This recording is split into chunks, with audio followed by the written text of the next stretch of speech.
A people betrayed. The role of the West in Rwanda's genocide. Linda Melvern. New updated edition. Abbreviations. ADL. Association Rwandaise pour la défense des droits de la personne et de libertés publiques. APC. Armored Personnel Carrier. BACAR. Banque Continentale Africaine Rwanda. CDR. Coalition pour la défense de la République. Czech. Centre Hospitalier de Kigali. CIA. Central Intelligence Agency. CND. Conseil National pour le Développement. DAMI. Détachement d'assistance militaire et d'instruction. DGSE. Direction Générale de la Sécurité Extérieure. DMZ. Demilitarized Zone. DPKO. Department of Peacekeeping Operations, UN. DSP. Division Spéciale Présidentielle. ESM. École Supérieure Militaire. ETO. École Technique Officielle. EU. Early Warning. FAO. Food and Agriculture Organization, UN. FIDH. International Federation of Human Rights. ICRC. International Committee of the Red Cross. ICTR. International Criminal Tribunal for Rwanda. IMF. International Monetary Fund. MDR. Mouvement Démocratique Républicain. MRND. Mouvement Révolutionnaire National pour le Développement. MRNDD. Mouvement Républicain National pour la Démocratie et le Développement. MSF. Médecins Sans Frontières. NGO. Non-Governmental Organization. NMOG. Neutral Military Observer Group, OAU. NRA. National Resistance Army. OAU. Organization of African Unity. ONUSL. UN Observer Mission in El Salvador. ARIN4. Office Rwandais d'Information. PARM-Hutu. Parti du Mouvement de l'Émancipation de Bahutu. PDC. Parti Démocrate Chrétien. PDD. Presidential Decision Directive, USA. PL. Parti Liberal. PSD. Parti Social Democrate. QRF. Quick Reaction Force, UN. RANU. Rwandan Alliance for National Unity. RGF. Rwandan Government Forces. RO. Rules of Engagement. RPF. Rwandan Patriotic Front. RRWF. Rwanda Refugees Welfare Association. RTBF. Radio Télévision de la Communauté Française de Belgique. RTLMC. Radio Télévision Libre de Mille Collines. SAP. Structural Adjustment Program. SRG. Service Général du Renseignement de l'Armée, Military Intelligence. Belgium. SRSG. Special Representative of the Secretary General. UNAMIR. United Nations Assistance Mission for Rwanda. UNAR. Union Nationale Rwandaise. UNCIPOL. United Nations Civilian Police. UNDP. United Nations Development Programme. UNESCO. United Nations Educational, Scientific, and Cultural Organization. UNCR. United Nations High Commissioner for Refugees. UNICEF. United Nations Children's Fund. UNAMIR. United Nations Observer Mission Uganda, Rwanda. UNOSOM. United Nations Operation in Somalia. UNPROFOR. United Nations Protection Force. UNRIO. United Nations Rwanda Emergency Office. UPR. Union du Peuple Rwandais. WFP. World Food Programme, UN. WHO. World Health Organization, UN. 1 Genocide, April 1994.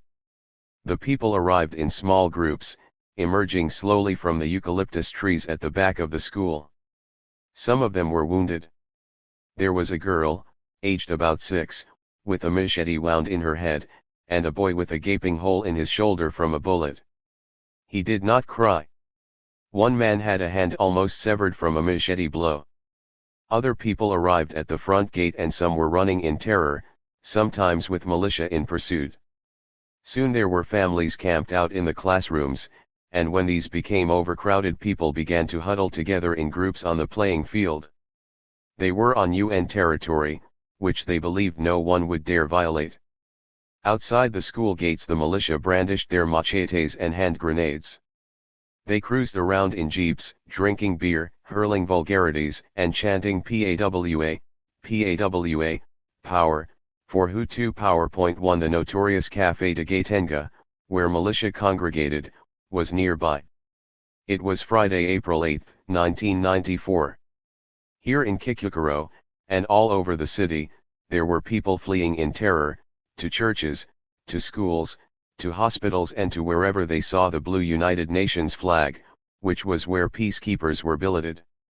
The best equipped and trained peacekeepers were from Belgium, providing the backbone of the mission known as the UN Assistance Mission for Rwanda, UNAMIR. There were 450 Belgians, and they were spread out in 14 different locations all over the city. The largest group was located at this technical school, the École Technique Officielle, ETO, run by Catholic Salesian Fathers. It comprised 90 paracommandos from the 2nd Battalion of Floyen, among the elite of the Belgian army. These soldiers were responsible for the central Kigali sector. Their code name was Beverly Hills and their commander was Lieutenant Luc Lemaire. He had been in Rwanda for 2 weeks. On the face of it, their assignment was unambiguous. It was classic peacekeeping, the provision of a neutral buffer between two enemies. A 3-year civil war had ended and the UN was to oversee the peace agreement. For this to work effectively there had to be the consent of the parties. They would take part in joint patrols with the Rwandan army and gendarmes. Lemaire said nothing had gone right from the beginning. It was obvious to us that the gendarmes were playing around with UNAMIR. In the end we stopped telling them the details of our patrols too. Lemaire welcomed the people, although he wondered how, with so little ammunition, he could protect them. 3 There were explosions nearby and the sound of grenades and shooting. Then the shock news came, over the UNAMIR Motorola, that 10 Belgian paracommandos had been murdered by Rwandan soldiers. It had seemed impossible. The message urged them to continue their mission and to try to preserve life. 4 But Lemaire knew they could all be targets now and he tried to reassure the younger members of the contingent. Lemaire told his commanding officers about the people at the school. He told them explosions could be heard all day and that a huge sweep of ethnic cleansing was taking place. 5 He estimated the number of people sheltering at the Edo to be several hundred. It was his duty to protect them, he was told. 6 Lemaire ordered defensive positions built around the perimeter fence. More people were arriving all the time. The people were traumatized, terrified, cold and hungry. The food that priests had provided soon ran out. There was not enough water. There were insufficient medical supplies. Lemaire told headquarters that they had stopped treating the sick and wounded in order to keep the required reserves necessary for all UN personnel. 7 He telephoned the local offices of Médecins Sans Frontières, MSF, and the International Committee of the Red Cross, ICRC. He was told that it was impossible for anyone to get through the roadblocks to come to their aid. A radio message came on Saturday, April 9, in which Lemaire was ordered to prepare his men to leave. He was told that the entire Belgian contingent was pulling out of Rwanda. This was unbelievable. The people at Edo were all at risk from the militia. He radioed to ask what would happen to them. 8 No one had an answer. Lemaire asked a Bourgmestre to assemble the crowd, and he stood on a chair to explain to the people that while the UN flag was flying over the school they were safe, but that this was not going to last. 9 He told them that the civil war had resumed and that the politicians in Brussels had decided to withdraw their soldiers from the UN mission.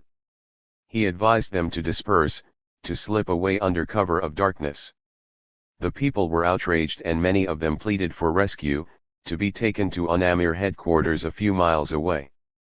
Some people made plans to block the exits should the soldiers try to leave. There were several people who approached Lemaire later and asked whether, in the event of a pullout, he would shoot them first, telling him that a bullet was preferable to being cut to pieces with a machete.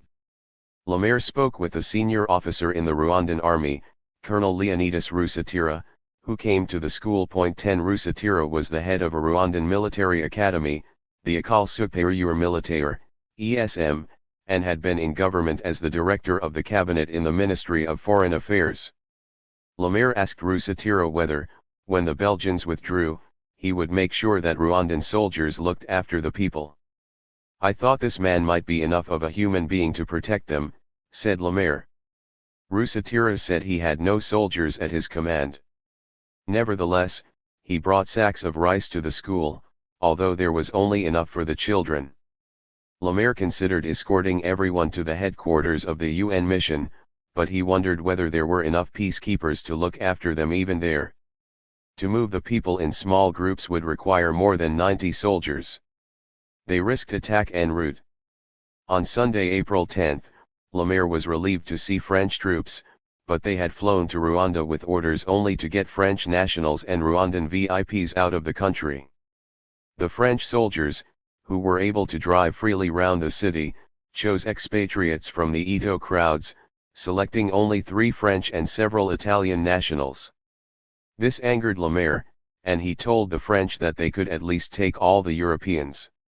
Some 150 people were prepared for departure. That day Lemaire was ordered to send soldiers to Gitarama, a town some 40 miles away, to escort Belgian nationals to Kigali airport. He argued that this would diminish the security of the Rwandans he was protecting. The operation was cancelled, but for other reasons. Lemaire's final order to withdraw from the Edo came on Monday, April 11 at 12:30.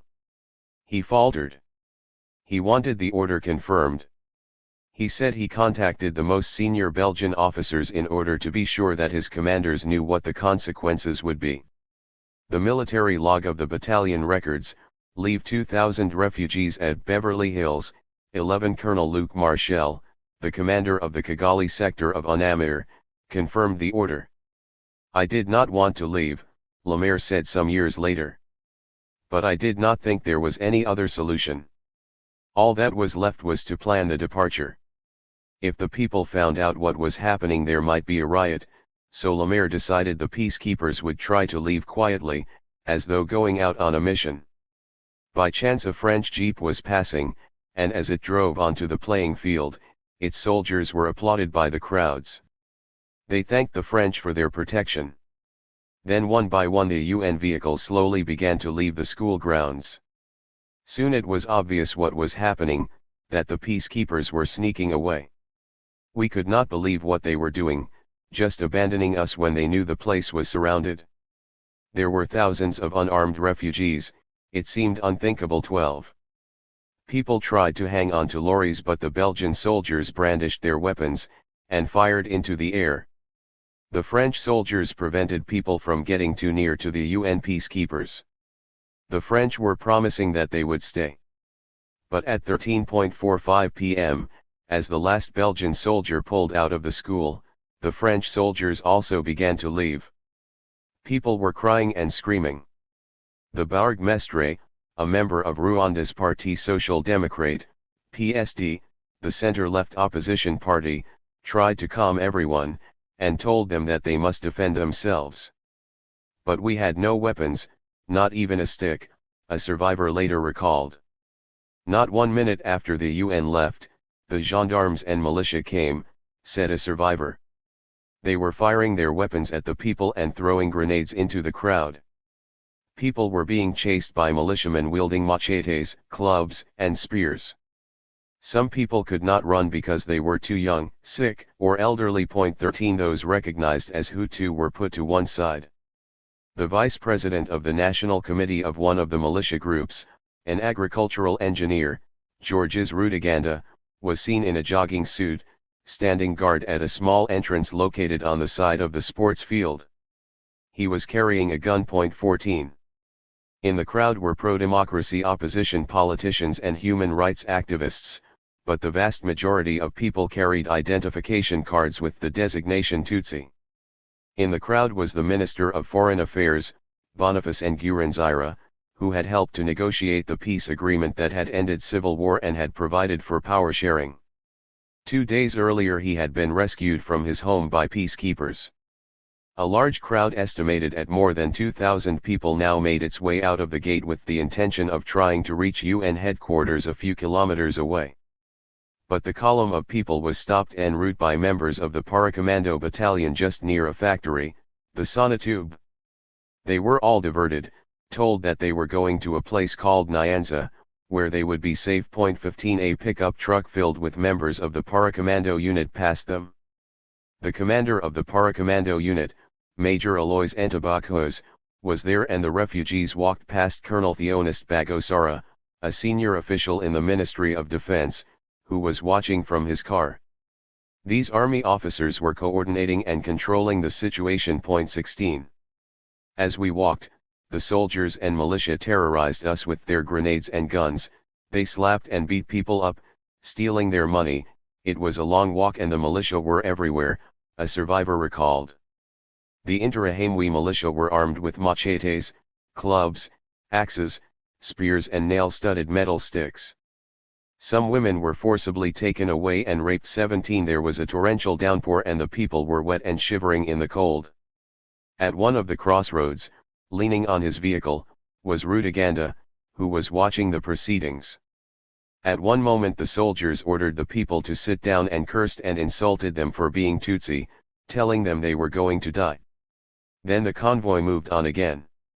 As we walked along, the militia were hitting people with machetes. Some of the people who were wounded fell down and were trampled upon. 18. They came to a crossroads that led to Nyanza Ribero, and when they reached a gravel pit near the Nyanza primary school they were told once more to sit down. It was late afternoon. A witness said that Rwanda was instructing the militia how to proceed. There were hundreds of militia coming from different directions and they had machetes. Rwanda directed them into position. One man carried a sack filled with grenades. The Tutsi who tried to escape by passing themselves off as Hutu were denounced and were killed on the spot. The Presidential Guard were watching us from a place that was higher than where we were, a survivor recalled. After about half an hour a grenade was thrown into the crowd. Then the soldiers started firing. Some people tried to break through the militia but were struck down with machetes. A witness would later testify how he saw his child on his wife's back blown off by a grenade. We were so stunned that no one cried out. It was only afterwards that you heard the voices moaning in agony. Then the Interahamwe came in and started with the machetes, hammers, knives and spears. The survivors were mostly children who hid under the bodies. People in pain were told that they would be finished off quickly with a bullet if they paid money. Some girls were selected and their clothes removed and they were raped. The rapes continued well into the night. There were children crying over the bodies of their parents. The next morning the militia came back to kill anyone found alive. The UN, said one of the survivors, had been their only hope of survival. 19. Lemaire and his men ended that day at the airport. In the days to follow they provided military escorts for an emergency operation to get all expatriates out of Rwanda, with soldiers from France, Belgium and Italy, paracommandos and parachute regiments, some of Europe's elite brigades, specially flown in for that very purpose. Once this operation was complete, it was the turn of the Belgian peacekeepers to leave, and Captain Luc Lemaire and the 90 soldiers from the Ito were among the first to fly home. When they arrived in Brussels, and were greeted by TV news crews on the tarmac, one of them took out his combat knife and shredded his UN blue beret. In the next 3 months massacres like the one at the Ito became commonplace as thousands upon thousands of people were killed in circumstances similar to these, in churches, schools, hospitals, health clinics, in sports stadiums and at roadblocks. The killing was vicious, relentless, and incredibly brutal. It took place in broad daylight. Far from trying to conceal what was happening, the perpetrators and organizers of the 1994 genocide of the Tutsi remained secure in the knowledge that there would be little international condemnation and that outside interference would be at a minimum. The combination of revelations about the speed, scale, and intensity of the genocide, the failure to intervene when it was threatened, and the suppression of information about what was actually happening is a shocking indictment of governments and individuals who could have prevented it but chose not to do so even when the evidence was indisputable. It is a terrible story, made worse because the true nature of it continues to be deliberately distorted and confused. To the Past is Prologue, Rwanda 1894 to 1973. The United Nations had been involved in the affairs of Rwanda since the creation of the organization in 1945, when the UN Charter, in many ways similar to the Covenant of the League of Nations, promised the colonized peoples of the world freedom, justice, and protection. A special council was created, the Trusteeship Council, which was to oversee the transition to independence of the world's colonized peoples. Among the powers accorded the Trusteeship Council was the right to visit the territories placed under trusteeship. The first ever mission went to Africa in mid-July 1948. A group of 4 ambassadors visited Rwanda and Burundi, then officially known as Rwanda-Urundi, under Belgian administration, and Tanganyika, which was under British rule. 1. Their report, published in October 1948, caused uproar. It condemned the British for having achieved great material success at the expense of the impoverished people of Africa. The African's economic and social world is still separated from that of the European by a wide gap. It recommended that a tax should be levied to pay for health and education on the export of diamonds. The Belgian government was castigated for the common practice of whipping in its territories, especially during forced labor. In the General Assembly of the UN, Belgium was castigated for the subservient status and the suffering of Rwanda's Hutu masses, who were subjected to discrimination in all walks of life. Both European governments dismissed the report as mischievous political propaganda. In London, the Foreign Office did not accept the right of the UN to tell it how to discharge its responsibilities. The issue of colonialism was dominant in the UN. Some states were increasingly vociferous about how slowly the great powers were applying charter principles in the colonies. An increasingly effective anti-colonial bloc had been built around Egypt, India, and Pakistan, a group beginning to enjoy support from the Soviets. As for the Americans, who rejected colonialism, they were torn by their close alliance with European countries. Washington was nonetheless worried about the radical nature of the Department of Trusteeship at the UN, and particularly about the influence of certain Secretariat officials within it. 2. A valuable and remarkable description of Rwanda is provided in the 1948 report. The UN ambassadors had been surprised at the level of social and political control they found and believed that a system existed in the country which contained all the elements necessary for democratic development. Each sub-chief had a council composed of representatives, from all the social groups, appointed by selection with the consent of the family groups. In spite of there being no proper electoral system, there was a fairly democratic representation through which the desires of the lowliest person could be expressed. This enabled contacts between the leaders and the masses. The councils met frequently and dealt in the main with local matters. 3. The UN ambassadors also noted a feudal system, which appeared to be based on cattle. Cattle were the pivot in an extremely complicated series of civil contracts and political relationships. The preeminence of man over the cow is still far from being established, the ambassadors reported.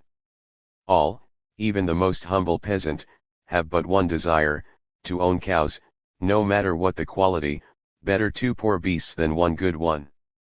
The people of Rwanda counted their wealth in the number of their cattle. But most cows in Rwanda were of poor quality and of little use economically. Because of their high social value, cattle were not used as regular food and demanded a greater area of pasture land than the country could afford. Rwanda was densely populated. The rainfall was irregular, with drought and soil erosion leading to the basic problem of how to feed all the people.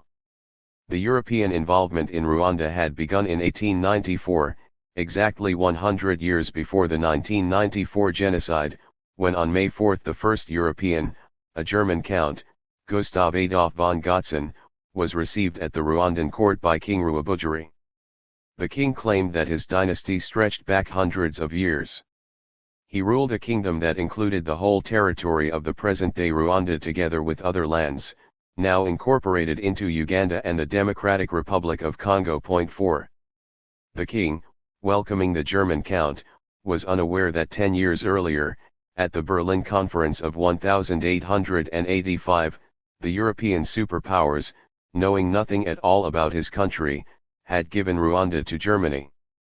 Von Gotzen would become governor of German East Africa, and Rwanda was included in his territory. The Rwandan monarchy was allowed to continue. Germany kept only 24 military officers and 6 administrators in Rwanda. Rwanda, a tiny mountain kingdom in the heart of Africa, was described by early travelers as a tropical Switzerland. One colonial official called it the Pearl of Africa. 5. It was said to be the most complex place in the Great Lakes, and it certainly differed from all the others. 6. The European visitors to Rwanda noted an intricate social order. It was basically feudal, with aristocrats and vassals. The administrative structure radiated from the center, which was organized on 4 levels: province, district, hill, and neighborhood. The provinces were managed by high chiefs, although borders of the country were the responsibility of army chiefs. 7. The power radiated from the capital to the provinces. Each layer of the hierarchy was linked in a relationship of mutual dependence based on reciprocal arrangements regarding goods and services. This was known as ubuake, and it referred to a contractual service in which a more powerful person could provide protection in exchange for work. The history of Rwanda was told orally and controlled by the royal court, where various specialists lived, including dynastic poets, musicians, ritualists, exorcists of calamities, magicians, those who named the cattle, cooks and wine stewards. 8. There were elite families at court, the lineages said to have royal blood.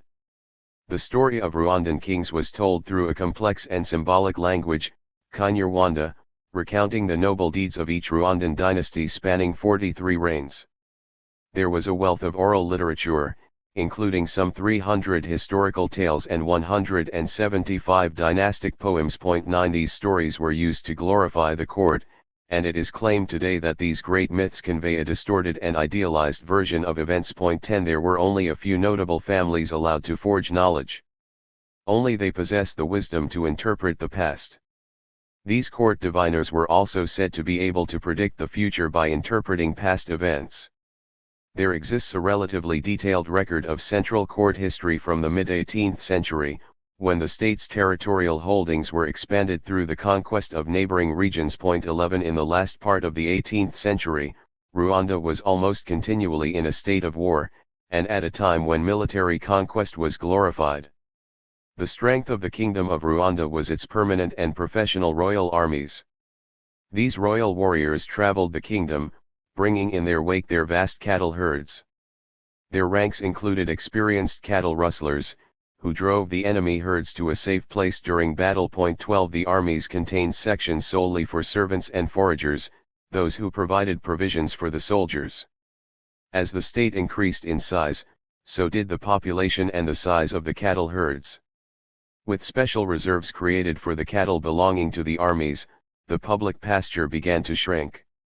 The farmers began to lose their land and became day laborers.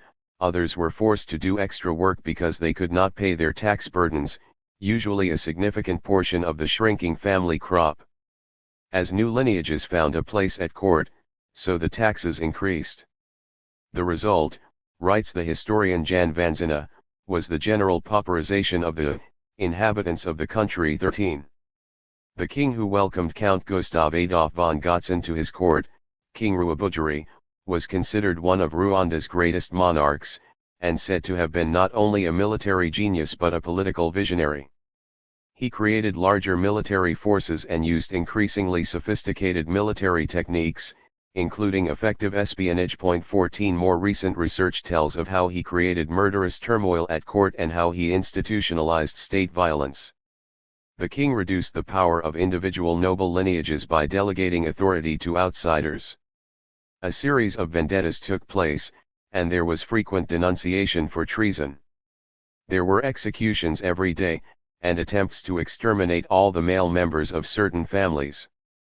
There was torture lasting several days, and it was exceptionally cruel. 15 Violence came to be seen as a key to ambition and success.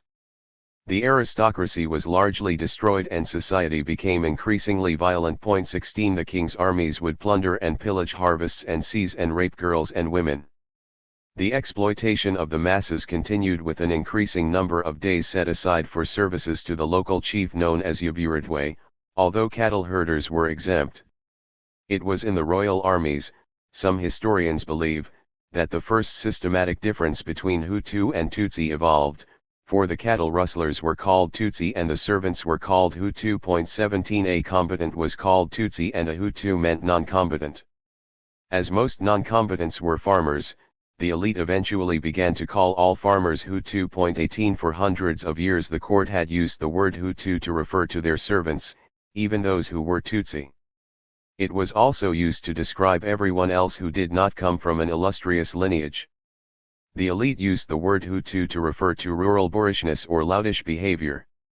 The word Hutu also referred to all foreigners, for all outsiders were scorned.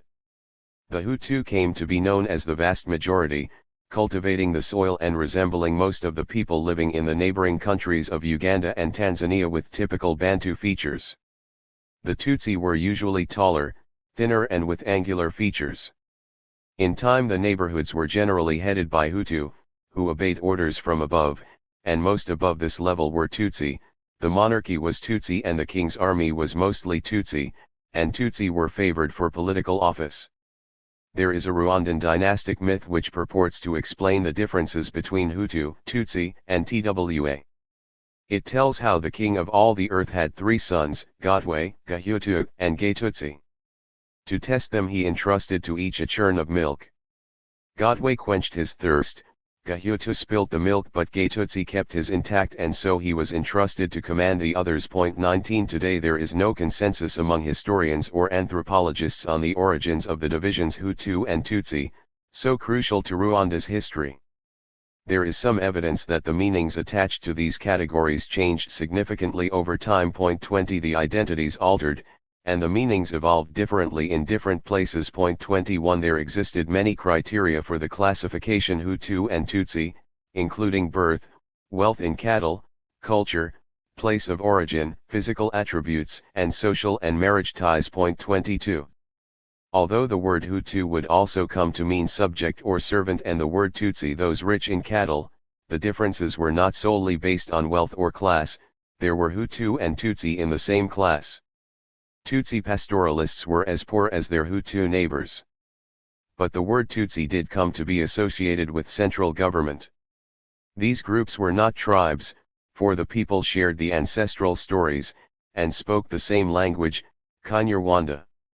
Long before Rwanda became a state, people were speaking variants of the language and were widely settled in the region. 23 There were no distinct areas of residence. The Twa, less than 1% of the population, were pygmies and lived as hunter-gatherers. One European interpretation, which was to be widely accepted, was that Rwanda was originally inhabited by the Twa, who were displaced by agriculturalists migrating northwards, and supposedly the ancestors of the Hutu.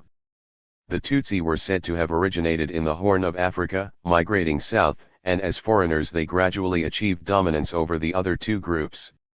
It was this theory which led to a view that the Tutsi were somehow a superior race. 24 And that Rwandans were fundamentally unequal.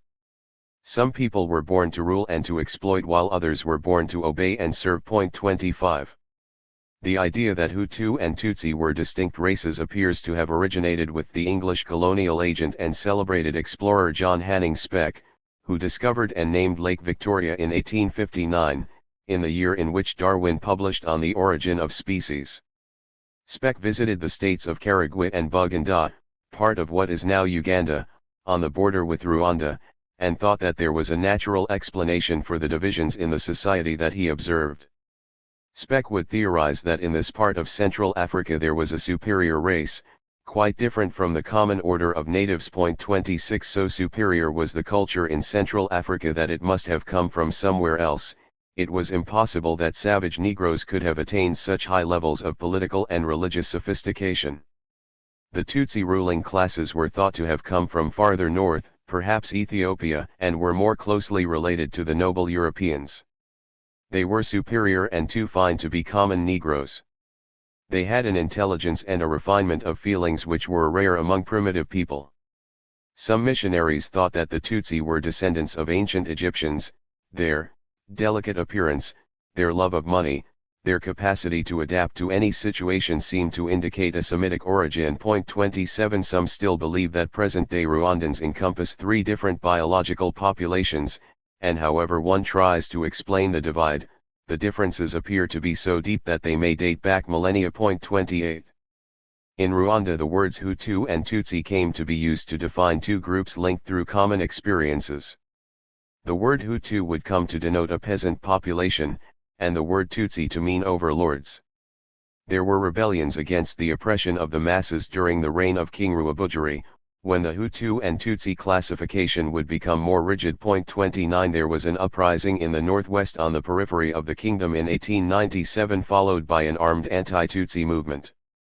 This was significant, argues the historian Jan Vanzina, for it showed that people were aware, even then, of Hutu and Tutsi divisions. 30 By the end of the 19th century, or so Vanzina believes, Rwanda was already on the edge of an abyss. 31 There were rumors that a new king was going to come to liberate the downtrodden Hutu masses from their Tutsi oppressors. When the Europeans arrived, some considered this promise to have been fulfilled. The Germans would rule Rwanda using the power structure in place. Count von Gotzen believed that German policy must be to support the chiefs. The Germans favored expansion and in 1912 helped the Tutsi monarchy to subjugate the areas to the north. After the First World War and the defeat of Germany, the western provinces of German East Africa, Rwanda, and neighboring Burundi, Urundi, were given to Belgium to administer as Rwanda-Urundi under a League of Nations mandate. The greater part of the territory, Tanganyika, was given to the British.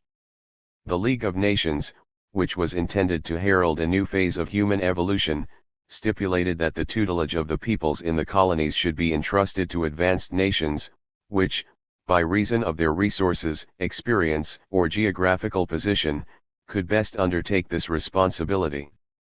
In the mandated territories there was to be fair and humane conditions of labor, just treatment of the native inhabitant, the prevention and control of disease. Rwanda-Urundi was placed under a category reserved for those countries for which self-determination was not considered feasible. Belgium was pledged by the League to ensure administration and promote development, free speech, and freedom of religion. One remarkable report from the Colonial Archives, written in 1920, outlined the reality of Belgian policy towards Rwanda. We have a certain responsibility to the Hutu. We have to protect them against the injustices they often face, but we will go no further. We find the Watutsi established since ancient time, intelligent and capable. We will respect that situation. 32 The policy of the Catholic Church is shown by a priest who arrived in Rwanda in 1907 and who stayed until 1945, Monsignor Leon Class. He wrote in 1930, "The biggest mistake the government could make would be to do away with the Tutsi caste. This would lead the country to anarchy and communism, and to be viciously anti-European." 33. The policy of German indirect rule was gradually changed to Belgian direct rule with the power of the king eroded. In 1922 the king was obliged to have the assistance of a Belgian representative, and by 1923 he was forbidden to appoint regional chiefs. In August 1925 Belgian law decreed that the territory of Rwanda-Urundi should be subject to the laws of the Belgian Congo. The control of the territory Rwanda-Urundi rested with the Minister of the Colonies in Brussels, through a Governor-General of the Belgian Congo and Rwanda-Urundi. The Vice-Governor-General of Rwanda-Urundi resided in Bujumbura and operated through a Belgian official known as a resident, based in Kigali. In November 1931 the king, Mwami Muzinga, who was against colonization, was deposed by the Belgian administration. There was little reaction from the League of Nations, even when the king was replaced with one of his more pliant sons, Mutara Rudahigwe. Rudahigwe became known as the King of the Whites, and he wore Western suits. He drove his own car. His conversion to Christianity in 1943 was part of a Belgian policy to encourage mass conversions. Christianity became a prerequisite for membership of the Tutsi elite. By the outbreak of the Second World War, Rwanda was divided into chiefdoms with Belgian administrators involved at every level of society. Money was introduced, and so was education, although the latter was reserved for the sons of Tutsi chiefs. 34 A civil service was created using the members of the Tutsi oligarchy. Belgian rule was harsh, and thousands of Hutu peasants fled to neighboring Uganda to become migrant laborers. There was forced labor, particularly for road building, and routine beatings and corporal punishment were administered by hill chiefs. The introduction of coffee cultivation exacerbated the burdens on Hutu cultivators, expected to care for their own fields, while chiefs made increasing demands on their labor. 35 The Belgians exported both food and labor from Rwanda to serve the economic interests of neighboring Congo. The food was destined for Katanga, the copper mining region. The recruitment of Rwandan workers for the mines in the Congo began in 1925. For the people of Rwanda, colonization would bring new forms of exploitation and oppression and a loss of land and security. 36 It was oppression in many different forms, which in turn brought about the cohesion of the Hutu group. In 1933 the Belgian administration organized a census, and teams of Belgian bureaucrats began to classify the whole population, either Hutu or Tutsi or TWA.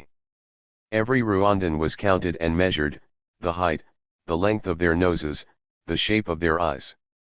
For many Rwandans it was not possible to determine ethnicity on the basis of physical appearance. Rwandans in the south were generally of mixed origin, and most Rwandans of mixed origin were classified as Hutu. 37 Yet many people looked typically Tutsi, tall and thin.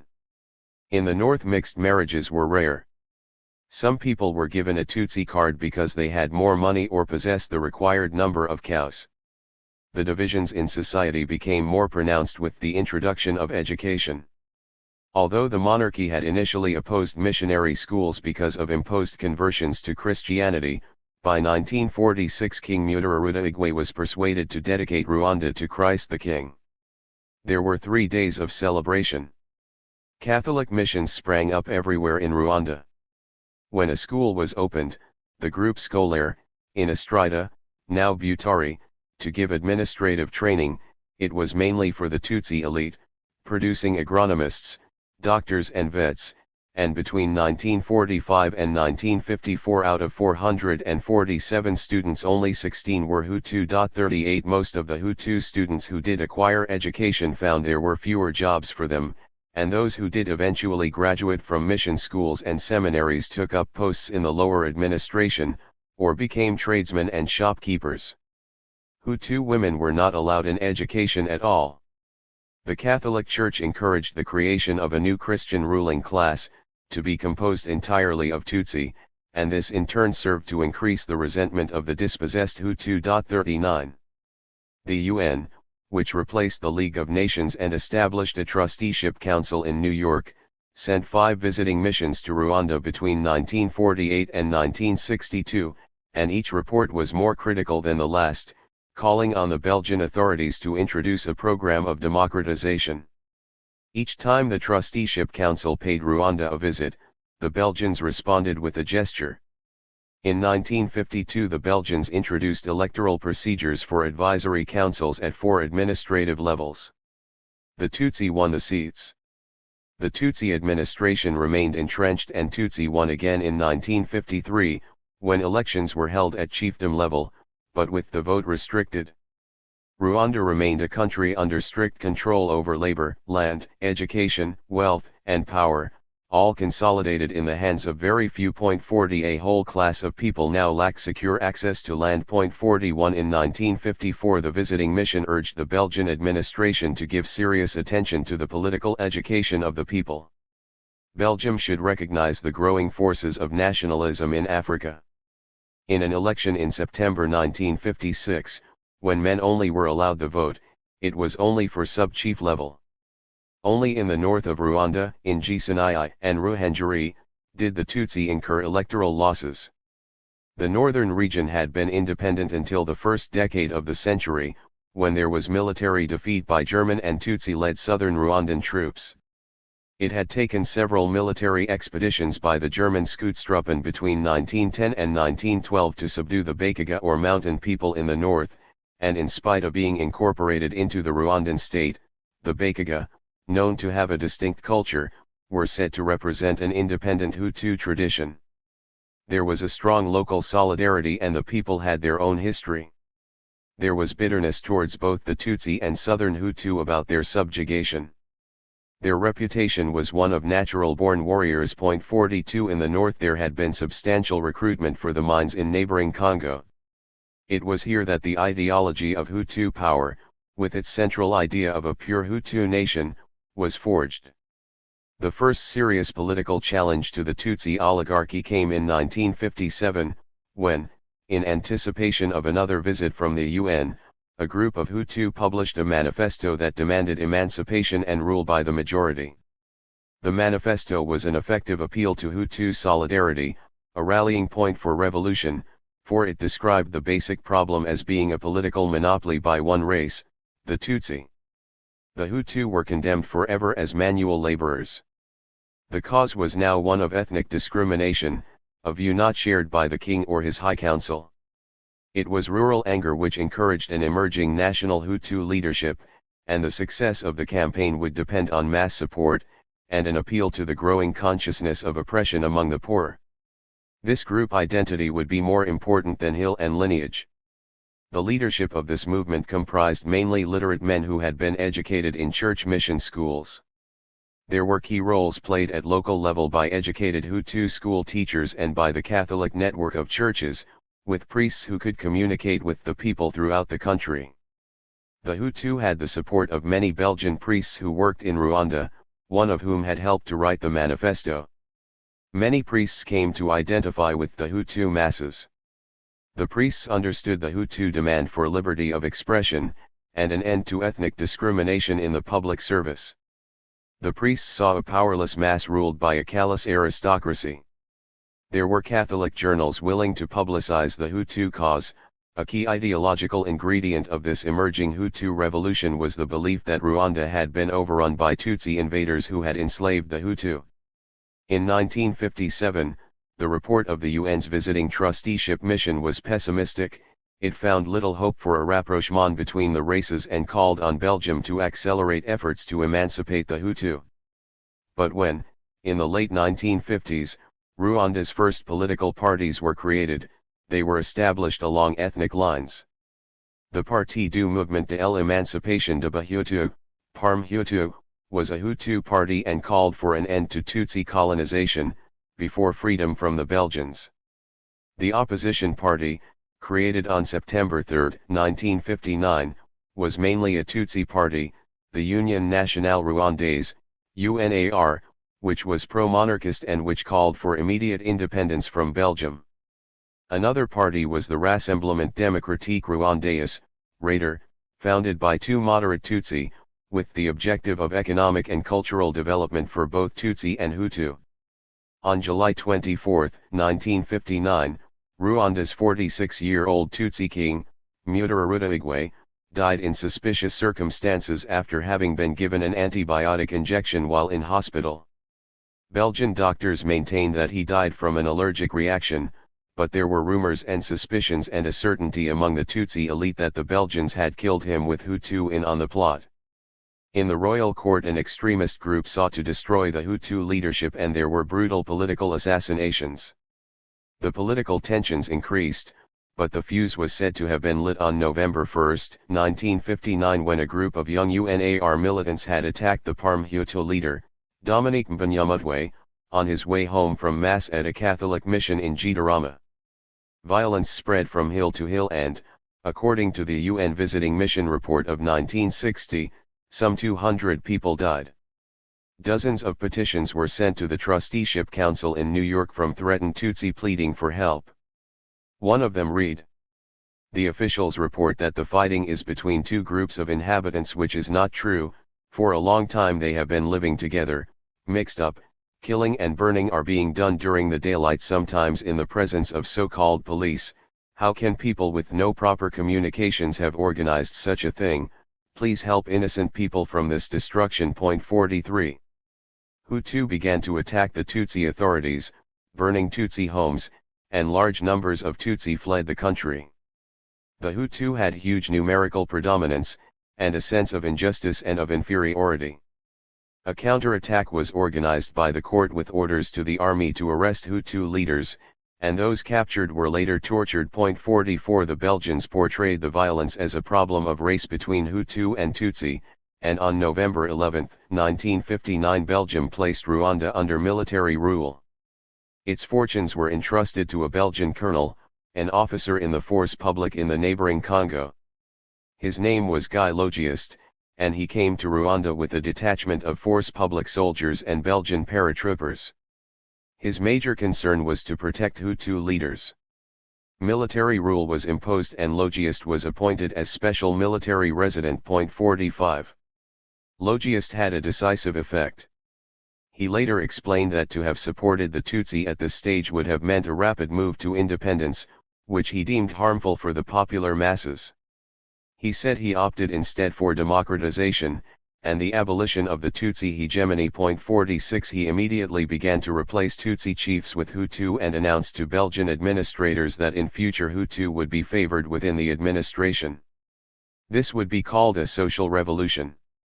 A UN Commission of Inquiry arrived in April 1960 and called for a conference in Brussels to reconcile the political parties. In June and July there were the first direct communal elections, and as predicted the Parm Hutu won 71% of the votes. The UNAR party claimed the vote was rigged and that the Parm Hutu could not fail to win owing to the support of the Belgian administration. In June the new Tutsi king, Kigeli V, left Rwanda, never to return, and tens of thousands more Tutsi were forced to go in exile into neighboring countries. Point 47. There followed several unsponsored reconciliation conferences, and lobbying of the member states of the Trusteeship Council by the monarchists. In January 1961, while a UN reconciliation conference was taking place in Belgium, and a UN Trusteeship Commission was due in Kigali, Gregoire Kayibanda, a former schoolteacher, one of the original signatories of the 1957 Hutu Manifesto and a founder of Parm Hutu, organized a mass rally of communal councillors and bourgmestres at Gitarama, and a vote was taken to abolish the monarchy. Rwanda was declared a republic. Kayibanda wanted no more UN tinkering in Rwanda affairs. Point 48. At this direct challenge, the UN sent another mission and a referendum was organized to decide upon the principle of the monarchy, to run simultaneously with direct elections for a national assembly. The UN tried to supervise these elections, but there was intimidation and violence. Kayibanda, with Belgian help, had built up a network of cells. The most influential Hutu on each hill was made responsible for the people around him. In September 1961, Kayibanda's Parm Hutu party won massively and the monarchy was abolished. The UNAR wanted fresh elections. There was a new wave of violence against Tutsi and another exodus of Rwandans to neighboring states. The UNAR petitioned the UN to contest the fairness of the elections. In December 1961, Kayibanda's government began the rapid expansion of a Belgian-trained Gendarmerie Nationale Rwandaise, a national guard, created a year earlier and now doubled in size to 3,000 soldiers. The Gendarmerie Nationale Rwandaise was responsible for the maintenance of internal security, and units were stationed in each of the 11 prefectures and were commanded by Belgian military officers. It was the escalating refugee crisis caused by Tutsi exiles, and the continuing violence in Rwanda, which prompted the UN General Assembly in February 1962 to establish a special commission of 5 member states to ensure that Rwanda acceded to independence as soon as possible and that the refugees would be able to return. There were by now an estimated 135,000 refugees in Kivu province in the Congo, in Burundi, in Uganda, and Tanganyika. Temporary camps had been set up and the refugees were dependent on government assistance. Their situation was precarious. There was an acute shortage of food. In Kivu, people in the camps were dying from hunger at a rate of 50 a day, and the number of refugees was growing. On average, 1,000 people were crossing into Uganda every week.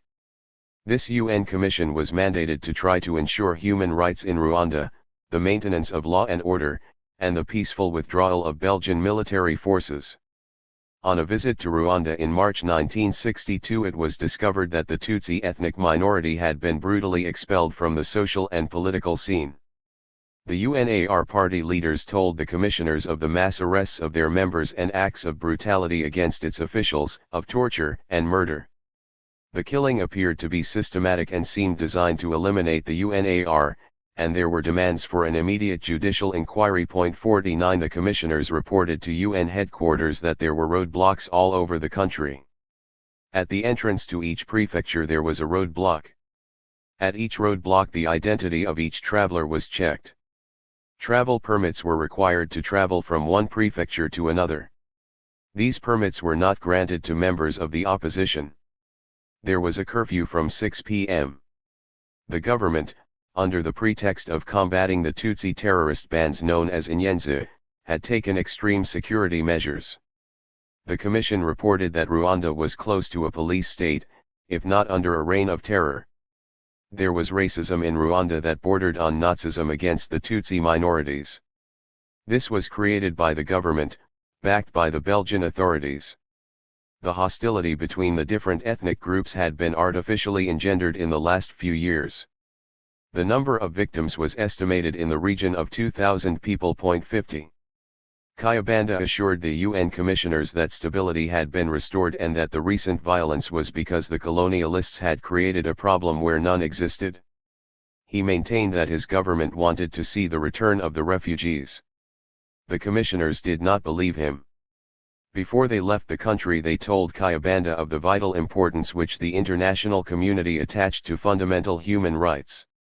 In the eyes of the civilized world, that principle constituted the very basis and justification of a people's right to independence. The termination of trusteeship was set for July 1962, in 3 months' time. Unless there was national reconciliation, the Commission concluded, the outlook was bleak. It was to prevent any further UN interference in Rwanda's affairs that, on July 1, 1962, the monarchy was formally abolished and an independent republic was proclaimed by Gregoire Kayibanda, who was inaugurated as president. A constitution which came into force some 3 months later accorded the president both legislative and judicial power. He presided over a council of ministers and he could wield a veto over a new Assemblée Nationale. He could nominate and dismiss ministers, and decide all senior appointments in the military, the judiciary and in all state institutions. In the president's office in central Kigali were the presidential advisors, the chefs de service, each with a secretariat and each specializing in an aspect of government, finance, political affairs, foreign relations, judicial affairs, education, press relations. The president's own offices included a directeur de cabinet and a protocol office. A new constitution in 1978 further consolidated presidential power. The deposed king, Kagere Ndurwe, went to live in neighboring Uganda, and from Kampala he called for the formation of a government of national unity and for help for the Rwandan refugees. A group of monarchists formed a secret organization which recruited about 1,500 men from refugee camps. They called themselves Inyenzi, or cockroach, a word that would be later picked up by their enemies. 51 On November 14, 1963 they invaded Rwanda from Burundi.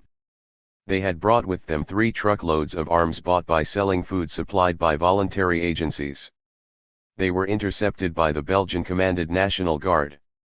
Another invasion took place on December 21 when at 4:30 a.m. about 200 men, armed with bows, arrows, and homemade rifles, crossed the Burundian border at Nemba.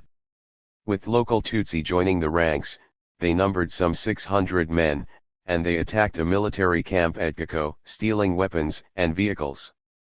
Then they drove towards Kigali but were intercepted, and at Kanzen's bridge on the Nyabarongo River they were decimated. The Rwandan Gendarmerie Nationale Rwandaise, commanded by Belgian officers, and armed with semi-automatic weapons and mortars, overwhelmed the invaders by sheer firepower. There was panic in government. The rebels had been 25 kilometers from the capital, and there were rumors that they had been helped by the internal opposition. A brutal reaction to the invasion was immediate, and Kayibanda arrested opposition leaders.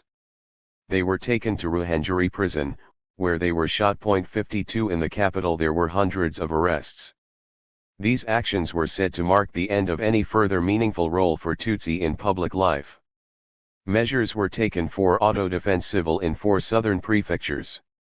This entailed each prefect, supported by a government minister, calling meetings with burgmestres in order to give necessary orders to peasants on how to combat the enemy. 3 days later, and 2 days before Christmas, there began an organized slaughter of Tutsi. There were roadblocks everywhere, manned by civilians. The radio in Kigali repeatedly broadcast emergency warnings that a Tutsi plot was underway to enslave Hutu. In the southern prefecture of Gikongoro, bordering Burundi, the prefect was persuaded that the Tutsi must be killed, otherwise they would kill every single Hutu.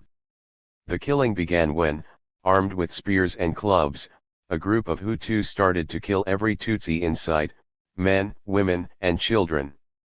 Some 5,000 people were murdered, and in the most atrocious and cruel circumstances.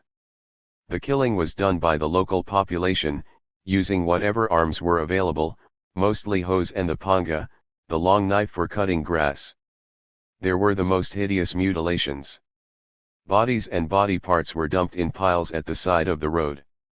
At Shijara near the border with the Congo, some 100 Tutsi women and children committed mass suicide by drowning themselves in the river to escape attack by Hutu mobs. 53. Some 4 weeks later, journalists from the Western press arrived and described the killing. So outraged was Western public opinion at what had happened that some would recall the Holocaust in Europe. How could it happen that people who had shared the history of the same state, and who could be distinguished neither by culture nor language, could behave in such a way? The British philosopher Lord Bertrand Russell said that it was the most horrible and systematic extermination of a people since the Nazis' extermination of the Jews. 54. The government version was that the Hutu population had run amok and that the local authorities had lost control. The official Rwandan government figure was 350 Tutsi invaders killed, and 400 civilian deaths. The exact number of people who died will never be known. The death toll was never established with any certainty. The World Council of Churches estimated between 10,000 and 14,000 people murdered, and the UN estimate was 1,000 to 3,000 people. There were few witnesses to testify. The French newspaper Le Monde carried a story in January 1964 that the Tutsi were being arrested, and in some places were being exterminated. Thousands had sought refuge in churches. 55. A fuller account was published in Le Monde a month later with a story from a Swiss professor who had been in the southern town of Butari. His name was Denis Vuillemin. He worked for UNESCO and he had written to the newspaper to publicly castigate the Belgian government. Under a headline, L'extermination de Tutsi, Vuillemin said he was resigning his job because he refused any longer to represent Belgium, whose government, he said, was complicit in genocide. Vuillemin described how in Rwanda most Europeans working for aid agencies had been indifferent to the massacres. They thought that the persecution of the Tutsi was proof of the savagery of the Negro. Rwanda was under totalitarian rule, he explained, and no foreign news media maintained a regular correspondent there. Kayibanda's regime was increasingly bigoted and racist, he wrote. The government, instead of organizing development programs, was doing nothing more than encouraging racial hatred. Vuillemin described how, in the December massacres, educated Tutsi had been arrested and thrown into prison and were beaten and left without food. In Cyangugu some 80 Tutsi were put on lorries and taken to a forest, thrown into a ravine and then shot. In Gikongoro it was a veritable genocide, the prefect, the Bourgmestres, and party officials from Parmhutu encouraging bands of killers to undertake a systematic extermination of Tutsi. The killing lasted for 4 days. Women and children were killed with clubs or were speared. Clothes were taken from corpses and the corpses thrown into the river. Vuillemin claimed that these events were no accident, the brutality was the product of carefully nurtured racial hatred. How can I teach under a UNESCO aid program in a school where pupils are killed for the sole reason they were Tutsi? How can I teach pupils who will perhaps be assassinated in several months or several years? Vuillemin asked. 56 The UN Secretary-General, UTHANT, asked a UN official from Haiti, Max H. Dorsenville, officer in charge of a UN peacekeeping mission in the Congo, to visit Rwanda. Dorsenville spent several days in Kigali, arriving on December 30, and was assured by Kayibanda that all local authorities were being ordered to avoid reprisals. Later on, the failure of Dorsenville to protest more strongly is said to have allowed the killing to continue until mid-January. Dorsenville made another visit in February. He reported to the UN Secretary-General that the estimate of the dead varied between 3,000 and 45,000. Dorsenville would call the latter figure fantastic, and reported that, whatever the number of victims, the Rwandan government did not deny that there had been excesses. The government had promised that an investigation would be held and assured Dorsenville that the culprits would be severely punished. 57. The accusation of genocide against the Kayibanda government was unproven. The killings were widely accepted to have been the result of an extreme interpretation by local officials of the order to take all measures to defend the country against external attack. There was further evidence that this was not genocide. There were 6,000 Tutsi refugees allowed to cross into Uganda, and if this was genocide then these slow-moving and defenseless people would most probably have been killed. And within Rwanda the Tutsi who sought shelter at Catholic mission stations had suffered no reprisals. In an interview with the Rwandan Foreign Minister, Lazare Mpekaniyi, European journalists were told that the responsibility for the violence rested with the Inyenzi, who knew very well the reaction their invasion would provoke among the people. In March President Kayibanda addressed the issue: who is guilty of genocide? Who organized genocide? Who came looking for genocide? Who wants genocide?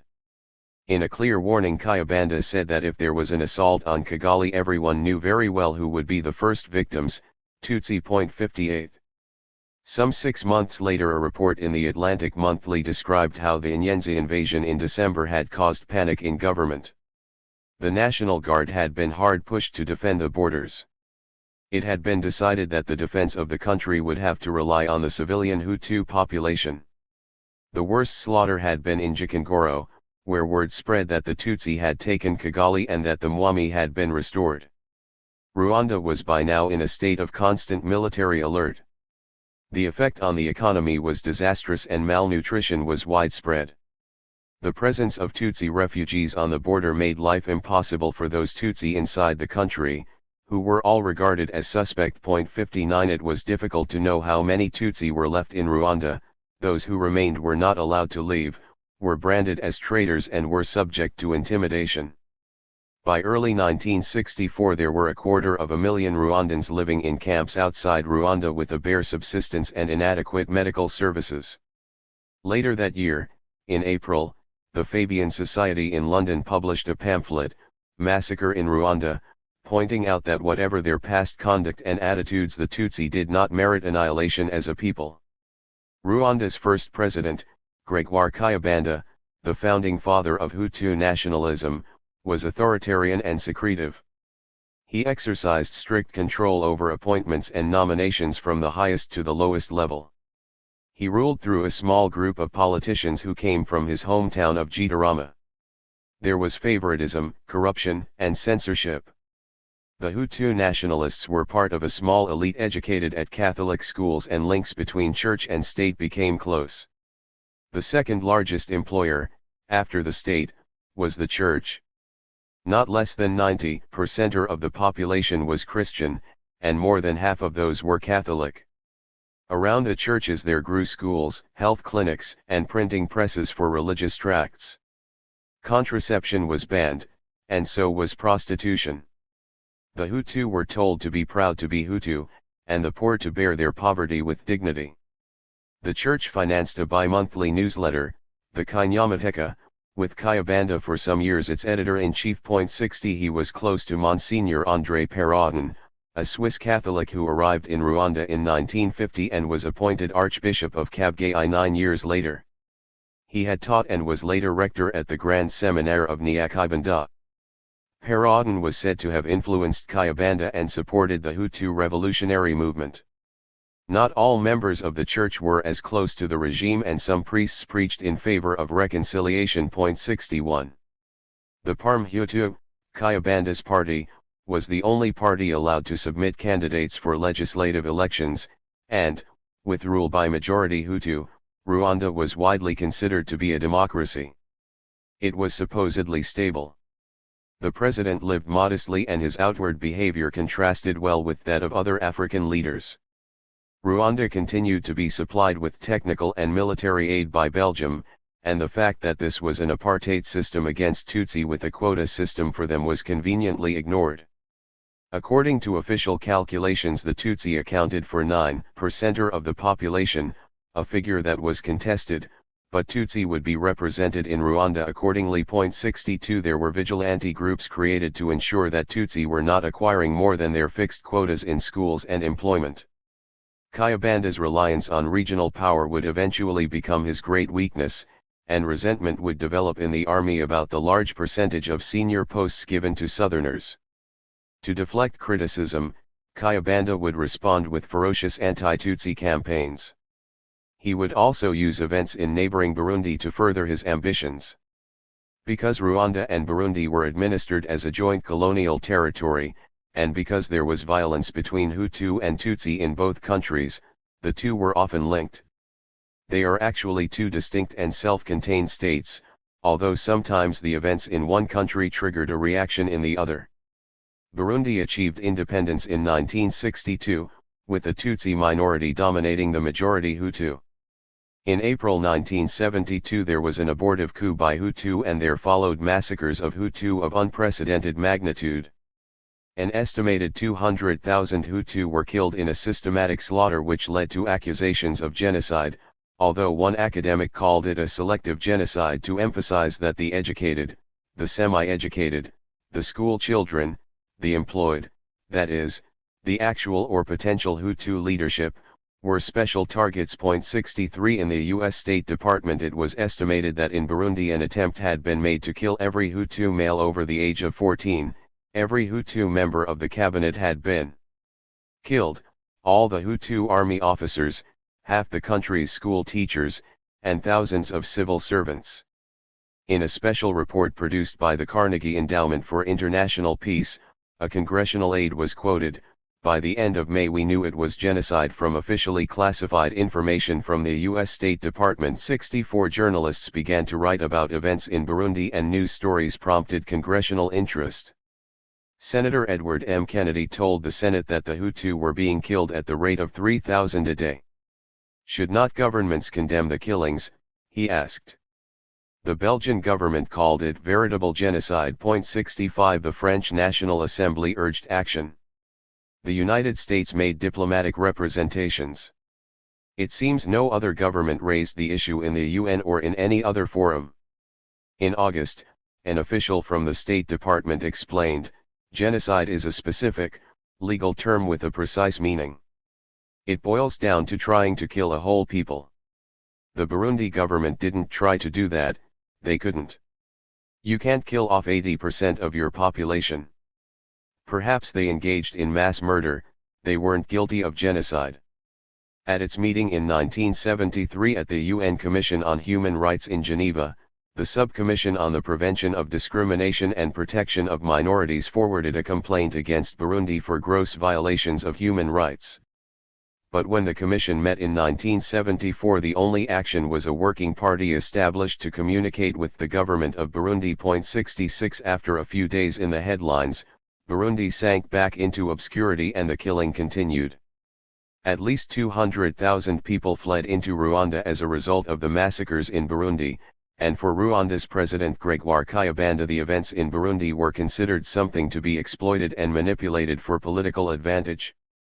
He initiated a further crackdown against Tutsi and started a campaign to purify the country. 67 The National Archives of Rwanda, those found in the President's collection, contain neatly typed lists of the names of Rwandans who in 1973 were ordered out of their jobs because they were Tutsi. These lists, dated February, were posted on public buildings. Those Tutsi who need not present for work tomorrow, the decrees proclaimed. 68 Vigilante groups were established to reduce the number of Tutsi pupils in schools.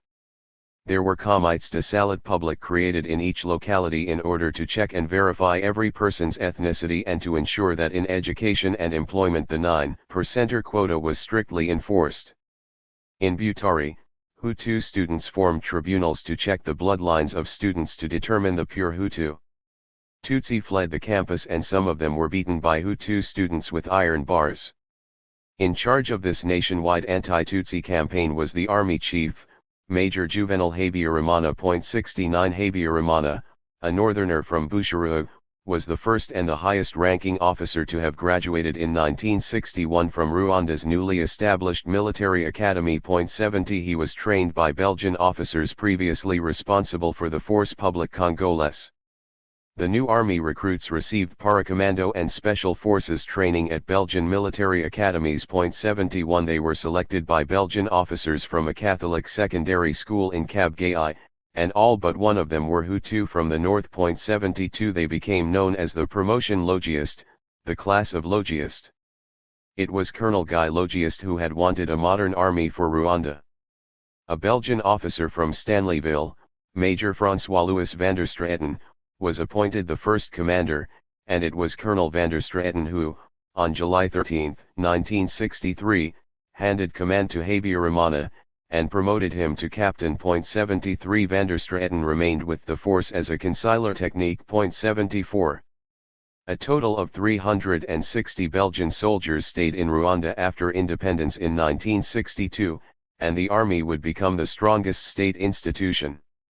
It was officially composed of 86% Hutu and 14% Tutsi, but in reality it was overwhelmingly Hutu.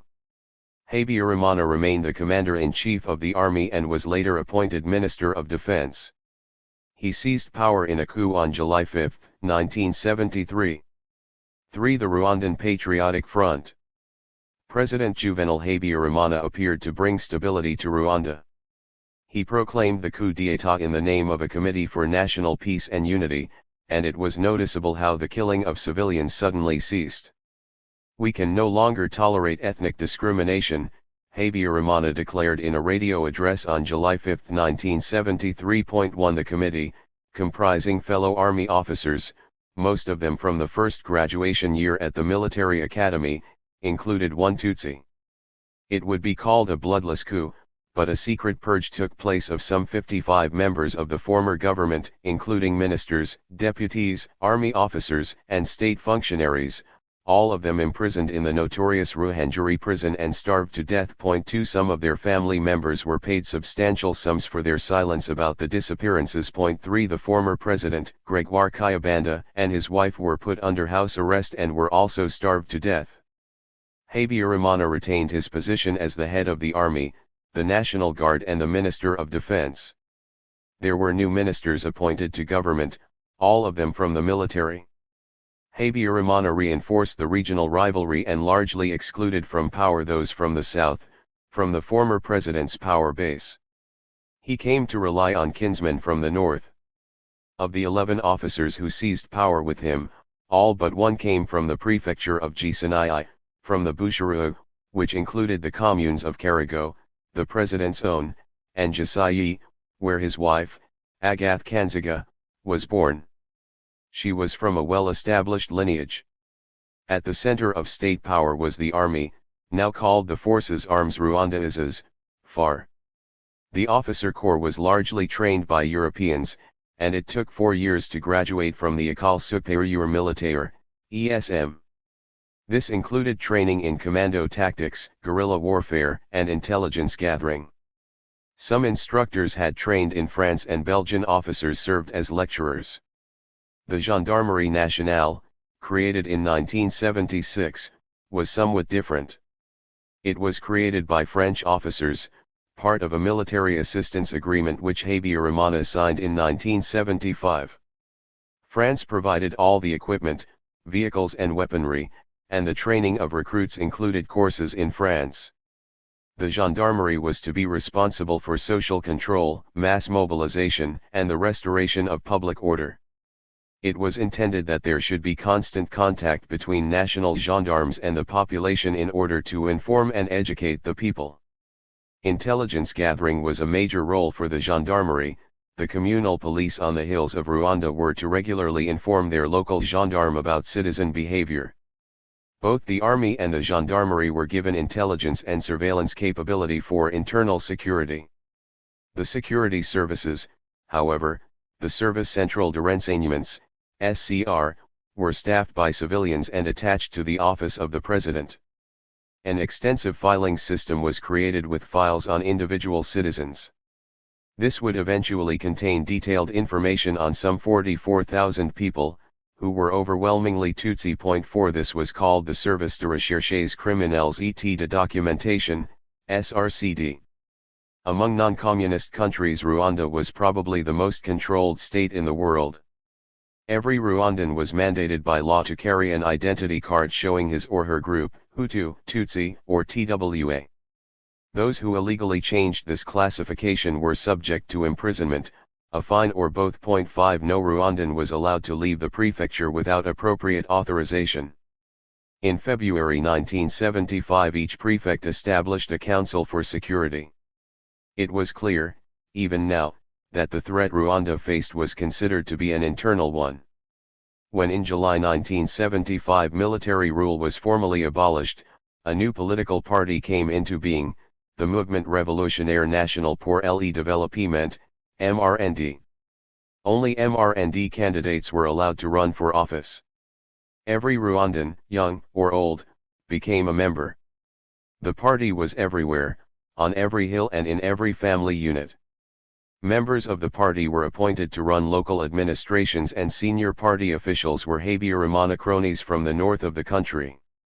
The one-party system ensured that Habyarimana was triumphantly elected president in December 1983 and again in December 1988. He was the sole candidate. A devious man and a double dealer, he was instrumental in teaching the people to adore him as the father of the nation.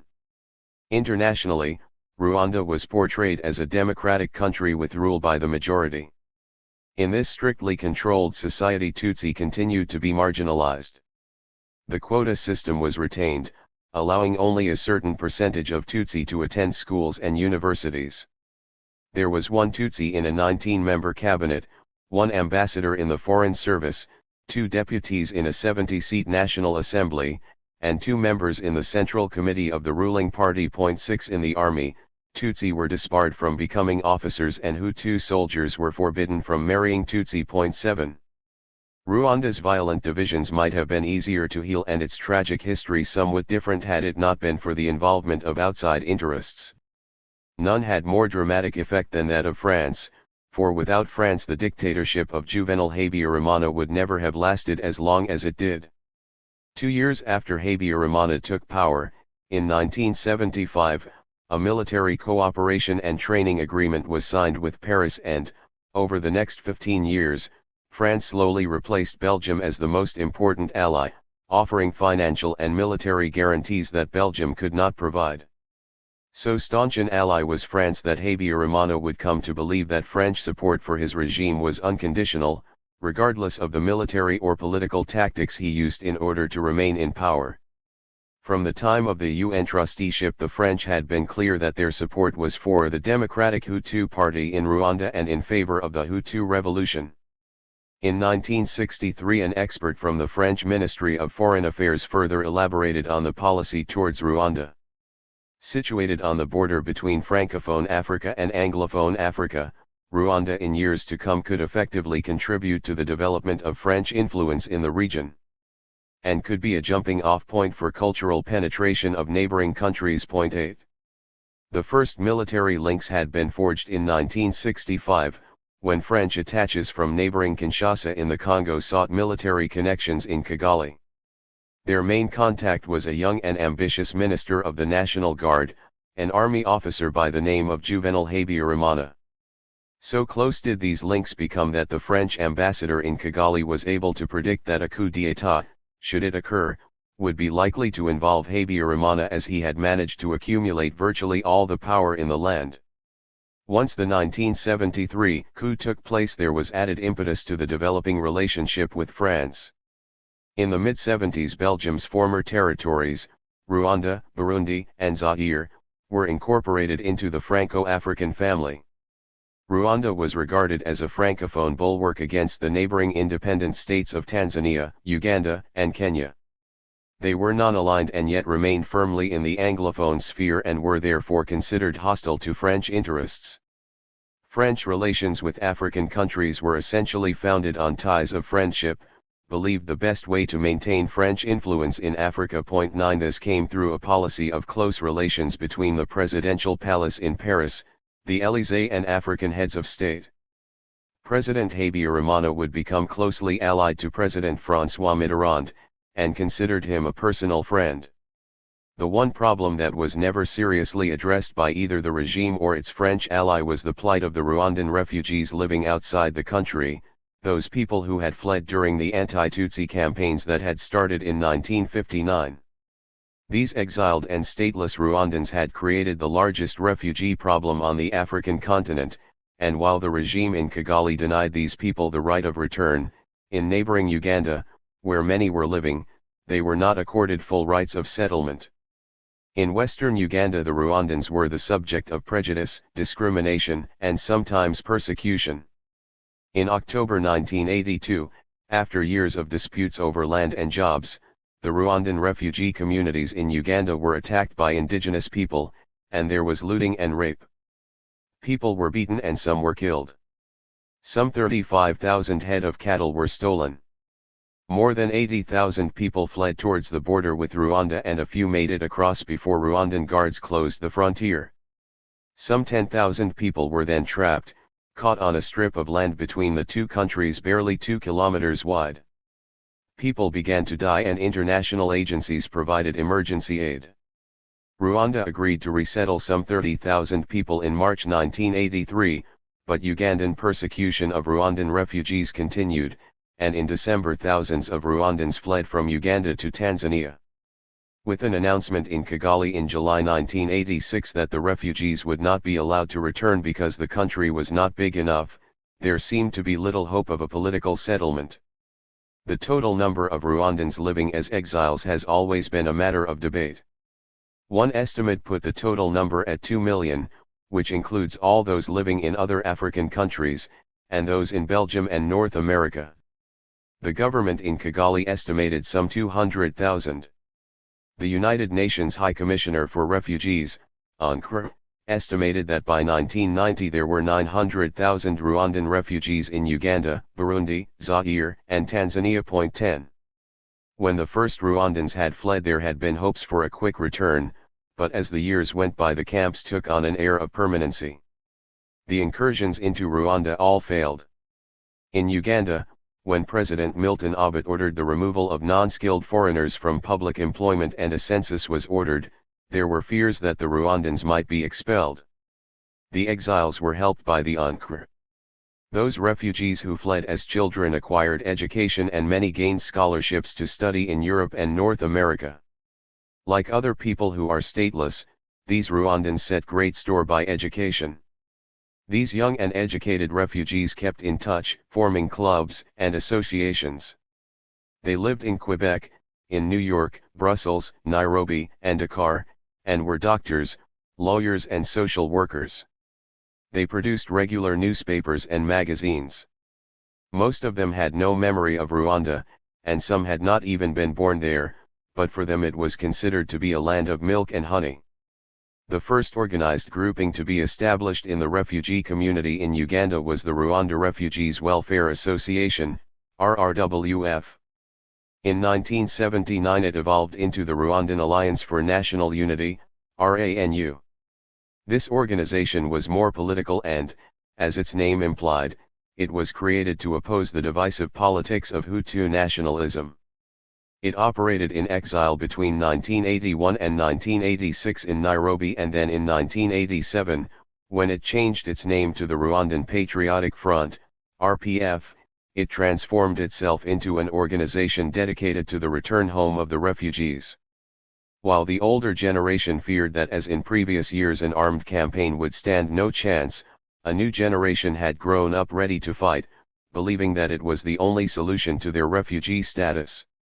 The RPF went on to establish groups in the diaspora, and an intense fundraising campaign was instigated. Eventually there were RPF fundraising cells in every country where Rwandan refugees were to be found. The leadership denied it was a Tutsi organization. Its 26-member executive committee was composed of 11 Tutsi and 15 Hutu. It claimed support from all Rwandans opposed to the repressive and backward Habyarimana regime. The stated aim was to end the dictatorship for everyone. But while the RPF portrayed itself as a multi-ethnic movement seeking to depose a corrupt regime, there were many within Rwanda who remained suspicious. There was criticism of a lack of effort in forging links with opposition leaders within the country. 11. From outside the country, the RPF published an 8-point program that included an end to Rwanda's ethnic divide and the system of compulsory identity cards. The RPF wanted a self-sustaining economy, an end to the misuse of public offices, the establishment of social services, democratization of the security forces, a progressive foreign policy, and the elimination of a system which generates refugees. Its leaders proudly proclaimed themselves to be Inkotanyi, the name that had described the king's royal warriors. It was hardly surprising that a rebel army was created by the RPF, but it was the clandestine nature of the way this was achieved which was unusual.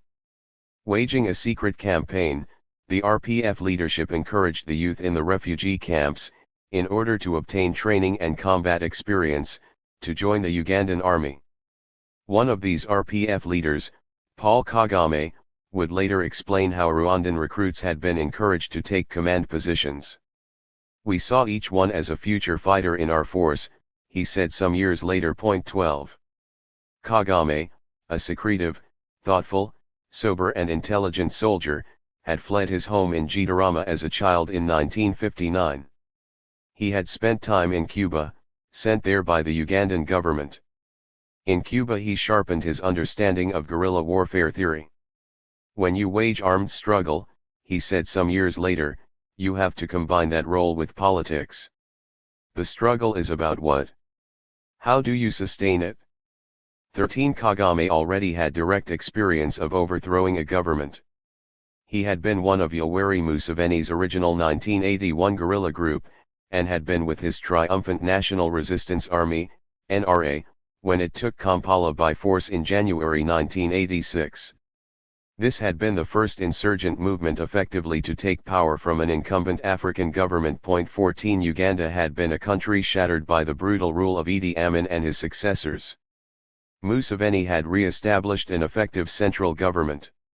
When in 1981 the original decision had been taken by Museveni to oust Amin's successor, Milton Obote, he had only 35 men and 27 weapons.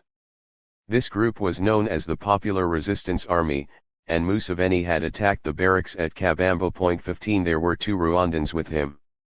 One of them was Kagame and the other was Kagame's friend, a charismatic soldier called Fred Rwigema. While Kagame eventually became a senior intelligence officer and the NRA's deputy head of military intelligence, Rwigema was promoted to Major General, the NRA's deputy army commander-in-chief and Uganda's deputy minister of defense. Both men had learned that with a small group of insurgents it was possible to launch an armed struggle with few resources and overthrow a government. 16. The Rwandans were natural allies of Museveni, for during the Obote regime the Rwandan refugees had been persecuted. This was reason enough to help him.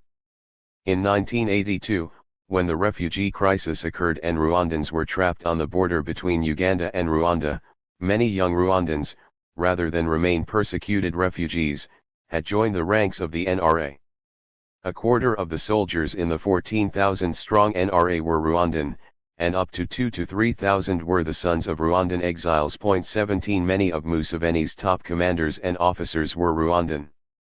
When he had fought Obat, some sought to discredit Museveni by claiming falsely that he was a Rwandan Tutsi and an interloper who was interfering in Uganda's affairs.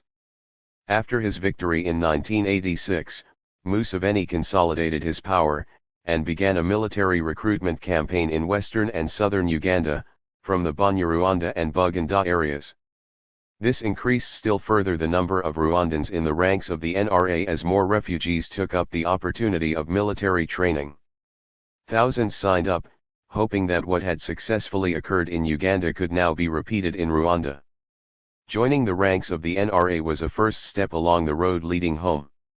These Rwanda recruits gained military experience.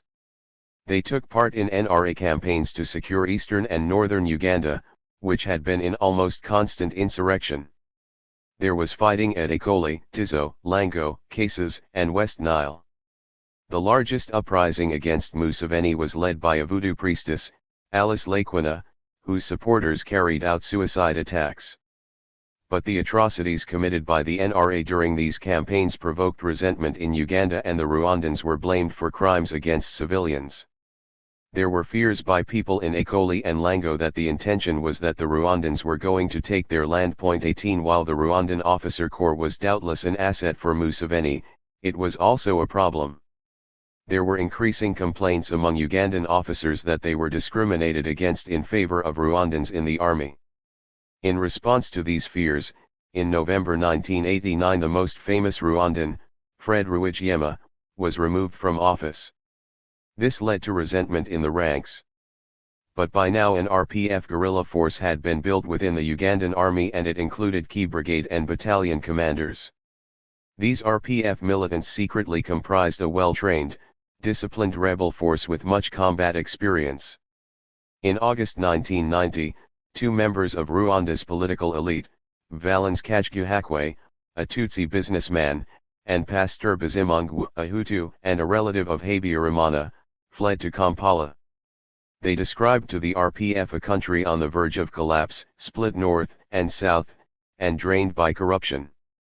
The people of Rwanda were ready to welcome anyone who wanted to overthrow the regime. 19. There are several indications that the regime in Kigali knew something of the RPF planning, with suspicions aroused by the Rwandan embassy in Kinshasa, in neighboring Congo. The idea of using civil defense to protect the country was suggested in a confidential report written in 1989 when the Rwandan ambassador to Zaire warned the Ministry of Foreign Affairs that there was going to be an attack on Rwanda by outside forces. He had analyzed the Rwandan population in Zaire, the Congo and Chad, the Central African Republic, Gabon, and Cameroon. The country's enemies were said to be among those communities where there was a majority of Tutsi. Some of them were receiving military training in Uganda. He worried about the weakness of the Rwandan army and proposed that the youth of Rwanda learn armed combat for civil defense. 20 There is also a suggestion that French intelligence had picked up information, and it is noticeable that arms supplies from France increased dramatically in 1989. In Nairobi, the news agency Agence France Presse picked up a rumor that Ugandan troops were massing on the Uganda-Rwanda border. 22 What is certain is that the regime in Kigali had hoped that the refugee problem could be solved with the minimum repatriation. In February 1988, Rwanda and Uganda formed a joint ministerial commission as Kigali was beginning to claim that the RPF was encouraging refugees to return home. The next year it was decided that the UNRWA should survey the refugee settlements to ascertain the numbers involved, beginning in October 1990. Talks were held to discuss the refugee problem with the Organization of African Unity, OAU, and the UNRWA. 23 It was too little, and too late. The invasion came on October 1, 1990, when several thousand Rwandan soldiers from the ranks of Uganda's army deserted their positions and invaded Rwanda, taking with them their weapons and supplies. These soldiers finally declared their true purpose, and, ripping the Ugandan military insignia from their uniforms, some 2,000 of them, together with medical doctors, scouts and messengers, surged across a bridge into the Rwanda border town of Kagitumba.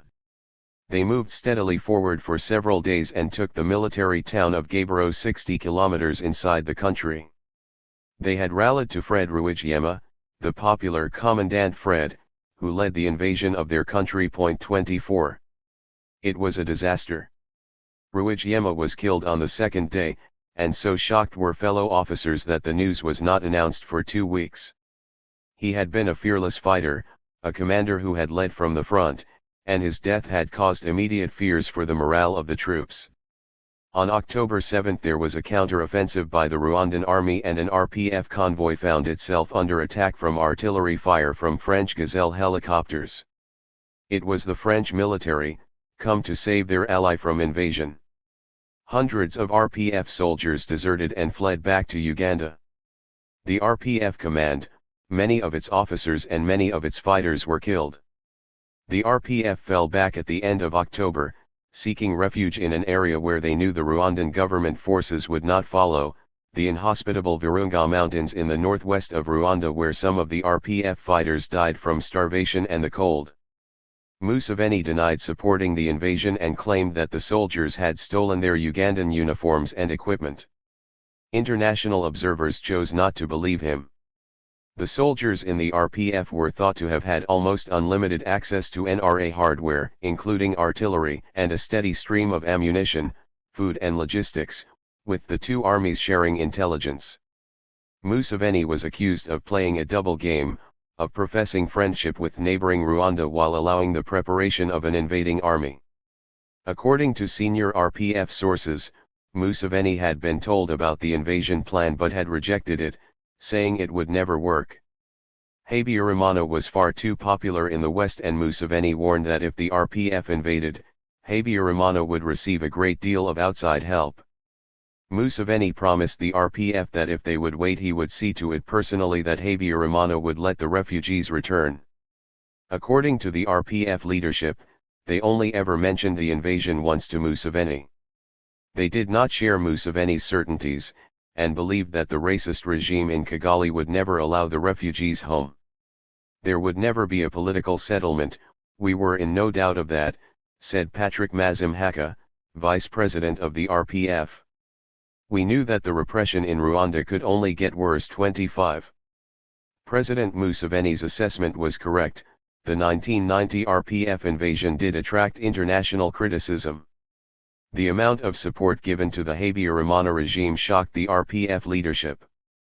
President Sisiko Mobutu from neighboring Zaire sent his Division Speciale Presidentiale, DSP, and Belgium sent 400 paratroopers to protect the 1,700 Belgian nationals living in Rwanda. France sent troops, ostensibly to protect its nationals, although the French were far more involved, and French spotter planes did much to locate the retreating RPF soldiers. In Paris, the RPF offensive was seen as a foreign invasion by a neighboring state. It was considered to be part of a Ugandan plot, which, in turn, was part of an attack by lay Anglo-Saxons, whose eyes were on French interests in Africa. In French conservative, intelligence, and army circles, the English-speaking RPF was anathema. To have abandoned Habyarimana would have been tantamount to handing Rwanda over to the rebels. In parts of the French military, Uganda was nicknamed Tutsi land, and it was taken for granted that what Museveni wanted was a Tutsi empire. There were policymakers in France who believed that in Rwanda they were supporting a democracy, with rule by a majority. This majority rule legitimized French military and diplomatic support for the regime.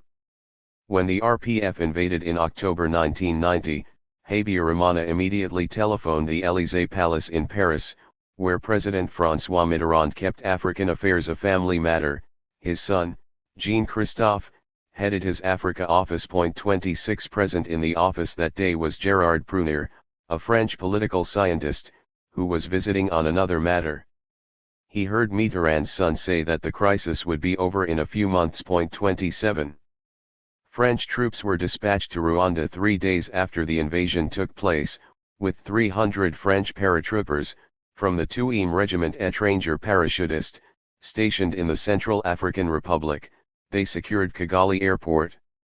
Within a few days more than 600 French troops were in the country to protect and evacuate French citizens. These were special forces. There were 2 companies of parachutists and paramilitaries from the French Secret Service, Direction Générale de la Sécurité Extérieure, DGSE, and there were combat helicopters. These troops had specialized training in secret operations. Although the French troops were not officially allowed to use weapons, France nonetheless installed soldiers next to the government troops in the north. While military help was substantial, the requirement was discretion. 28 In reality, the French had operational control of the counterinsurgency campaign, and provided much needed expertise, including communications equipment. It was notable that from October 1990 the overall command of the French military operations bypassed the usual military hierarchy in the Ministry of Defense, with operational control given to senior officers in the Élysée Palace. 29 These would include Admiral Jacques Lancade, who at the time of the 1990 RPF invasion had been strategic advisor to President François Mitterrand. Lancade was appointed Chief of Staff in 1991, and continued to help to determine policy towards Rwanda. Both the Defense and Foreign Affairs ministries objected to these unusual arrangements, for they felt they were excluded from decision-making. The December issue of the Hutu journal Kangura published a full-page photograph of President Mitterrand with the caption, "In Kinyarwanda, great friends, they stand by you during difficult times." 30. From October 1990 the Rwandan army expanded quickly from 5,000 to 28,000 men, requiring, inevitably, a sizable purchase of military equipment. Rwandan soldiers, who had only ever been equipped with light arms, were now also to have heavier guns, grenade launchers, landmines, and long-range artillery. 31 France was a major supplier, but soon a second source of weaponry was found. In a dramatic reversal, the government of Egypt, which had always refused to sell arms to Rwanda, changed its policy. We may never know the full facts of the Egyptian decision in October 1990. The sales would undoubtedly have helped to boost foreign earnings. Another factor may have been Rwanda's sudden change in fortunes, for some $216 million of international funding had by then been earmarked for Rwanda, some of it from the European Union with sizable bilateral contributions from France, Germany, Belgium, and the USA. Rwanda's economy was now in the hands of the world's most powerful international institutions, the World Bank and the IMF. A recently signed agreement had made Rwanda the subject of a structural adjustment program, SAP, devised to try to prevent economic chaos. From now on Rwanda's perilous economy was to be shored up. There was to be fundamental reform, and with outside help, the creation of a sound financial system with low inflation. 32 This would involve changes in pricing and trade policies, reductions in the size of government, and the regulation of production in order to integrate countries into the international market economy. What was intended under ANSAP was financial restraint. Yet when it came to Rwanda there is evidence to suggest that part of the money provided was not used productively as intended. 33 A sizable portion of quick dispersing loans was diverted by the regime towards the acquisition of military hardware. And the military purchases of Kalashnikov assault rifles, field artillery, a powerful asset in the mountainous terrain, and mortars were made in addition to the bilateral military aid package provided by France. The initial arms deal with Egypt was brokered by Dr. Boutros Boutros-Ghali, then an Egyptian Minister of State for Foreign Affairs who knew Rwanda well. Boutros-Ghali had recently overseen a state visit to Cairo by Rwanda's President Juvenal Habyarimana. Boutros-Ghali had not yet launched his campaign to become the 6th Secretary General of the United Nations. He was a professional diplomat, a lawyer, and author of books and articles on international law and political science. The regime in Kigali was grateful for his personal intervention in the arms purchases. Egypt had cheap mass-produced weaponry for sale. 34 Buying weapons from Egypt, with its low production costs, showed a competitive advantage. It was Boutros-Ghali who had intervened with the Egyptian government on Rwanda's behalf, pointing out that military aid to Rwanda from Belgium had been cancelled. 35 The regime had been so desperate in the past to get Egyptian weapons that at one point it had asked for them as gifts. Egypt had always declined. The only gift had been the statue of a pharaoh, placed with fanfare in the center of one of Kigali's strategic roundabouts. 36.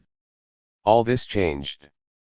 And amid the strictest secrecy, on October 28, 1990, the first arms contract between Egypt and Rwanda was signed. It was worth $5.889 million and it included 60,000 grenades weighed in kilos, some 2 million rounds of ammunition, 18,000 mortar bombs, both 82 mm and 120 mm, 4,200 assault rifles, rockets, and rocket launchers.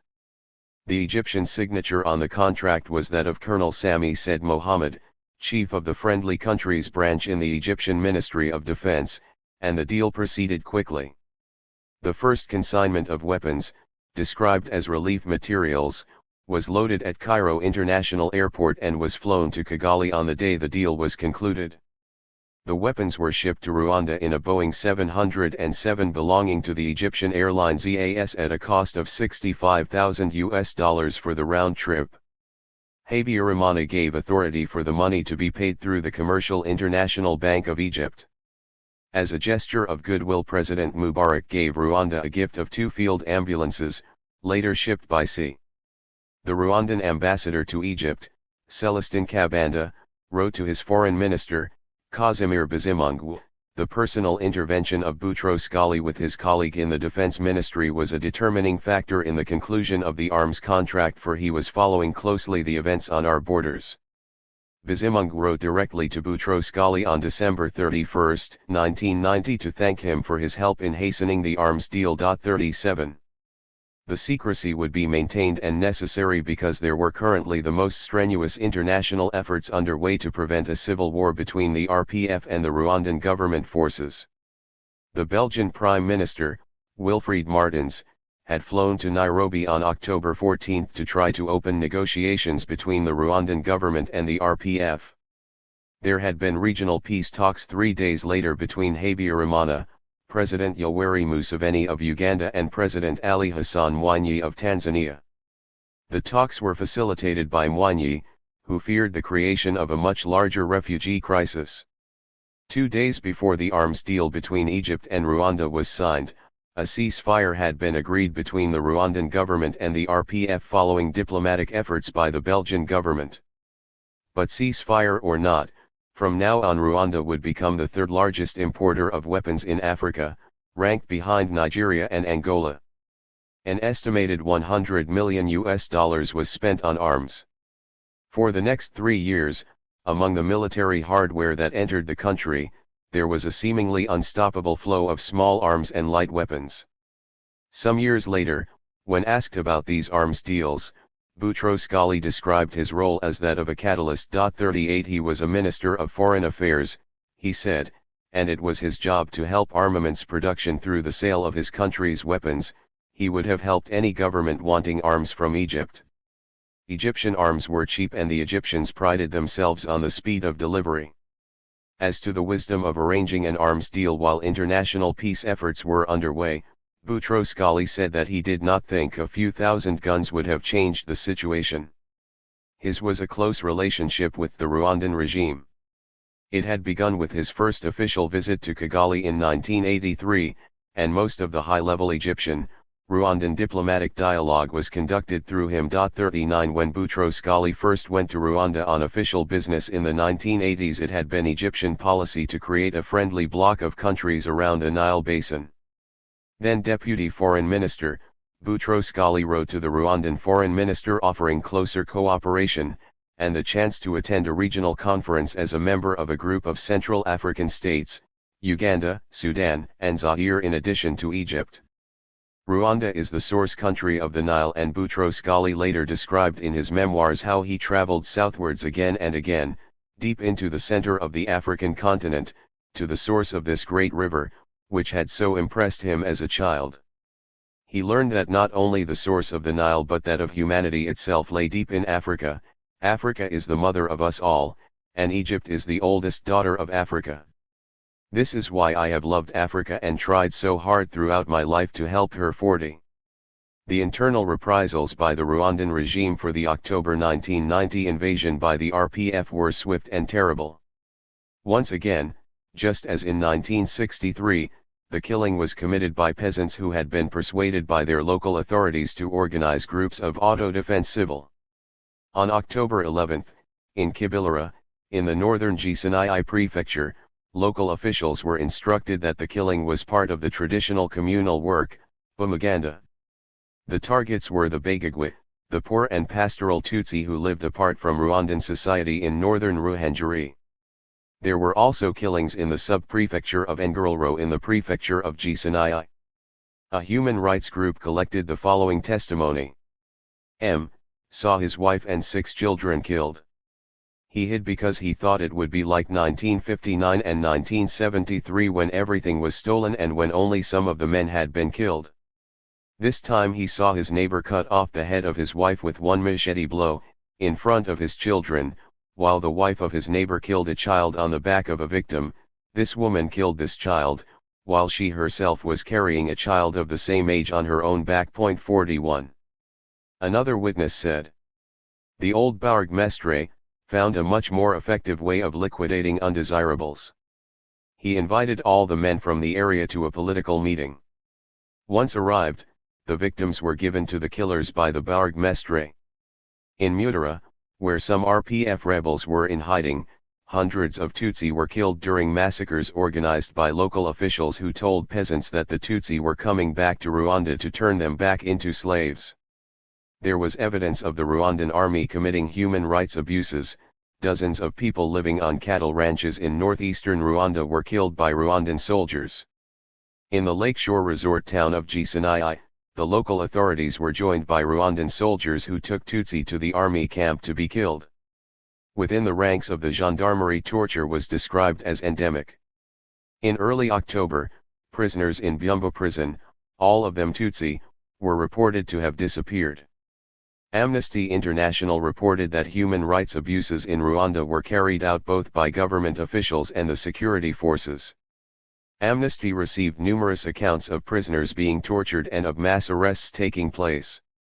Most cases of torture occurred within detention centers in Kigali, these premises belonging to the gendarmerie. 42 There were cells in a single-story building within a compound housing the presidential offices in Kigali where torture took place. 43 In Kigali a curfew was imposed which served to imprison people in their homes, and an estimated 5,000 people said to be RPF supporters were arrested. Hundreds of people were detained in Kigali's Nyamirambo Stadium, where they were told that should the RPF get anywhere near Kigali, everyone would be killed. There were people taken from the stadium to be tortured in the cells next to the office of the president in central Kigali. Some of them were never seen again. 44 To heighten fear of the RPF, the Habyarimana regime staged a fake attack on the capital. The gunfire and explosions heard during the night of October 4 were intended to encourage citizens to make arrests of Tutsi suspects. There was one privileged insider at the time, a well-informed French gendarme, Colonel René Galini, who was the defense attaché at the French embassy and who had been in Rwanda since 1988. In a series of telegrams to Paris, Galini warned that the situation in Rwanda could turn into an ethnic war. He wrote that there were Tutsi in Rwanda who feared that genocide could take place if French and Belgian troops were not there to stop it. 45 In another telegram Galini explained, Hutu peasants organized by the MRND are looking for Tutsi suspects in the hills, with massacres in the Kibilira region. The government forces are exploiting the loyalty of peasants who are taking part in military action. Organized as groups of auto-defense armed with spears and machetes. 46. In spite of the reporting by human rights groups of massacres in Rwanda, the French cut no aid, made no public complaint, issued no overt criticism. Only on December 19, 1990 did France take part in a diplomatic démarche when in a statement prepared jointly by the ambassadors of France, Belgium, and Germany and the representative of the European Union in Rwanda, the following warning was issued: the rapid deterioration of the relations between the two ethnic groups, the Hutu and the Tutsi, runs the imminent risk of terrible consequences for Rwanda and the entire region. In Brussels there was an outcry against the human rights abuses perpetrated by the Rwandan regime and, just days after the October invasion by the RPF, the Belgian government announced its intention to withdraw from Rwanda for good, citing a legal obligation to remain neutral in situations of war. 4. Akazu, the oligarchy ruling Rwanda. When the RPF invaded Rwanda in October 1990, Paul Kagame was in the United States, where he had just begun a military training course at the U.S. Army Command and General Staff College at Fort Leavenworth, Kansas. He had immediately returned to take control of the defeated rebel force. It was Kagame, with his experience of guerrilla warfare, whose decision it was to move those still alive to the appalling conditions of the Virunga mountain range, leaving behind decoy units to stage attacks and to divert attention. It was in this inhospitable place that the RPF was reorganized. Despite the considerable hardships, there were new recruits arriving every day from the diaspora, and by 1991 the RPF had nearly doubled in size. Eventually the RPF would be credited as the most educated rebel army ever created. It reputedly had a high percentage of medical doctors in its ranks. From a ragtag band of fewer than 2,000 men, Kagame created a 15,000-strong, disciplined light infantry army which, given all the circumstances, relied on resupply by foot. 1 For this reason his soldiers had high endurance levels. They were highly politicized. Each new recruit found political education to be a part of military training. There were political commissars assigned to every unit in order to remind the soldiers why they were fighting. 2. Kagame believed it would be a protracted war. He also thought that if the RPF managed to increase pressure points in the north, then contradictions within Habyarimana's corrupt regime would cause it to self-destruct. There would be constant activity. Sometimes in a single day we would carry out 10 different operations across Virunga and the northeast. This made it very difficult for the government to have stability or the freedom to operate, Kagame said some years later. 3. After their disastrous invasion the RFP had sufficiently regrouped and rearmed that barely 4 months later it was able to mount a daring and dramatic raid on Ruhengeri, an important northern town and a Hutu stronghold. The first targets were grain warehouses and a government-owned farm with several hundred head of cattle, needed to feed their comrades. There was strong military resistance to their assault and only later on, after French paratroopers had been recommended for medals, would they realize that French soldiers had played a direct role in the defense of Ruhengeri. The decision to attack a prison and free the 1,000 inmates was taken by Kagame. The attack prompted an immediate reaction from Kigali and an order from the president's office to the local commander, Captain Charles Yuwihorai, to kill all the prisoners. Yuwihorai refused the order and was thrown into prison in Kigali, and only released later when a human rights group took up his case. 4. The successful attack on the prison was followed by looting of the bank and police stations. The RPF withdrew later that day carrying a sizable quantity of stolen weapons in stolen jeeps, disappearing to their mountain hideaway. The Ruhengeri raid was a stunning humiliation for the regime. In retaliation and for the next 3 months the pastoralist Bagagwa people were again the targets of persecution. An estimated 300 men, women, and children were killed in the Gisenyi prefecture, in President Habyarimana's home region, the Bushiru. Roadblocks were erected in order to stop potential witnesses entering the area, and to prevent escape for the victims. 5 Once more there was evidence of the organized nature of the killing. In one commune buses were sent to collect the victims. There were instances of peasants being told that the killing was part of their community work, umuganda, and was necessary in order to get rid of enemies, and to eliminate the accomplices of the Inkatanyi. 6 The goods and the land of the victims were distributed. Over the next few months another key RPF victory was achieved with the seizure of the border town, Gatuna. By the end of 1991, the RPF controlled a swathe of land along the northern border, comprising an area constituting roughly 5% of the country. The RPF now made its headquarters in an abandoned tea plantation at a place called Mulindi. There were ceasefires between the RPF and the Rwandan government in October and November 1990.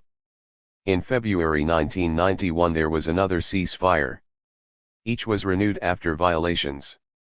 There were thus 3 years of sporadic fighting between the RPF and the Rwandan government army. The president of the RPF was Colonel Alexis Kanyarengwe, a northern Hutu and former Rwandan minister of the interior who had fled Rwanda in 1980 after accusations that he was plotting against Habyarimana. His appointment signified a link between the RPF and the Habyarimana opposition in Rwanda. But during 3 years of civil war the RPF neither broadened its political base nor rallied large numbers of Hutu to its side. The civil war divided society, it created instability and near economic collapse. The civil war had a devastating effect on Rwanda, displacing thousands of people, and having an impact on tea and coffee production. The war cut the road to the Kenyan port of Mombasa, Rwanda's main overland route to the outside world. It destroyed the fledgling tourist industry, which had become the third largest earner of foreign exchange. Although in Rwanda the levels of poverty remained high, during the 1970s and early 1980s economic and social progress had been made. The real gross domestic product, GDP, growth was of the order of 4.9% per annum, 1965 to 89, school enrollment increased and inflation was among the lowest in sub-Saharan Africa, less than 4% per annum. 7 Coffee was cultivated by approximately 70% of rural households, although it constituted only a fraction of the total monetary income of those who grew it. And 75% of Rwanda's export earnings came from coffee. All coffee producers in Rwanda were smallholders and the government assured them a guaranteed price. This made the government a profit. A Belgian academic and expert on the region, Professor Philip Rentgens of Anvers University, says that towards the end of the 1980s corruption in Rwanda was limited and he believed that human rights were more or less respected. Compared with other African countries, Rwanda was not so bad. 8 The Habyarimana years had begun with a campaign of development.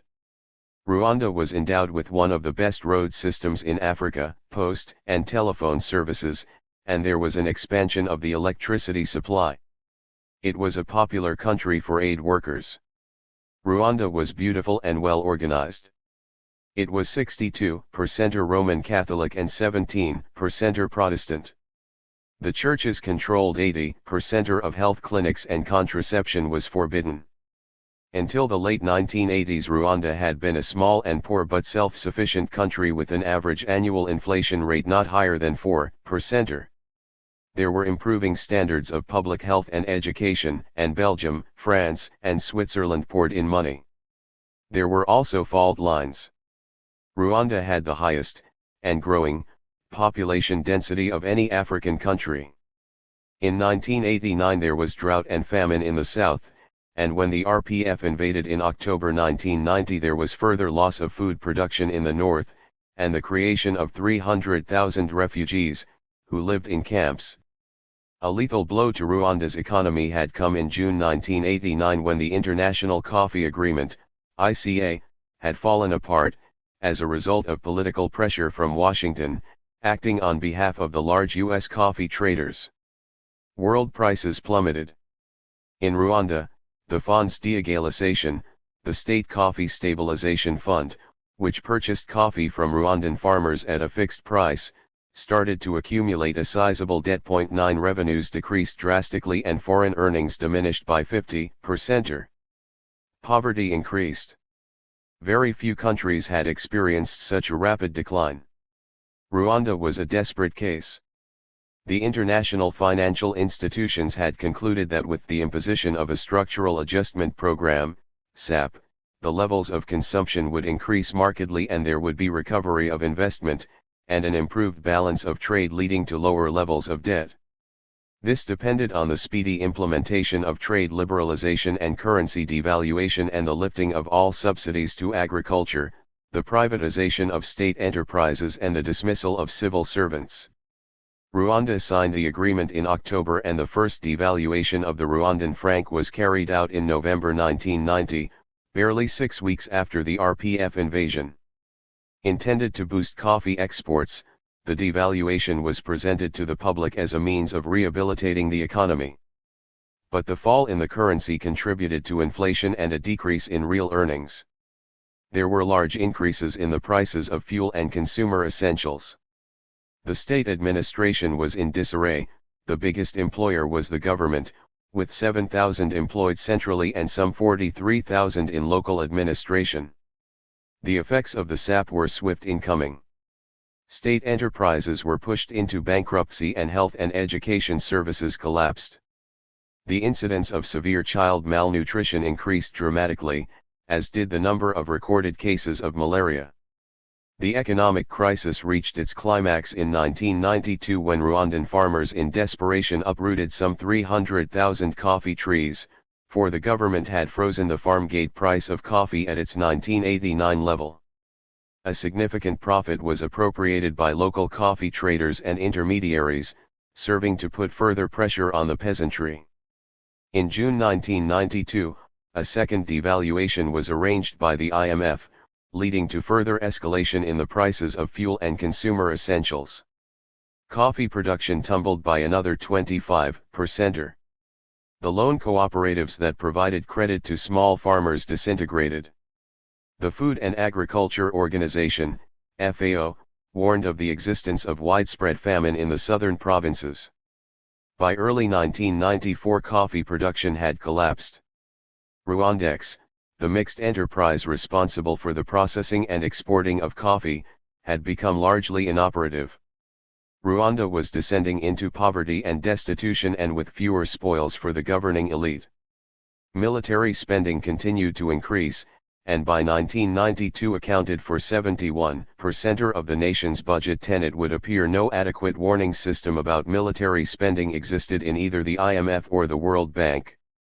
Another consequence of the October 1990 invasion had been the encouragement it gave to the emerging pro-democracy groups.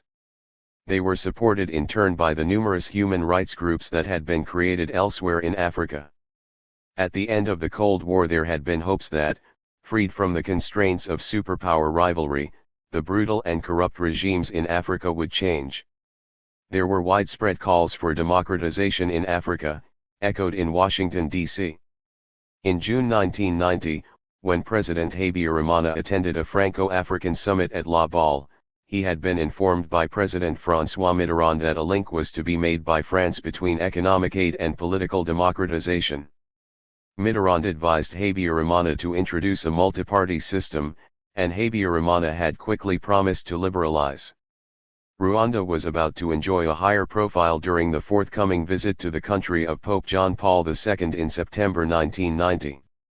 On November 13, Habyarimana announced that a multi-party system would be created. Later that month, the first independent party was established in exile, the Union du Peuple Rwandais, UPR. There was a wave of optimism and hope, but it was misplaced. Habyarimana continued to persecute journalists deemed to have written subversive articles, and the Mouvement Révolutionnaire National pour le Développement, MRND, and Habyarimana continued to benefit from state resources and access to the media. When a coalition government was created, it included just one opposition minister. President Juvenal Habyarimana lived in a large Swiss-style chalet set in a beautiful garden. It was on the outskirts of the capital and close to an important military barracks. The house was minutes away from Kigali's international airport and was directly under the flight path. There were tennis courts, swimming pools and numerous summer houses for outside dining. The house had ebony woodwork, marble floors, brass fittings, and white and gold reproduction Louis XV furniture. In a back bedroom, on the second floor, a secret stairway led from inside a wardrobe to a series of attic rooms. One of these rooms was the president's inner sanctum, a small, oppressive room with a tiny skylight. The dark green of the carpet matched the color in the Rwandan flag. The attic also included a simple and unadorned private chapel where chosen visitors were taken to pray. But although the president and his wife were ostentatiously Catholic, and the word God figured in Habyarimana's speeches, in reality the couple consulted soothsayers and clairvoyants. Outside in the garden and some way from the house there was a small brick bungalow where their own special rituals took place. 12. Habyarimana, a tall man, walked with a limp from an injury sustained during a parachute jump when he was the first Rwandan soldier, with much fanfare, to parachute onto Rwandan soil. He was educated by a French-speaking religious order, and he spoke fluent French. His links with President François Mitterrand were well known, and when in Brussels he would stay with the Belgian royal family. Habyarimana was closest to President Mobutu in neighboring Zaire, and it was rumored that Mobutu was particularly close to Habyarimana's wife, Agathe Kanziga. 13. Although Habyarimana was considered the Mwami, king, of the Hutu, the real power in Rwanda was believed to reside with her. She was said to be so conniving and influential that the Rwandans nicknamed her in memory of a terrible character from Rwandan history, Kanjogera.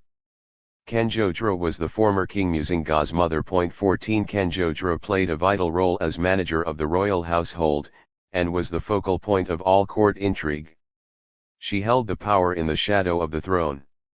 Agathe was a member of a known northern lineage, and she was proud of being able to trace her ancestral roots as a Hutu of the Bushara. 15 Her husband had no such power base.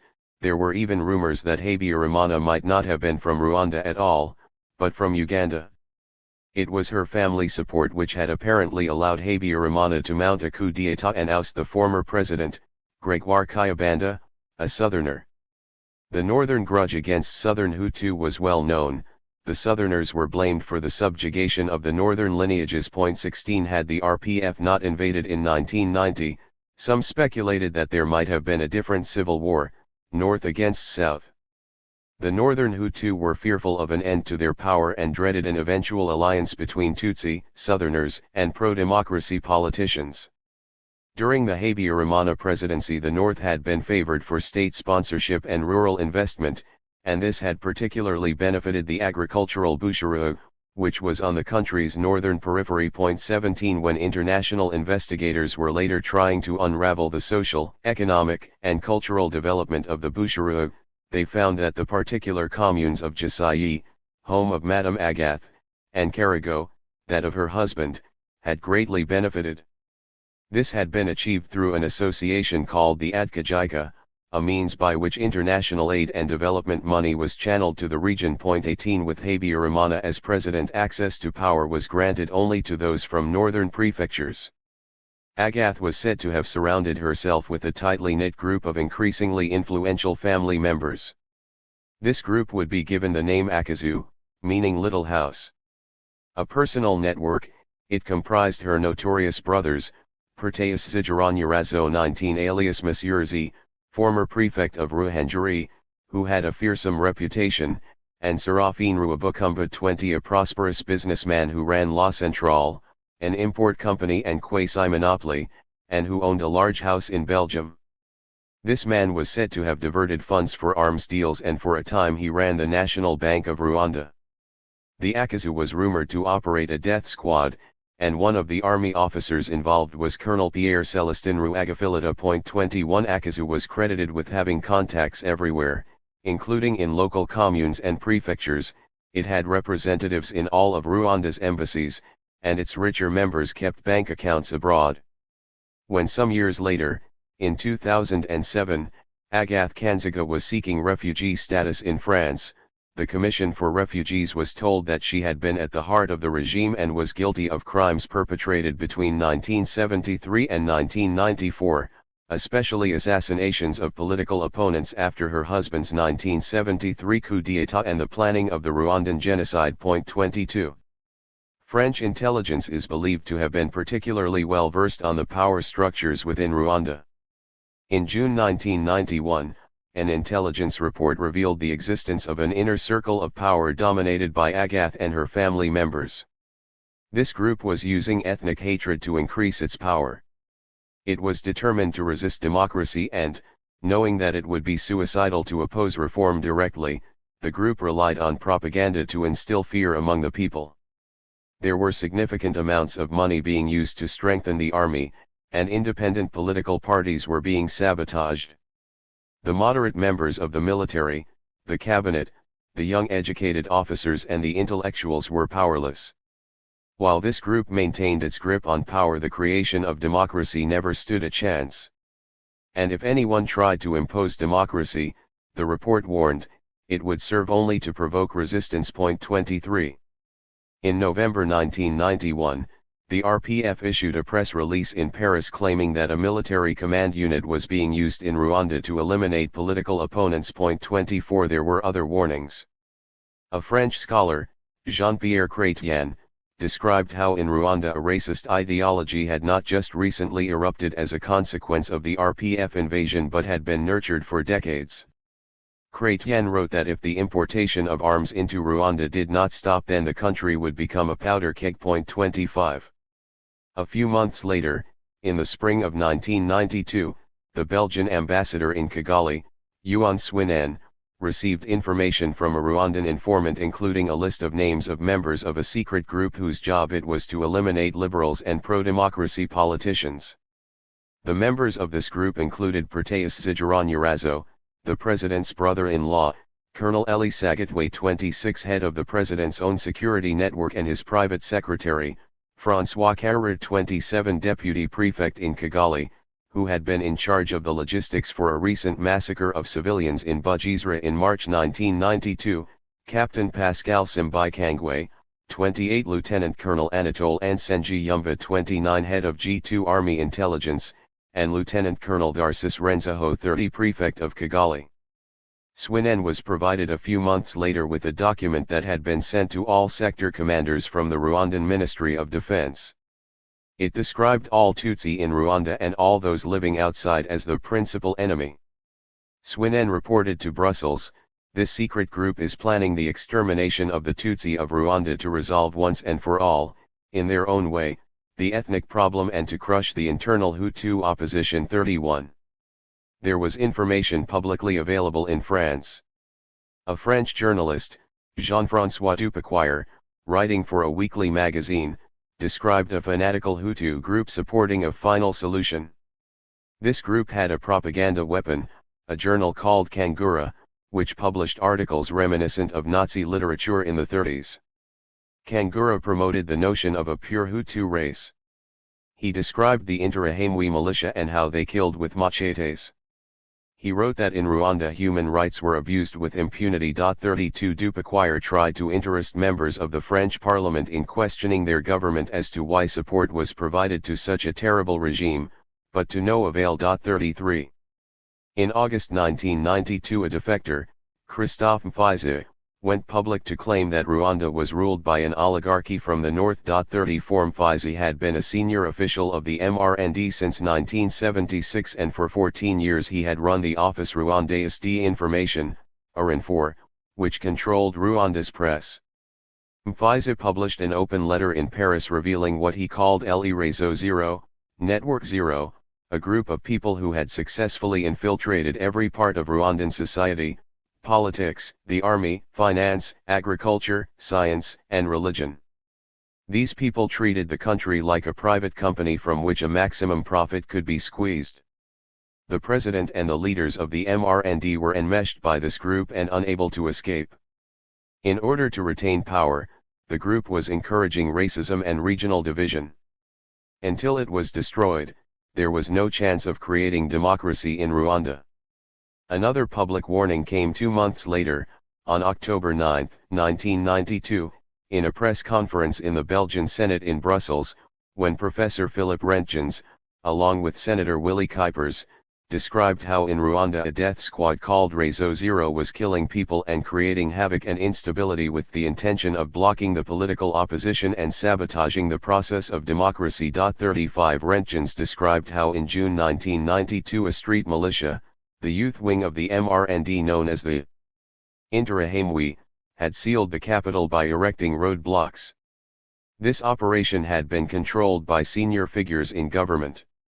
Rentgens had traveled to Rwanda to investigate the killing of Tutsi in March in the Bugesera, a region where there was a higher percentage of Tutsi than anywhere else. An estimated 300 people had been murdered. Rentgens discovered that the death squad known as Réseau Zero was similar to those operating in Latin America. Its membership comprised off-duty soldiers and militia. Rentgens said his information had been corroborated and his informers were 2 members of the death squad and 3 others, including 2 high-ranking army officers. Some years later Rentgens revealed that one of his sources had been Colonel Bonaventure Buregeya, the Secretary General in the Office of the President, who had been one of the officers who had seized power with Habyarimana in 1973. Röntgens implicated 13 people, including those names mentioned in Ambassador Swinen's earlier report. All of them were in command positions in the army, were working closely with the president or were related to him. 36 This group had local representation. In the Bujizra, for example, there was support from Fidel Ruambuka, a Burgmestre in Kanzenz. Röntgens discovered that 75 members of the Presidential Guard had been sent to the Bujizra dressed as civilians and that they had been armed with knives and pistols. There were Interahamwe militia who traveled to the Bujizra in Ministry of Works vehicles with petrol provided by Ruabukumba and Joseph Nzirora, the Secretary General of the MRND and previously in 1989 the Minister of Public Works. 37 He said there had been similar operations planned for the Gikongoro prefecture but this region had proved difficult for this sort of manipulation and so the groups went to neighboring Kibai in August. There had been a dozen people killed, dozens of injured and several thousand people displaced. Röntgens described how Rezo Zero comprised presidential family members from the Bushuru, business contacts, and those who believed in a northern pure and strong Hutu ideology. 38 Röntgens had called for an independent and international inquiry into the human rights abuses in Rwanda. Another of Röntgens's informants had been Janvier Africa, who claimed to be a former member of the death squad. He said he had worked for Rwanda's internal security services but he had become sickened by increasing violence. Africa said that the killings of the Begagwe in January, March 1991 had been organized at a meeting at which both the president and his wife were present. 39 He warned that a terrible and imminent danger awaited all Rwandans. The poison had been prepared, and was being administered to the country in small doses. Something had to be done. 40 Thrown into prison. He was interviewed there in January 1993 by Jean Carbonare, the president of a French human rights group, Survey Africa told Carbonare how some 70 members of a street militia known as the Interahamwe had killed Begagwe people in Ruhengeri in early 1992. The realities of Rwanda were never a secret.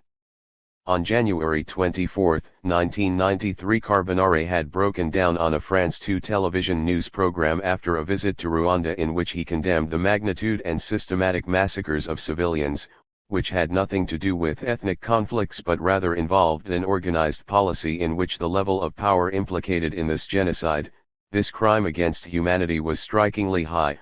We emphasize these words. He pleaded for help to protect victims.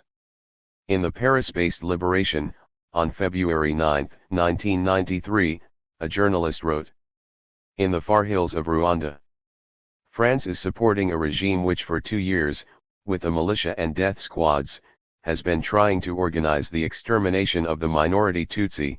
The death squads, organized in a Rezo Zero Network Zero by the president's clan, are operating a genocide against the Tutsi, as though it were a public service." In March 1993 Le Nouvel Observateur, under the headline "The Killing Fields of Rezo Zero, Ethnic Purification in Rwanda," carried an article that queried France's inexplicable military help to a dictatorship. 41. A report produced by a Rwandan human rights group, ADL, for the years 1990 to 92 used the word genocide to describe the massacre of the Begagwe in the northern prefectures of Gisenyi and Ruhengeri. 42 In the newspaper Le Monde, journalist Stephen Smith published an article quoting the French ambassador in Kigali, Georges Martries, saying that stories of massacres were rumors. 43. A pro-democracy movement was continuing to grow and for the first time it looked as though there would be serious opposition to the one party, the Mouvement Révolutionnaire National pour le Développement, MRND. In March 1991 a group from Gitarama, the former President Kayibanda's region, established the Mouvement Démocratique Républicain, MDR.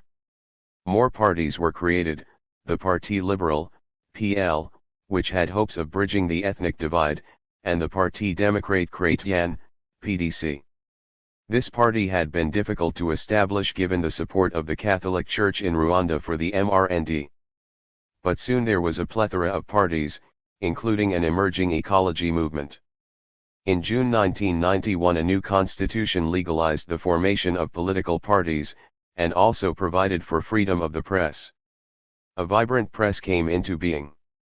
Each time there was a concession towards democracy, however, there was violence, and violence soon became an integral part of political life. Youth gangs, attached to political parties, violently coerced support, and there was increasing lawlessness. The uneducated and unemployed youth were taken from the streets and formed into gangs, each of them including delinquents and petty criminals, with experts in thuggery. They would disrupt political meetings and would take control of their own neighborhoods. The restrictions on freedom of movement and residence meant that the youth were forbidden from leaving the countryside to find work, and this was where 95% of the population lived. Most of the country's youth lived in rural areas with little hope of a future, unable to inherit enough land to raise a family, and constantly in search of low-paid and temporary jobs. Rwanda's increasing population density and severe soil erosion led one former prefect to say that the problem of land scarcity was a time bomb. 44. The Interahamwe was the best organized. It was attached to the MRND and would eventually become the largest and the best-known group. It was created in 1991, and in rowdy and intimidating groups it increasingly terrorized anyone who criticized the government. Its members were disciplined and it had leadership at the most basic neighborhood level. Intended to be countrywide, the Interahamwe was to have committees in every one of Rwanda's 146 communes. There were plans for 200 militia members in each commune with one man for 10 families. The Interahamwe had supporters in the Rwandan Gendarmerie, in the Presidential Guard and within the Rwandan Army. It was not just the new recruits who were given food, beer, and clothing but also family members. 45 The best trained members were given hand grenades. Some recruits were issued AK-47 assault rifles, although these required requisition forms. The Interahamwe wore distinctive clothes and its members were equipped with cords and bayonets and provided with shoes to wear. Groups were organized to communicate with each other by blowing whistles, used effectively to call for reinforcements. 46. Of all the youth gangs, the Interahamwe was the most militant, and it eventually became evident that members were receiving military training, including at a major army camp at Kanombe just on the outskirts of Kigali. There were rumored to be several training camps, one of them in Mutara, another in the Bugesera and one in the forest of Nyungwe. One of the well-known camps was at Gabiro, near a hotel in the Akagera Game Park, and another was in the northwestern Gishwati Forest, near the Hotel Montmuhi, which belonged to members of the Akazu. The youth sometimes lived in tents in the forest near Gabiro. 47 The recruits were taught to handle weapons and use explosives and eventually they were taught to kill, with the emphasis on killing at speed, cutting the Achilles tendon in order to prevent escape. The first time that the Interahamwe militia took part in the mass killing of Tutsi will probably never be known, although it is known that Tutsi were attacked and killed in November 1991 in the commune of Murambi, east of Kigali. 48. The Belgian ambassador in Kigali, Yuan Swinan, reported to his foreign ministry that the Interahamwe, whose members had been recruited outside the Bugesera, had taken part in the killings there in February 1992. The local group of militia had been ordered to pillage and set fire to homes. In this way it was hoped to portray the killing as local ethnic disturbances. In fact the killing was well planned and Swinan was told that a group of professional killers had also played a role. A commando group had been recruited at the National Gendarmerie School, École Nationale de la Gendarmerie, and, dressed in civilian clothes, the recruits had killed members of the local Parti Liberal, PL, and the Mouvement Démocratique Républicain, MDR. 49 These killings were widely reported. A group of 5 Rwandan human rights groups held a press conference on March 10, 1992 to reveal that the massacres were the work of local officials determined to ruin the new politics.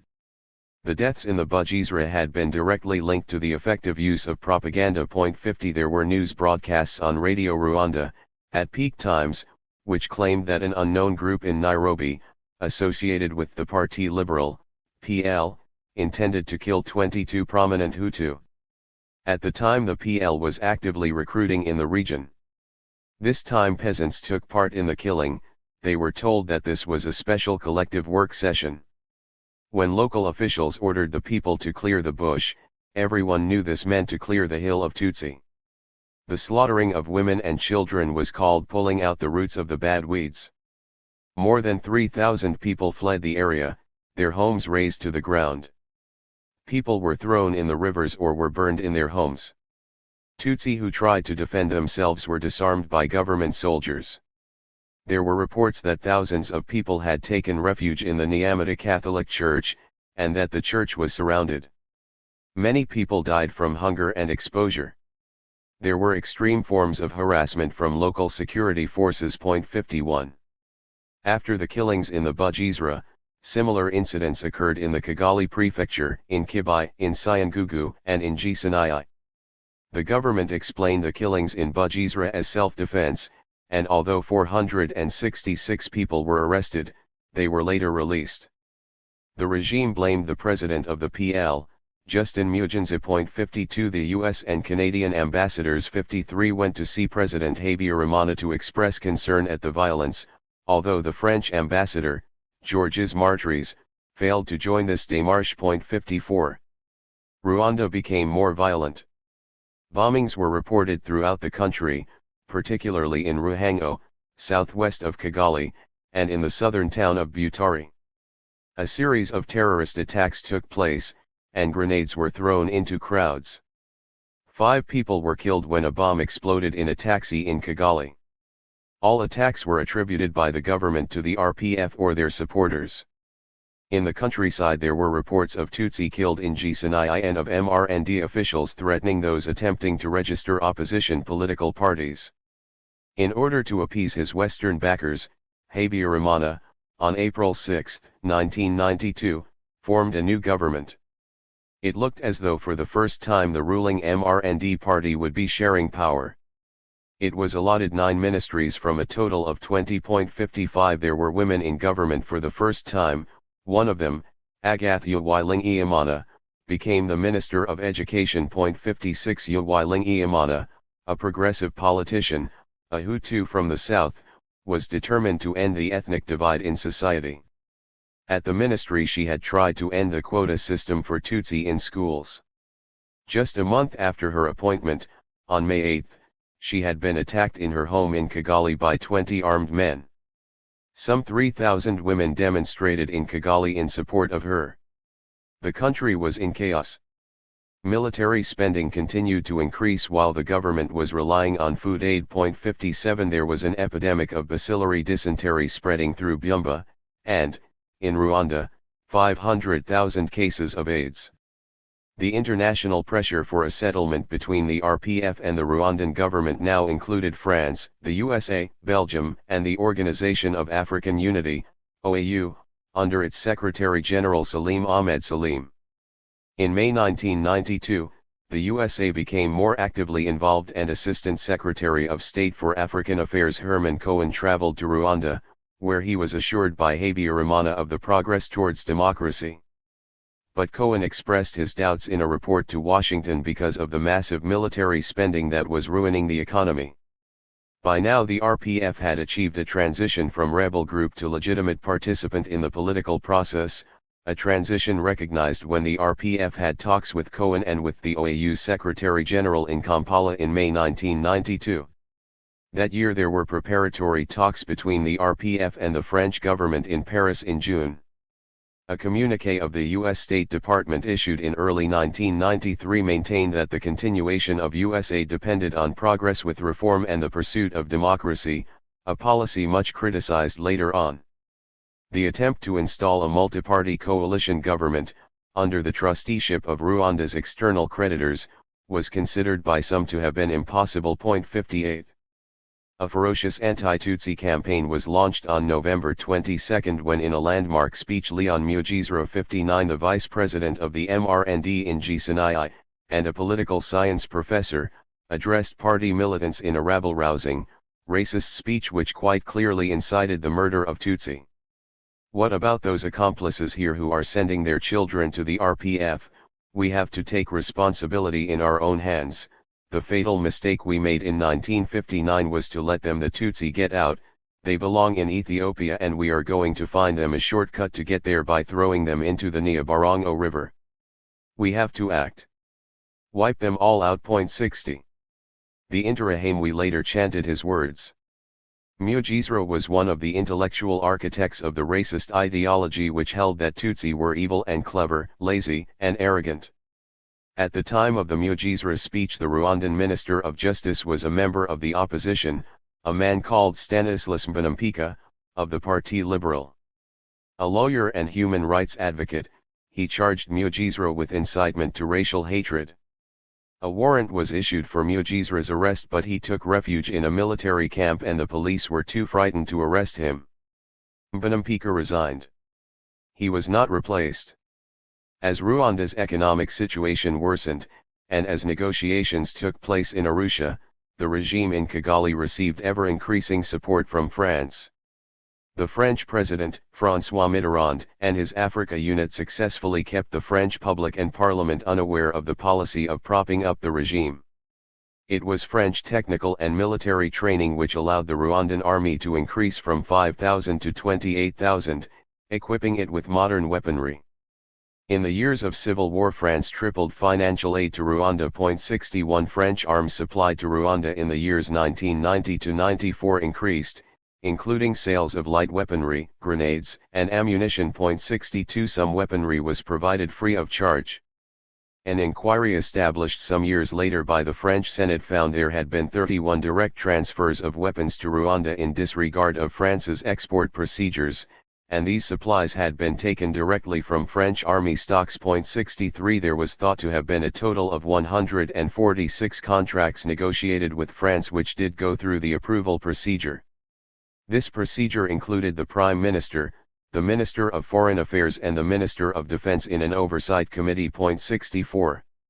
It has been estimated that during the years 1991 to 92 at least $6 million of arms from France was sent to Rwanda: mortars, light artillery, armored cars, and helicopters. By 1993 Rwanda was receiving $4 million military aid from France. All this was under the terms of an amended 1975 Military Technical Assistance Accord which had entailed an initial modest annual transfer of arms.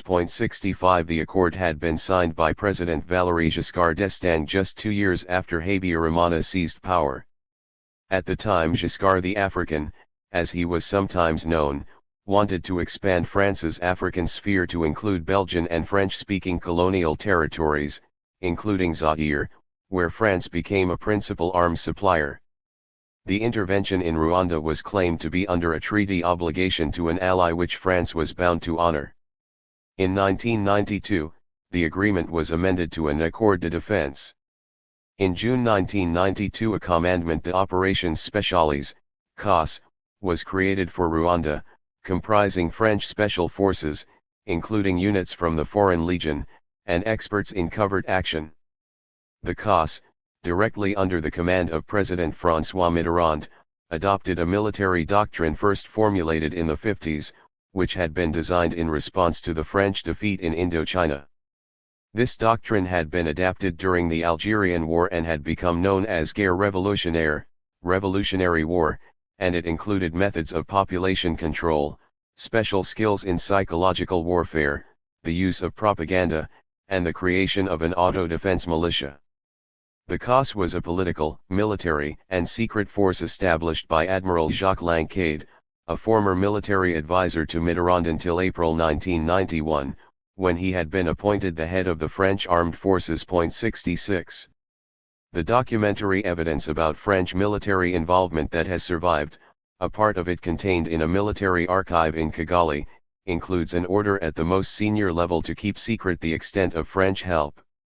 A letter from Colonel Deogracius Nsabimana, 67, Commander-in-Chief of the Army, dated December 9, 1992, pays tribute to French soldiers who were improving the government defenses against the RPF in the north. The French work has been good but they must be more discreet, Nsabimana wrote to the Minister of Defense. Although successive officials in the French government have denied that French paratroopers participated directly in the civil war against the RPF, there is evidence to the contrary. Aid workers saw French soldiers manning artillery positions during the fighting with the rebel RPF in January 1991. A French mercenary, Paul Beryl, would later proudly claim that he knew a member of the French Secret Services who had single-handedly stopped an RPF advance in 1992. 68 French soldiers were seen controlling checkpoints in Kigali, demanding to see identity cards, arresting Tutsi, and passing them over to the Rwandan army. The anti-Tutsi behavior of French soldiers was noticeable. 69 The military training provided by France extended to the Presidential Guard, responsible for the president's security. The Détachement d'Assistance Militaire (ETD) instruction, DAMI, the name used for French military cooperation, provided 3 officers to the Presidential Guard between November 1991 and February 1993, led by a French gendarme, Lieutenant Colonel Denis Roux. 70 This was eventually halted because of French concerns about the violent activities of the Presidential Guard. 71 There was a credibility gap between the officially recognized cooperation with France and the reality. Colonel Bernard Cussac, the French military attaché, July 1991 to April 1994, and the head of the French military assistance mission to Rwanda, once explained, "French military troops are here in Rwanda to protect French citizens and other foreigners. They have never been given a mission against the RPF." 72 The official aims of French military cooperation were to train the Rwandan army, to ensure the safety of French nationals, and to inform Paris about the local situation. And while claiming that there were only 600 French soldiers in Rwanda, with the creative manipulation of rotas it was possible to keep 1,000 soldiers there. 73 There is eyewitness testimony showing how French soldiers arriving at Kigali International Airport bypassed border controls. 74 When in October 1992 the supporters of an extremist Hutu party took to the streets to demonstrate against a peace agreement with the RPF, they were chanting, "Thank you, Mitterrand. Thank you, people of France." In Kigali the French president was laughingly called Mitterrahimwe. 5 Peace in Rwanda? The Arusha Accords. It was thanks only to international pressure that negotiations began between the government of President Habyarimana and the RPF, pressure that came from France, Belgium, the USA, and the Organization of African Unity, OAU. The negotiations opened in Arusha, Tanzania, in July 1992. They were the only hope for a peaceful resolution to the civil war.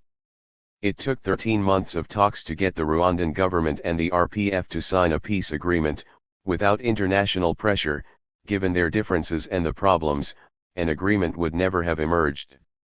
So happy were they with the outcome that the diplomats involved called the eventual agreement, known as the Arusha Accords, one of the best deals ever negotiated in Africa. It was a truly international effort with the involvement of delegations from 5 African states, Burundi, Zaire, Senegal, Uganda, and Tanzania. The negotiations were organized by the OAU with leadership provided by President Ali Hassan Mwinyi of Tanzania, whose government acted as facilitator. 4 Western countries had observer status: France, Belgium, Germany, and the USA. The talks were monitored by Britain, Canada, the Netherlands, and the European Union from their local embassies. The OAU Secretary-General, Salim Ahmed Salim, a Tanzanian and one-time front-runner for the job of UN Secretary-General, had a high profile at these talks. 1. The OAU had been involved from the start of the Civil War, and its leadership had seen the RPF invasion of Rwanda not as aggression by a neighboring state, but as an attempt by the children of exiled refugees to go home. One of the ceasefires that followed the outbreak of fighting in 1990 had provided for the presence in Rwanda of a 50-member neutral military observer group, NMOG, provided by the OAU, to monitor the border between Uganda and Rwanda in order to prove that Uganda was not helping the invaders. A group of 50 officers was provided, but it was plagued by serious logistical and financial shortages. 2. The Arusha Accords provided for radical change. The triumphant signing ceremony came in August 1993 and the agreement was comprehensive and wide-ranging, providing for political, military, and constitutional reform.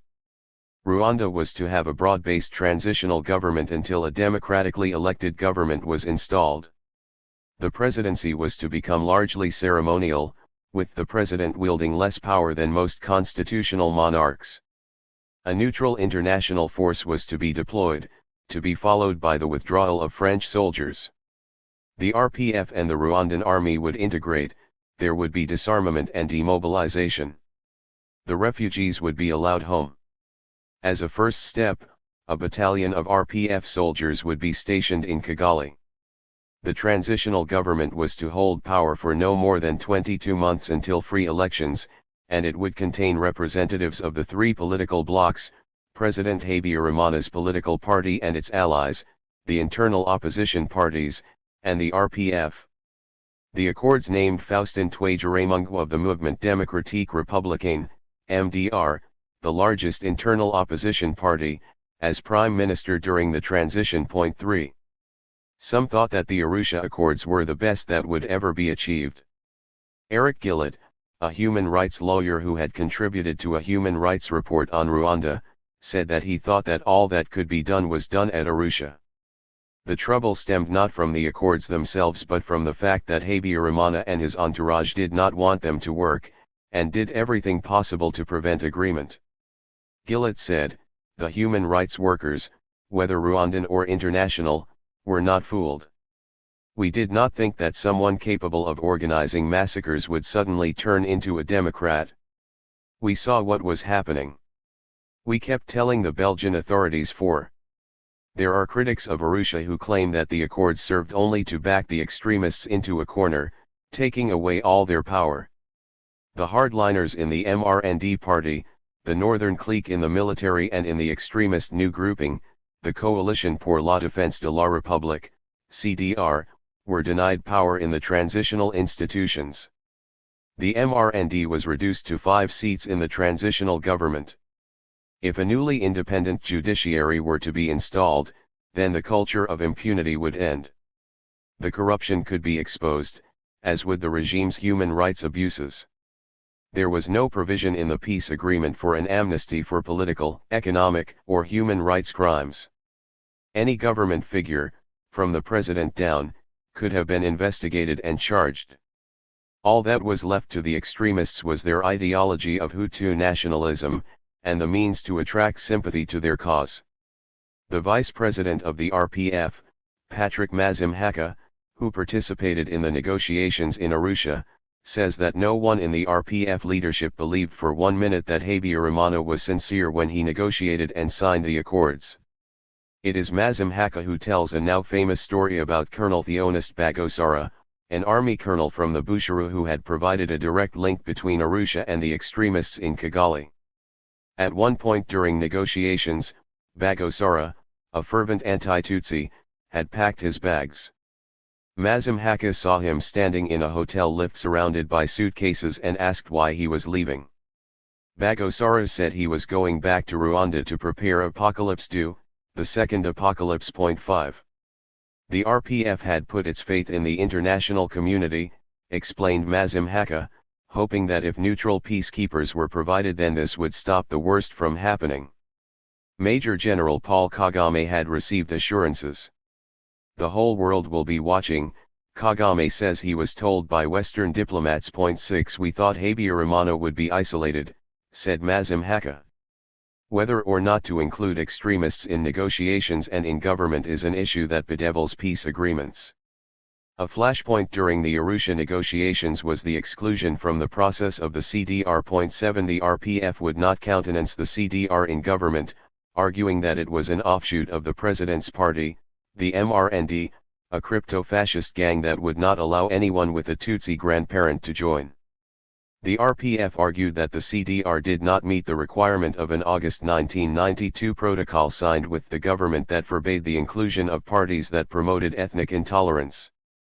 Habyarimana was in favor of the inclusion of the CDR and he was supported in this by French diplomats who argued that it was better to have the CDR in government where it could be controlled than out of government where it could not. The Tanzanians said the same.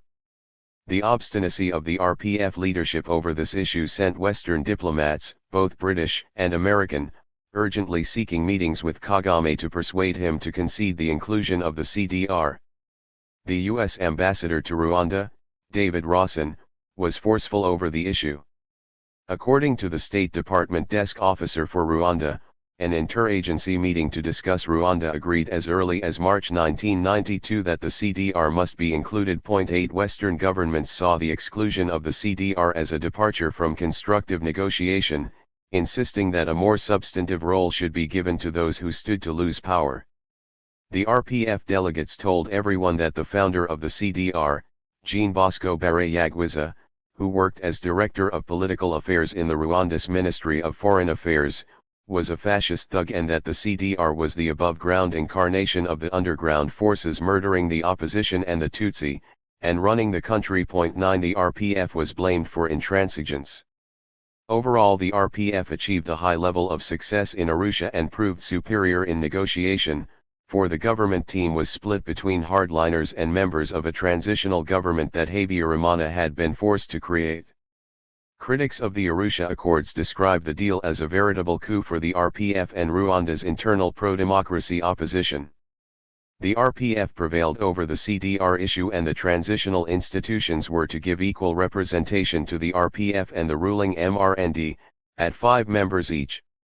The balance of power would be shared between 11 members of the National Assembly, representing 5 of the smaller parties established since 1991. The Prime Minister and the Minister of Foreign Affairs were to be drawn from the minor parties, with defense going to the MRND and the Ministry of the Interior to the RPF.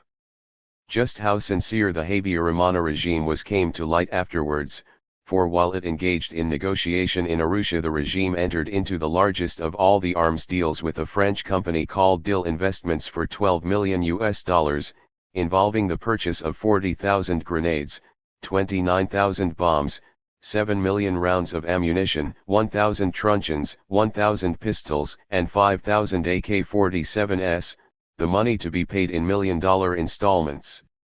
Transport was in the hands of the OGA, Office General de l'Air, and East African Cargo, a Belgian company. 10. Soon after the deal was signed, the chief executive of Rwanda's bank, Jean Birera, took the risky and exceptional step of privately warning diplomats from Western embassies about the purchase. But to no avail. By late December 1993, so openly distributed were weapons in Rwanda that the Bishop of Nyundo, from northwestern Rwanda, issued an unprecedented press release asking the government why arms were being handed out to certain civilians. The government's answer was that the locals had to defend themselves against rebel and guerrilla forces because there were not enough troops. In the years immediately before the 1994 genocide, there was a bewildering array of aid agencies involved in Rwanda, and most of them were fully aware of the overt system of discrimination operated against the Tutsi. In 1993 there were 38 non-governmental organizations, NGOs, in Rwanda. Nothing exists to show that any of the knowledge, even that which the Bretton Woods institutions possessed, about the reality in Rwanda was ever shared with the Western diplomats negotiating the peace deal in Arusha. The USA was actively involved in the peace process from 1991. For several months in 1991 a series of French and US meetings with the government and the RPF ran in parallel, while each kept the other informed. In early 1992, in the African Bureau of the State Department, the Assistant Secretary of State for Africa, Herman Cohen, convened an interagency forum which continued to meet for the next 2 years to coordinate American efforts. 11. There were human rights groups gathering information. They reported extensively on the Begagwe massacres in January 1991 and the February 1992 massacre at Bujizra, describing the involvement of military and local government officials. In some communes Tutsi had been repeatedly attacked, and the military had distributed arms to civilians who supported Habyarimana. In one case, Tutsi victims were buried in the backyard of a local government official. So bad did the situation in Rwanda become that, in January 1993, a group of international human rights experts from 10 countries traveled to Rwanda and collected testimony from hundreds of people, interviewed witnesses and the families of victims, and reviewed numerous official documents. They published a report in March 1993 revealing that in the previous 2 years those who held power in Rwanda had organized the killing of a total of 2,000 of its people, all Tutsi, singly, or in small or large groups. There had been some 10,000 Tutsi and members of the political opposition arrested or detained without charge. Many people had been tortured or badly beaten, some were held incommunicado in military camps rather than in prison. The report made clear that those in power were guilty of serious, and systematic, human rights abuses. The authorities in Rwanda, at the highest level, including the president, were responsible for the violence and murder committed by civilians, soldiers and, increasingly, militia. The militias operated with impunity. Rwanda's judicial system was paralyzed by political interference. 12. The word genocide was not used in the report, being considered too highly charged by some of the group's authors, but a press release distributed with the report carried the headline, Genocide and War Crimes in Rwanda. This was written by William Shabas, a Canadian lawyer from the International Centre for the Rights of the Person and Democratic Development, based in Montreal, and a member of the investigating commission. 13. He had argued strongly for the word genocide to be used. Shabas was convinced that genocide in Rwanda was indisputable, citing the definition in the 1948 Convention on the Prevention and Punishment of the Crime of Genocide, acts committed with the intent to destroy a national, ethnical, racial, or religious group. Those acts were killing, causing mental harm, inflicting conditions of life calculated to bring about the group's destruction, imposing measures to prevent birth and transferring children from one group to another. 14. In Rwanda, the intent to destroy Tutsi as a group was evident because of the hate propaganda. In response to this damning human rights report, Habyarimana promised a 10-point set of reforms. At the time, his chief propagandist, Ferdinand Nahimana, 15, who had helped to provoke the massacres at Bugesera, was on a tour of Europe and the USA, trying to convince the press and public that the International Commission had been misinformed. There had been an internal Rwandan inquiry, Nahimana claimed, which found that local officials were responsible for the violence. There was little international concern when the human rights report was published.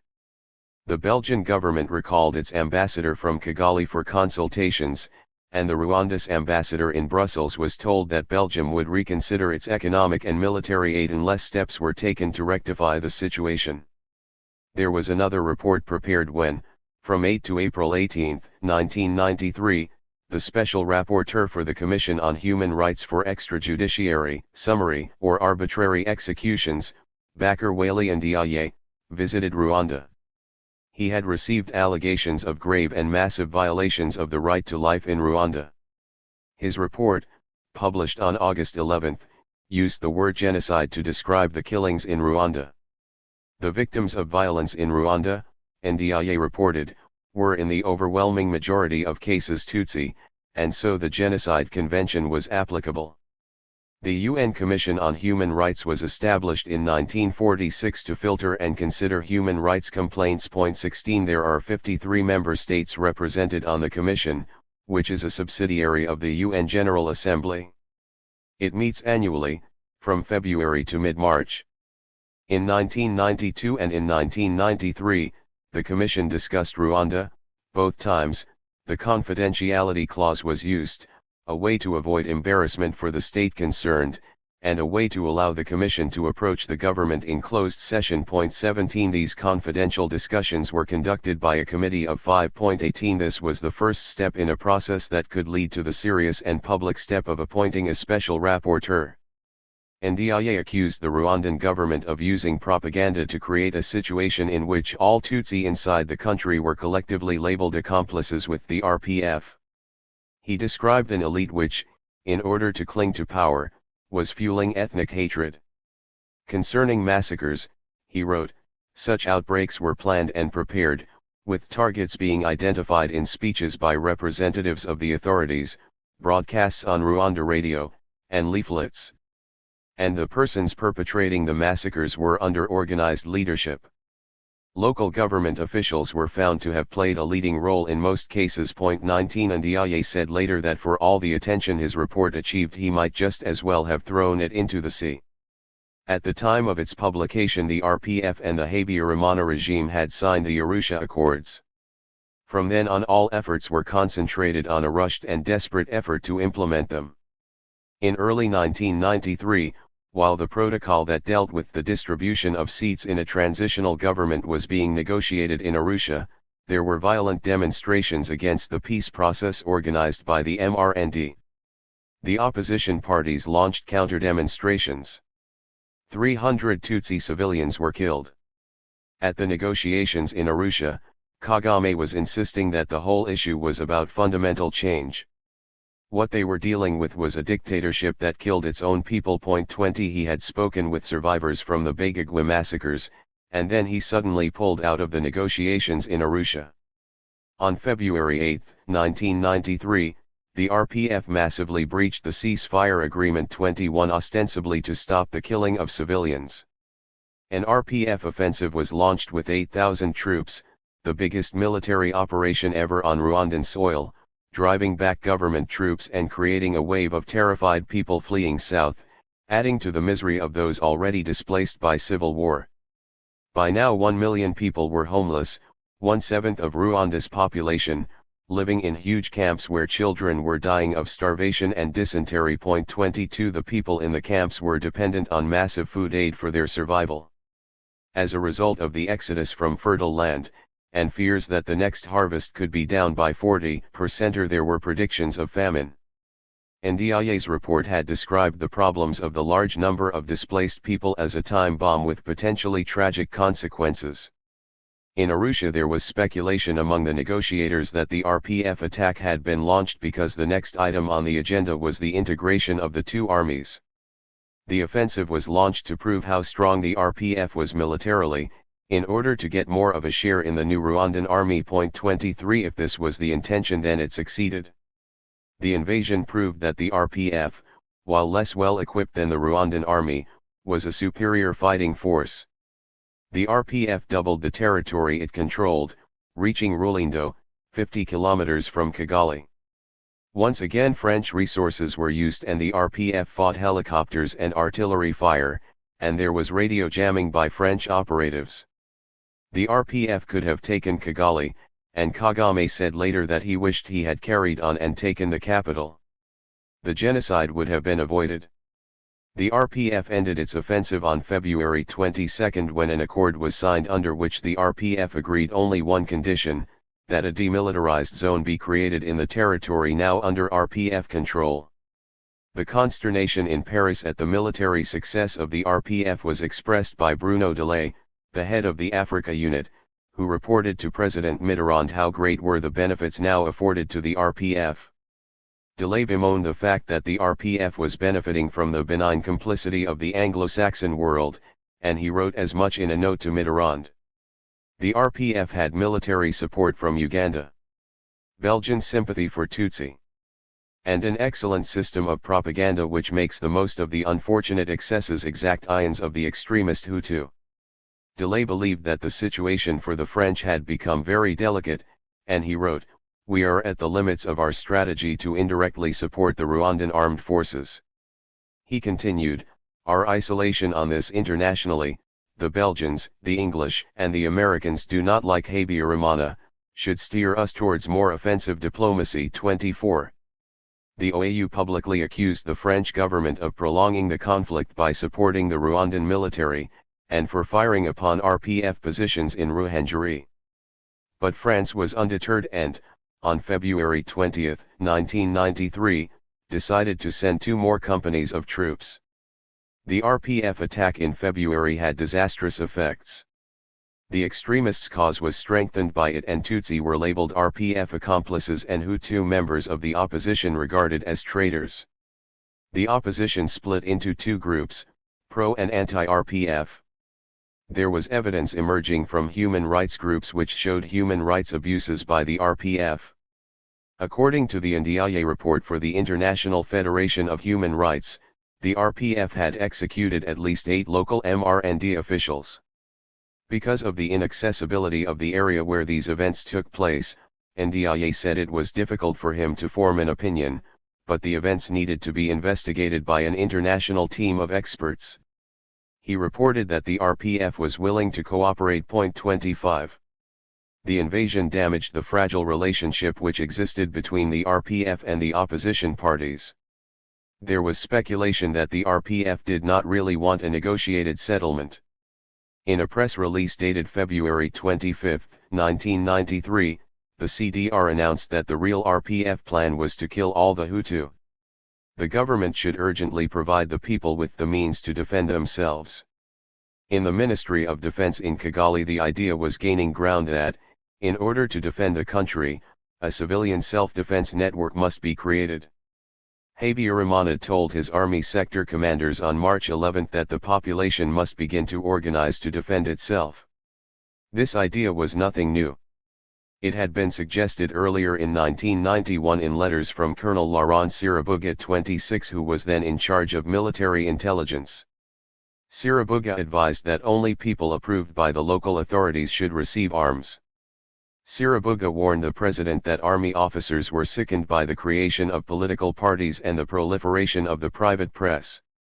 The enemy was hiding behind freedom of expression as a means to gain power, and army officers wanted a law to stop such abuse of the press. 27. A nucleus of Hutu extremists was now actively promoting the idea that in order to destroy the RPF something had to be done about the enemy within. Most of them came from the northwest of Rwanda. Their names are known. 28. 6. Preparing the genocide.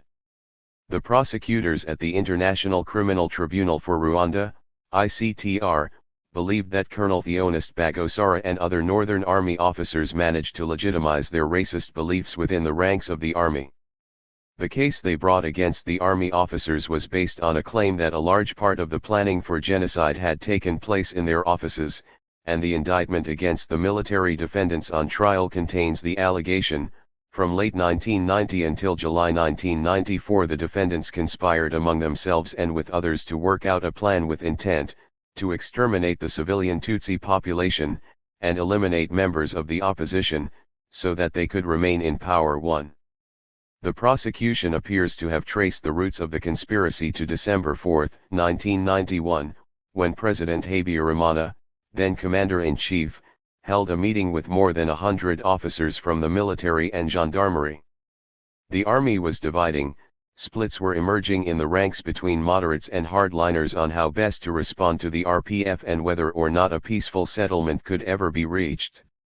At this meeting there had been open and angry disagreement, and President Habyarimana seemed to have been at a loss about what to do, and his power seemed to erode. One of the officers said later that it was as though a power vacuum suddenly opened up in front of them.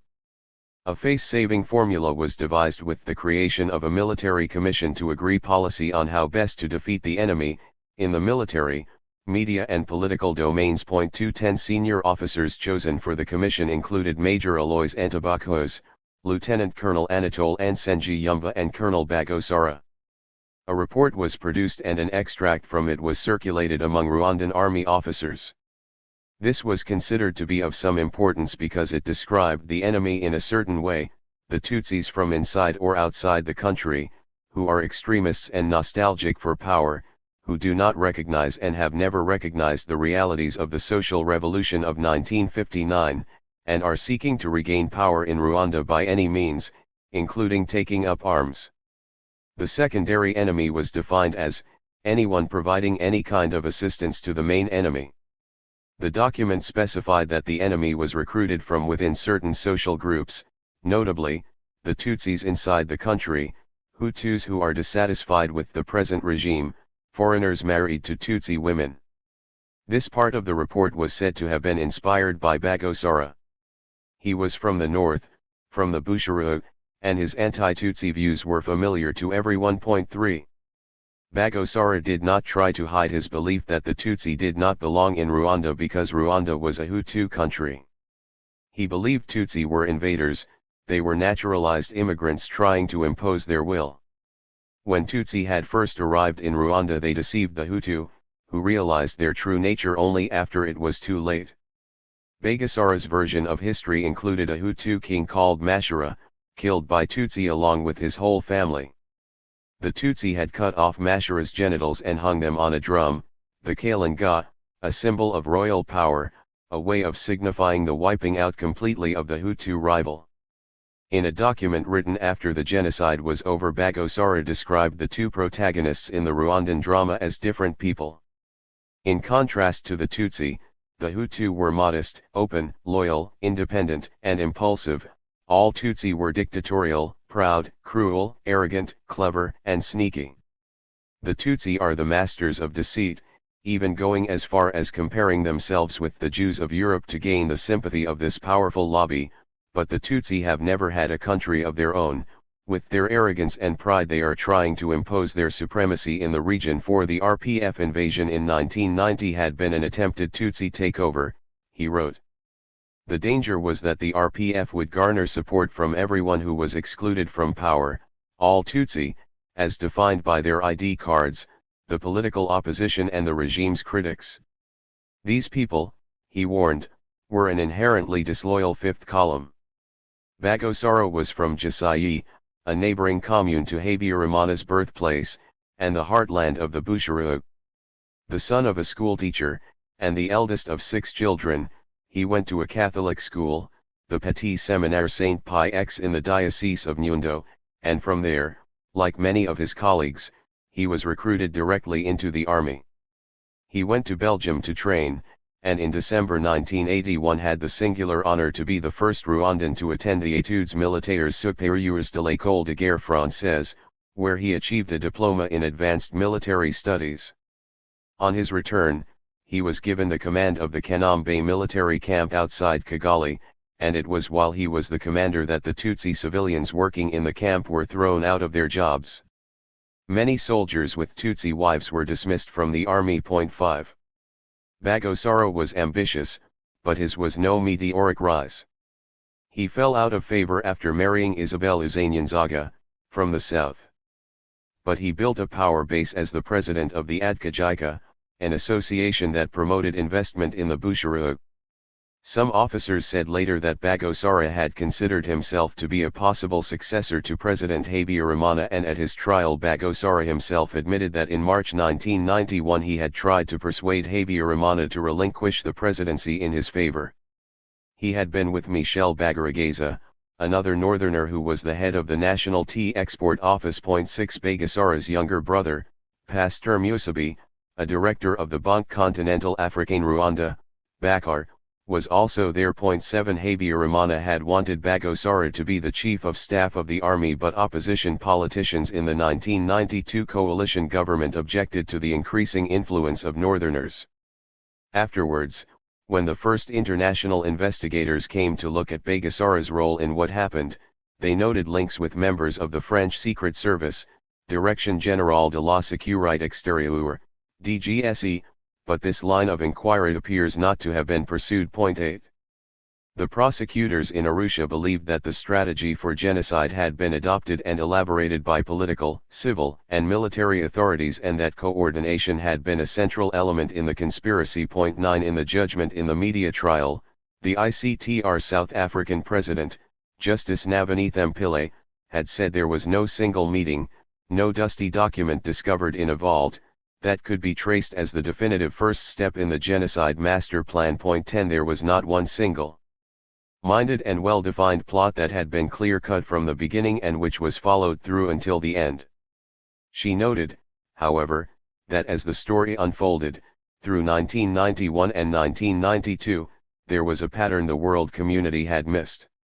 The radical and military officials were working together, testing various killing techniques. Their experiments taught them that they could massacre large numbers of people quickly and efficiently, and, based on early reactions, they could get away with it. All this was taking place as the country made its first faltering steps towards democracy and critics of the regime began to express themselves publicly. But the extremists had taken advantage. 11. In later testimony for the prosecution, Professor Philip Rentgens said he believed the 1992 massacres in the Bujizra had been a dress rehearsal. He saw continuity between killings in 1991 in Murambi, the massacres in the Bujizra, those in Kibai in August 1992, and other killings in early 1993 in the northwest.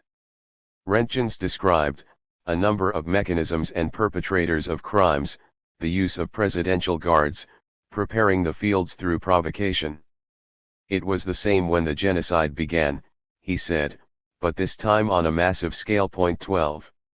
Some years later, in a report prepared for the U.S. Holocaust Memorial Museum, it was determined, the heinous crimes committed in Nazi-occupied Europe, Cambodia, and Rwanda, for example, were all perpetrated with significant planning, organization, and access to state resources, including weapons, budgets, detention facilities, and broadcast media. 13. In Rwanda, in the years beforehand, the possibility of genocide was hardly a secret. The idea seems to have surfaced as situations changed and as different solutions to the RPF invasion were examined. One prosecution witness claims to have heard talk about the possible extermination of Tutsi as early as October 1990, just after the invasion, at a meeting in the northern prefecture of Genocide. He testified anonymously under the codename ZF. He said the meeting was chaired by Bagosara and afterwards those present had gathered in small groups in the nearby canteen. They were calmly speaking about the extermination of Tutsi. He told the court, "You had to undo the enemy action and stop the extermination of Hutu by Tutsi." 14 senior political figures had attended, including Jean Bosco Barayagwiza, a lawyer and the Director of Political Affairs in the Ministry of Foreign Affairs. There was Joseph Nzirora, the former Minister of Public Works and now the Secretary General of the MRND. There was Proteus Zijaranyarazo, the brother of the president's wife Agath, a businessman and former prefect of Ruhengeri. There was Major Alois Antabakos 15, the commander of the Paracommando unit, and Lieutenant Colonel Anatole Ansenji Yumba, who was the head of military intelligence, G2. One prosecution witness later described how Tutsi had been killed immediately after the invasion. Antabakos, who was sent north to the war zone, was said to have ordered the killing of a group of terrified people fleeing the fighting. Antabakos herded the people into two groups using their identity cards. Then he assembled the Tutsi in one place and killed them by throwing grenades at them. 16 A report by Amnesty International the following year expressed concern about executions by the Rwandan security services. No one had been brought to justice, and this was a sign that the security forces were able to kill with impunity. 17. When the defector John Veer Africa 18 was interviewed in late 1994, he said that the idea of a final solution to the Tutsi problem had been suggested just after the 1990 invasion.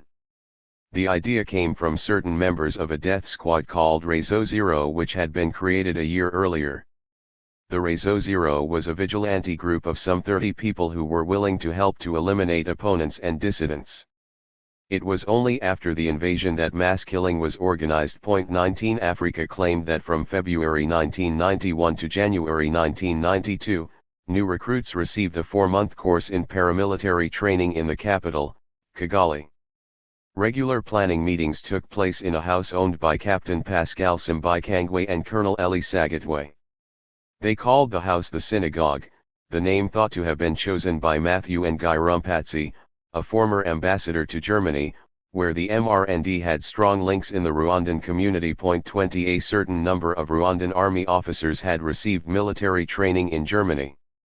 There were rumors afterwards that Hitler's Mein Kampf had been translated into Kinyarwanda by a Catholic priest. 21 Nguyi was Minister of Justice in a government formed in 1991 and was appointed president of the MRND 2 years later.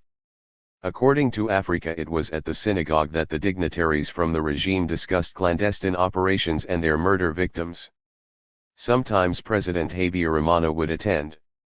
The witness known as ZF said he believed Réseau Zero was the name of a radio network for people who did not want their conversations overheard.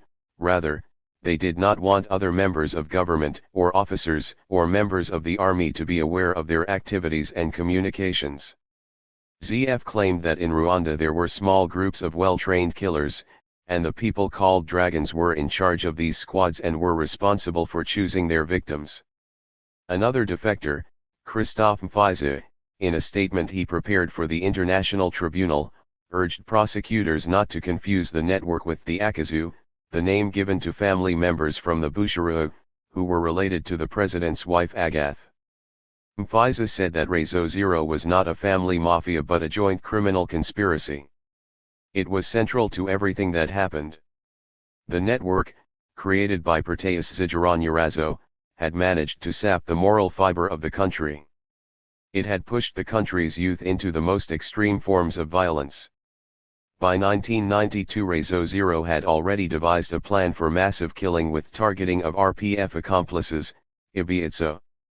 Mfiza fled Rwanda in August that year, believing that all that was missing for a catastrophe was a lit fuse. 22 Just prior to Mfiza's defection, a senior official in the MRND told him that should the RPF get anywhere near Kigali, then all Tutsi would be killed. Mfiza knew this already. In certain prefectures the Rezo Zero had influence at cell level, the lowest administrative division.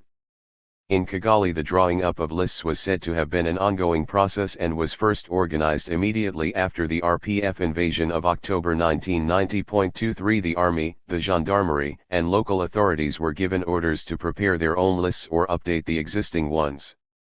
One prosecution witness said that Bagosara had instructed the general staff of the army and the gendarmerie to establish lists of people identified as accomplices. The idea of genocide was sometimes openly expressed. They are very few, Colonel Pierre Celestin Rouagafilita told a French army officer in October 1990. We will liquidate them. 24. With the onset of a coalition government, in April 1992 President Juvenal Habyarimana was forced to remove several of the northern colonels from the army command. Colonel Theonest Bagosara was one of them, but he was found alternative employment by the MRND, as the Directeur de Cabinet in the Ministry of Defense, effectively as its administrative head. And if Rwanda's political opposition believed that the retirement of certain officers would neutralize the hardliners, they were mistaken. A part of Rwanda's military intelligence archive shows how in the most influential department, that of military army intelligence, the Chief of Intelligence, G2, Lieutenant Colonel Anatole Nsengiyumva, continually warned of the dangers of a form of democracy involving the RPF and argued the Tutsi should never be allowed to share power. His voluminous reports, all copied to President Habyarimana, describe a public so terrified of the RPF that there was the possibility of a mass exodus should the Tutsi be allowed into government. 25. Before the people leave the country, warned Nsengiyumva in a chilling prediction, they will massacre all the Tutsi. Nsengiyumva described dissatisfaction within the ranks. Certain officers are asking whether or not civilians in the government are really capable of taking decisions in the national interest. He reported that they would never accept a merger with the RPF. Some of the soldiers on the front line were thinking of desertion because the country was being sold out. Nsengiyumva's advice was that it must be made clear to France and the USA that Rwanda was a special case and that the intention of the RPF was to seize the power they had lost in 1959. They were going to re-establish the monarchy. 26. A secret society was created in the army by a group of officers including Bagosara and Nsengiyumva. It was called Amasaju, the alliance of soldiers provoked by the age-old deceitful acts of honorists, i.e. monarchists. Amasaju is the Kinyarwanda word for bullets.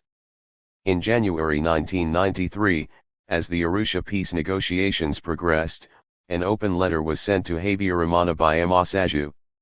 It accurately predicted that the RPF was preparing a major attack. A diary was found in Bagosara's house afterwards and a copy was given to Human Rights Watch. For the month of February 1993 in Bagosara's handwriting there are detailed notes for a popular army to be created of local men. They were to be given military training either by the communal police or the military itself. Each cell and each sector must elect men to be responsible for defense, 60 trained men in each commune. There must be coordination between the military authorities and the local administration, communal councillors, and local police. Starting on February 1, there are a series of notes in which there is listed an order for 2,000 Kalashnikovs to bring to 5,000 the number for the communes. 3 to 5 weapons were to be distributed to each cell, and hand grenades is written next to a list of 6 communes. Bagosaro was obtaining vehicles and finding storage for weapons. He refers to organizing information, and notes that a propaganda campaign, aimed at human rights organizations and the diplomatic corps, is assigned to a former Rwandan diplomat. He proposed that radio programs should include the songs of Bikindi, a singer of anti-Tutsi songs. 27 Some of this bore a startling similarity to plans devised in 1963 when local groups were created for auto-defense civil. Bagosaro was familiar with these operations, during which large numbers of Tutsi were killed, for he had included in his curriculum vitae the fact that in December 1963 he took part in campaigns in the Bugesera against Inyenzi, cockroaches, the name used for Tutsi. 28. The idea for a system of auto-defense civil, or a local civil defense force, seems to have surfaced with a plan to use civilians to protect the north of the country from the RPF, near the war zone. In September 1991 the idea was to extend this plan nationwide by way of mass mobilization so that in each cell there would be armed peasants, all of them MRND officials.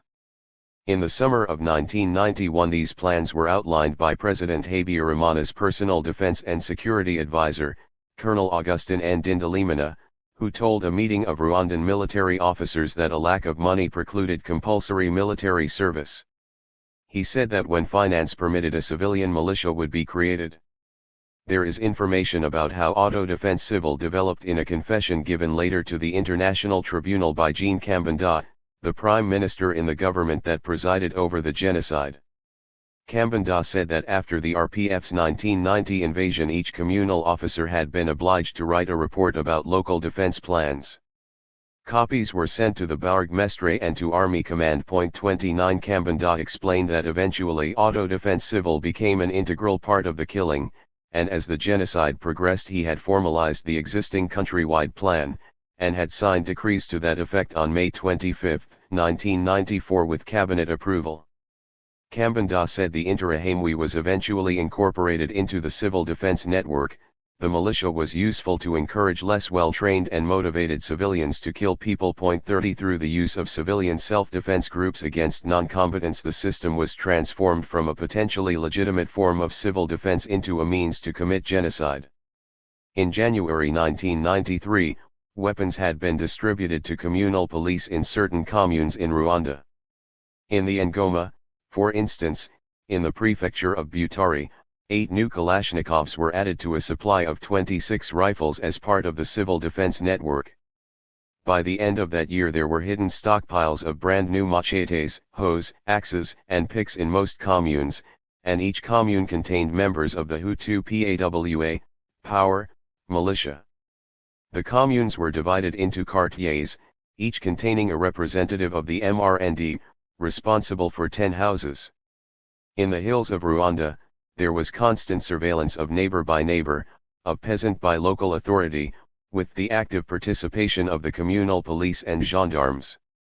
The militia was expanding.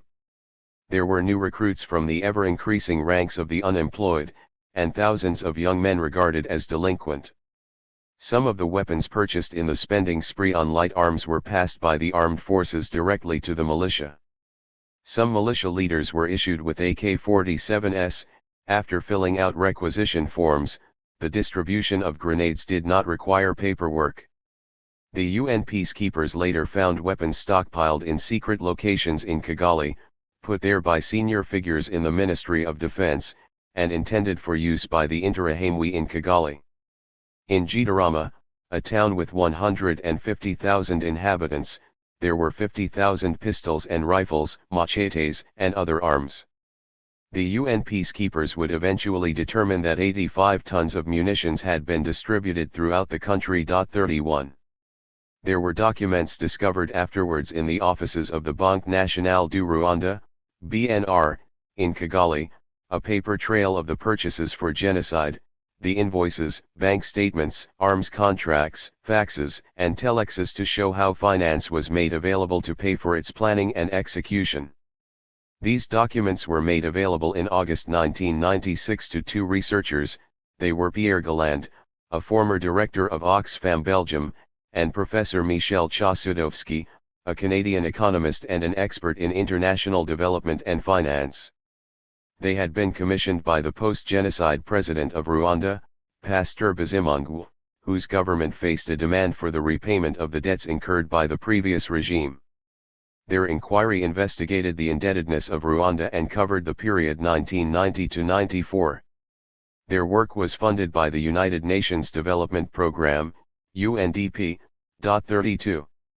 Under Rwandan banking regulations, nothing could be bought or sold abroad without payment through the BNR, and there were millions of documents in this bank.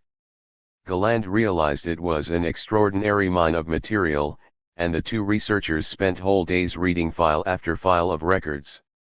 Galland remembers finding invoices to show how large amounts of beer had been purchased and stockpiled for the militia. They found bank accounts which showed how boots and clothes were bought for the militia using the military budget. 33 They discovered how food aid intended for famine areas had been sold to make funds available for the creation of the militia.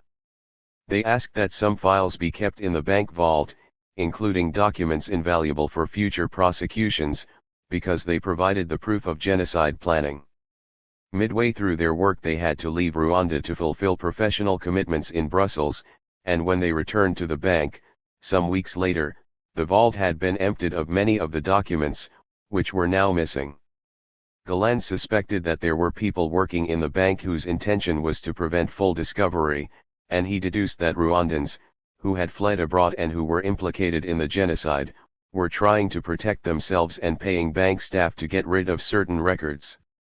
They managed to remove from the bank a series of records that were indispensable to the restitution of the paper trail of the financing of the genocide, he said. Both Galland and Chasudovsky urgently appealed to senior officials in the UNDP to help the new Rwandan government to protect their precious archives. Our requests to the international community were never really given an adequate response, he said. They found some carbon copies of the missing documents in the basement archives of other ministries. The Rwandans had created an over-administered bureaucracy, said Galland.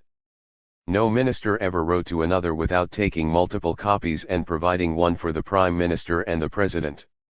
The conclusion reached by Chasudovsky and Galland was that without international finance there would have been no money available to expand the army, enter into substantial arms deals, buy the machetes and other agricultural tools, or the beer, petrol, clothes and food given to the armed forces, the militia and their families. Their eventual report provided details of exact amounts and payment records that showed how starting in 1992 large stocks of machetes and tools were imported. The following year 500,000 machetes and other agricultural tools were purchased and distributed throughout the country, including hundreds and thousands of hoes, axes, hammers and razor blades. According to bank records, $4.6 million was spent on agricultural equipment in 1993 by Rwandan companies not usually concerned with agricultural tools. 34 Invoices show that most commercial concerns in 1993 imported machetes.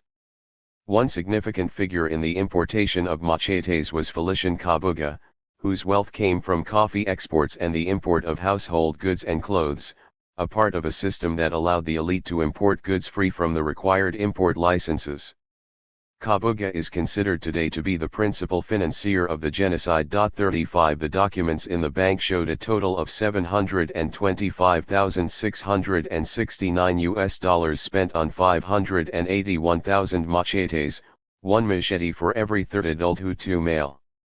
The machetes came from China, supplied between 1992 and 1994 by a company called Oriental Machinery. The invoices were filed under the heading Eligible Imports.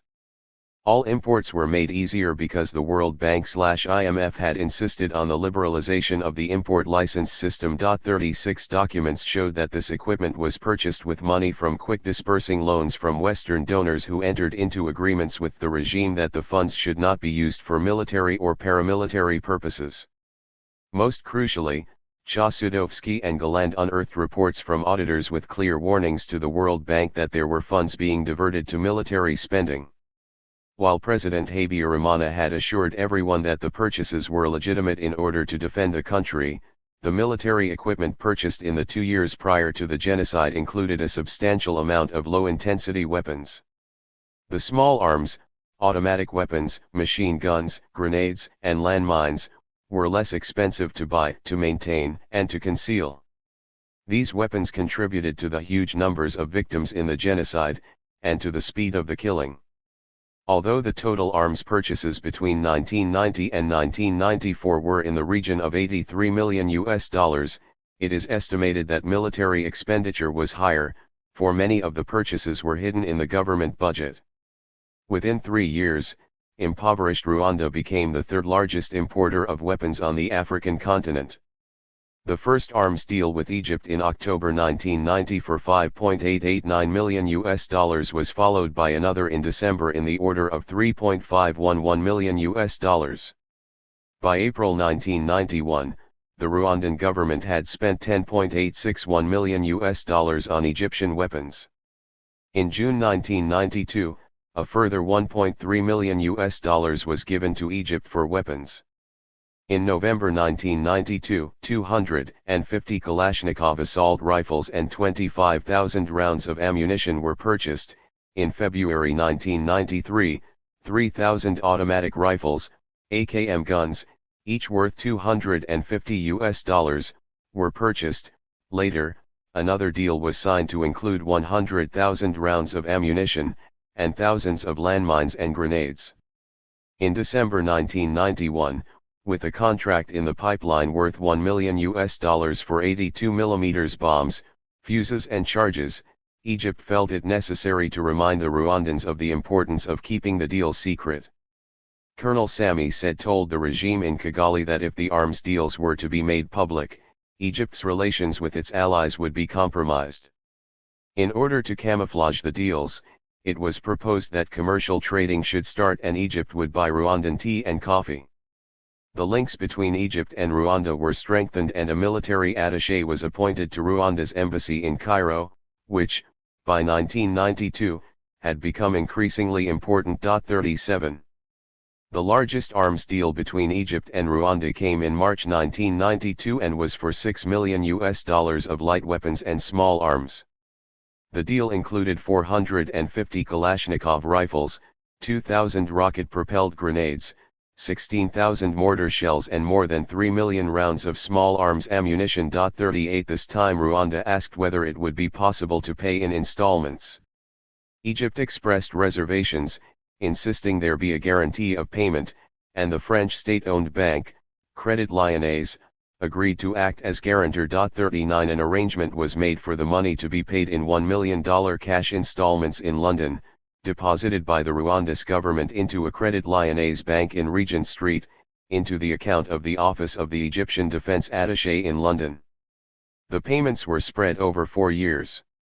A further $1 million was to be paid for in Rwandan tea, which was to arrive in Cairo at the end of 1993. 6 weeks before the genocide, in February 1994, another contract was concluded between the Ministry of Defense in Cairo and the Rwanda's government for $1 million of mortars and ammunition. Rwanda asked for urgent delivery. For the regime in Kigali, the Rwandan embassy in Cairo was pivotal. During the genocide, some $1.4 million was transferred there, the money coming from the Banque Nationale du Rwanda, passing through the Rwandan embassy in Nairobi, then on to Cairo, where it was paid into the Commercial International Bank of Egypt. Whether or not this money was to pay for weapons has not been ascertained. 40. South African dealers sold arms worth $56.263 to Rwanda between October 29, 1990 and May 29, 1991. In 1991, substantial international financial aid had been promised under the Structural Adjustment Program, SAP, amounting to more than $170 million, including $46 million from the European Community, $41 million from the IMF, $25 million from the USA and $17 million from Belgium. 41 The weapons imports from South Africa included 20,000 R4 rifles and 10,000 hand grenades, machine guns, and 1.5 million rounds of ammunition for R4 rifles. The money for these arms was paid into banks in Brussels, the Belgoles and the Banque Nationale de Paris, and an account in the Volkskas Bank in Pretoria. The Chinese also provided weapons, but under a credit scheme of $1 million for mortars, machine guns, multiple rocket launchers and grenades. For 3 years, the Habyarimana regime used every accounting trick in the book to get enough money to pay for weapons. In bank records, flagrant manipulations of funds were found. Sometimes the same invoices were used 2 or 3 times to get at money from different donors. The Rwandan government's auditor, in a secret report to the Rwandan government, later complained, on several occasions double payments have been made into Rwanda's commercial banks for the same import. The regime even sold petrol on the open market to get money for the armed forces. The experts who studied the paper trail, Chasudovsky and Galland, conclude that to arm and equip the genocidaires of Rwanda cost $112 million. It is a mystery why the 5 missions sent by the World Bank to follow and supervise the structural adjustment program between June 1991 and October 1993 apparently failed to notice all this activity.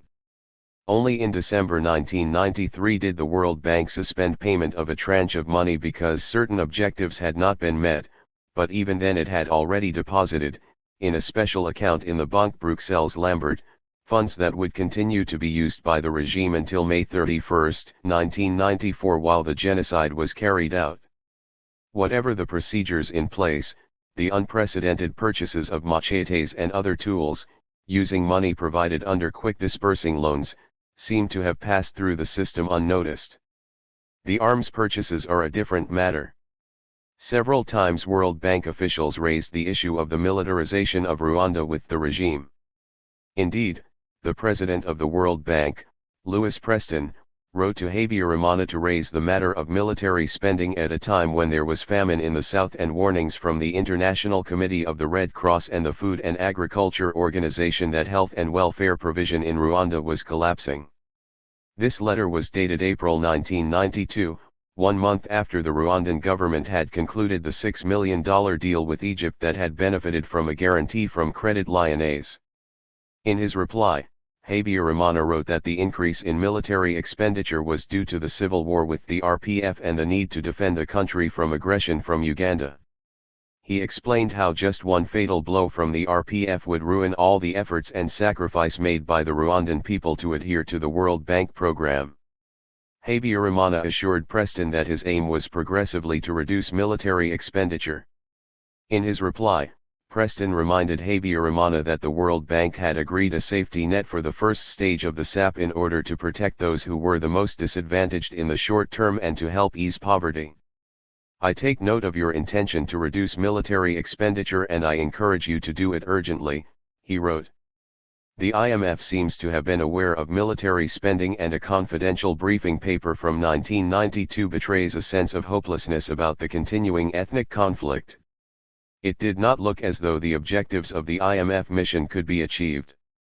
Even if hostilities ceased, it would take a long time to demobilize military personnel. The IMF mission decided to examine how to improve control over the government's spending. At the end of 1992 the World Bank stopped negotiating with the regime. 42 At a hastily convened government meeting in Kigali, it was decided to cancel the latest arms deal and look for helpful gestures. The government decreed a reduction in the food rations given to soldiers and to their families, and a lowering of the salaries of civil servants. But the money saved was channeled to the military and the militia. There were lorries, purchased as agricultural imports, diverted to the army. In Kigali, the militia used hospital vehicles, filling them with petrol at the Ministry of Health's expense. Although the SAP was based on the assumption that military spending would be kept under control, the budget of the Minister of Defense increased steadily. In Paris in June 1993, during a World Bank conference, a further $120.3 million for Rwanda was agreed. As the global financial institutions operate in secrecy, we may never know what was said about Rwanda at this conference. It would appear that a plea was made in favor of the regime by a World Bank official whose identity is not known, but who reminded the other delegates that at least the government of Rwanda was in control of the country. 43. 7. The hate radio, radio television libre de mille collines. A torrent of propaganda now began in the media, a vile campaign against the minority Tutsi which was relentless in its incitement to ethnic hatred and violence. Among the first targets of this campaign was democracy itself, and any possibility that the Arusha Accords might actually work. A new radio station called Radio Television Libre de Mille Collines, RTLM, began to broadcast in July 1993, a month before the peace agreement was signed. This coincided with a number of cheap portable radios becoming suddenly available in the markets, and some radios were given free to local authorities. 1. The new station was immediately popular. It was rowdy and the disc jockeys used street language. There was pop music and phone-ins. Sometimes the announcers were drunk, particularly one of them, Noel Hidimana, whose jokes were offensive, vulgar, and crude too. It seemed as though RTLM was designed to appeal to the unemployed, the delinquents and the gangs of thugs in the street militia. It broadcast mainly in Kinyarwanda and it revolutionized Rwandan broadcasting. Among a largely illiterate population, the radio station soon had a large audience who found it immensely entertaining. Using the FM frequency, the radio station had a style that was in direct contrast to that of the only other radio station in the country, the government-owned Radio Rwanda, which favored a more formal approach. The new radio station carried commentaries and lengthy interviews. The planning for RTLM began in November 1992. It was the inspiration of Ferdinand Nahimana, a history professor who was known for his work on the history of the Hutu nation and whose main argument was that Tutsi were not indigenous to Rwanda. 3. He was a former director of Rwanda's Information Office, Office Rwandais d'Information, ARIN4, where he had been responsible for Radio Rwanda. It was Nahimana who prepared the propaganda that was broadcast over Radio Rwanda and which had incited the murder of Tutsi during the massacres in Bugesera in 1992. Following the creation of a coalition government in April 1992, he was ousted from his post in an effort to ensure that Radio Rwanda had a more nonpartisan stance. Nahimana, with a radio technician from Radio Rwanda called Joseph Siragendo, traveled to Brussels to buy equipment for a new radio station, for it was Nahimana who inspired the style of RTLM, and who planned the news bulletins. 8 journalists worked for RTLM, and most of them had previously worked for pro-MRND newspapers or for the government. Not all programs were in Kinyarwanda. There was a French-language program presented by a former teacher, Georges Ruggiero, a Belgian citizen who had no journalistic experience at all. 5. The programs were relayed to all parts of the country via a network of transmitters on 2 frequencies, the transmitters owned and operated by the government's Radio Rwanda. The documents incorporating RTLM contained a clause that it should create harmonious development in Rwanda society, to contribute to the education of the people and to transmit true, objective information. The founders of RTLM were apparently encouraged by progress towards democracy. 6. The radio station was incorporated on April 8, 1993 as a jointly funded company with 50 original shareholders. 7. 40 of these shareholders were from the northern prefectures. The largest shareholder was President Juvenal Habyarimana. 8. On the list were businessmen, bank managers, journalists, army officers and government officials. 2 people were authorized to sign RTLM bank checks, Nahimana and Jean Bosco Barayagwiza, a lawyer and the Director of Political Affairs in the Ministry of Foreign Affairs. These 2 controlled and managed the radio, while Nahimana determined the content of the broadcasts. The International Criminal Tribunal for Rwanda, ICTR, concluded that RTLM had mobilized the population, and had whipped up the people into a frenzy of hatred and violence. The radio had been an integral part of a campaign to demonize the Tutsi. 9. It had circumvented key clauses in the Arusha Accords in which incitement to violence and hatred was barred from the political process. The pro-Hutu message of RTLM was anti-Arusha and anti-Tutsi. It would eventually broadcast the names of certain government opponents, individuals who deserved to die. In October 1993, the Rwandan Minister of Information, Faustin Rakagiza, expressed his concern to both Nahimana and Barayagwiza about the race hate that was pouring over the airways. It made no difference. Rakagiza was preparing a case against the radio station for the Council of Ministers when the genocide began. "I listened to RTLM," said a survivor, "because if you were mentioned over the airways, you were sure to be carted off a short time later by the Interahamwe. You knew you had to change your address at once." 10 On November 26, 1993, an announcer called for the assassination of Prime Minister Agathia Wyling-Iamana, the pro-democracy opposition politician previously the Minister of Education. The president of the board of directors of RTLM was Felician Kabuga, the man who in 1993 had facilitated the importation of vast numbers of machetes, and who provided money for the Interahamwe. Kabuga was financial advisor to Habyarimana. His daughter was married to one of Habyarimana's sons. Kabuga financed Kangura, the bi-monthly tabloid newspaper that operated under the newly established freedom of the press. Kangura carried crude and venomous cartoons against the political opposition and against Tutsi.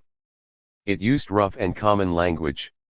Just like the radio, Kangura peddled hate propaganda, and conveyed the message that Tutsi should be eliminated. 11 Its editor-in-chief was Hassan Ngeze. 12 For those who found themselves denounced in its pages, the consequences could be fatal. Let us learn about the Inkotanyi Tutsi plans and let us exterminate every last one of them. Kangura, 9, February 1991. In December 1993, Kangura predicted that President Habyarimana would be assassinated, not by a Tutsi but by a Hutu. There is no one more worried than Habyarimana himself, Kangura told its readers. 13 In December 1990, Kangura had published the Hutu 10 Commandments, which were instructions to mistreat and discriminate against Tutsi and which conveyed contempt and hatred for them. 14 The first 3 commandments referred to Tutsi women. The first commandment forbade marriage between Hutu and Tutsi because every Tutsi woman was a traitor and Hutu girls made more suitable mothers.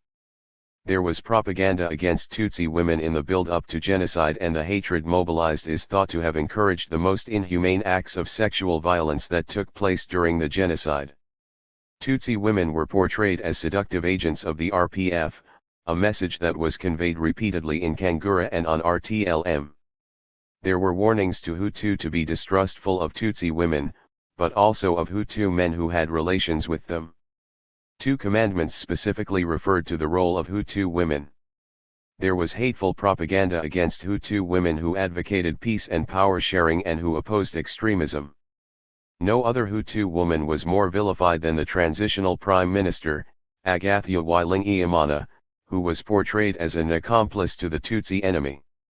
By March 1994, Wyling-Iamana was being characterized in animalistic terms, for example as a rat eating money. By emphasizing Tutsi women's sexuality, Kangura played a role in encouraging a policy of rape. 15 The Tutsi population was portrayed as inherently evil and their extermination was necessary as a preventive measure. 16 Kangura named Tutsi who owned a disproportionate amount of wealth.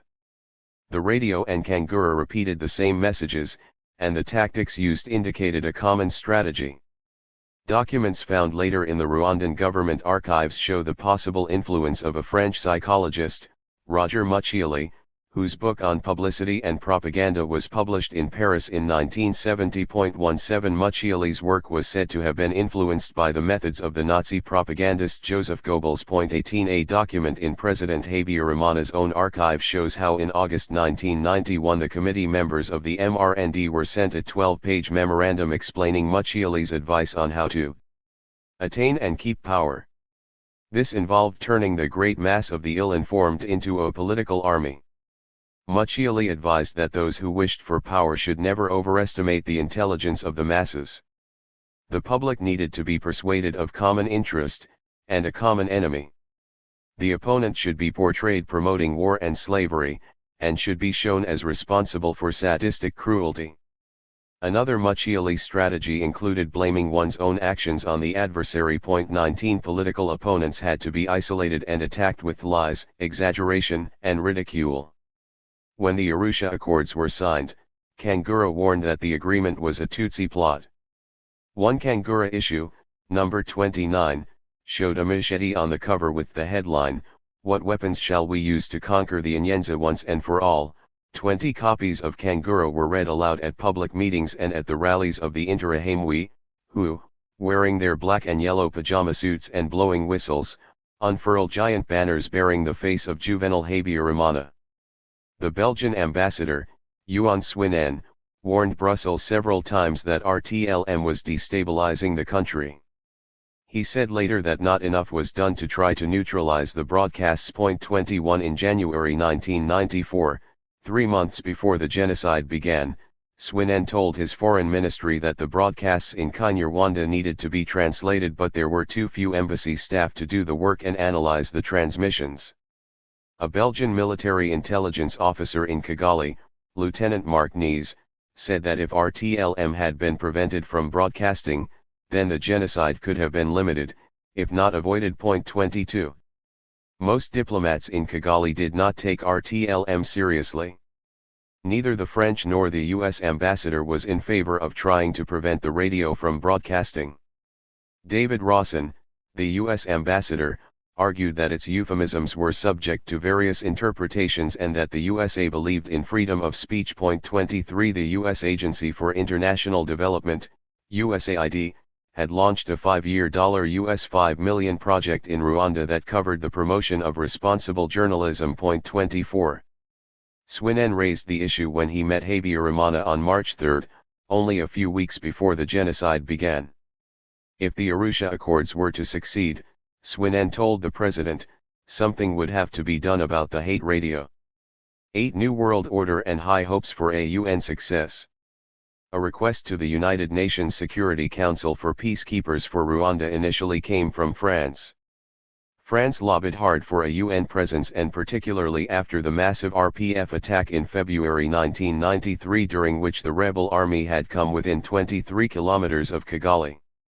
At a cabinet meeting in Paris, President François Mitterrand had argued forcefully that the UN must get involved. "We must pass it to the UN. It is incredible.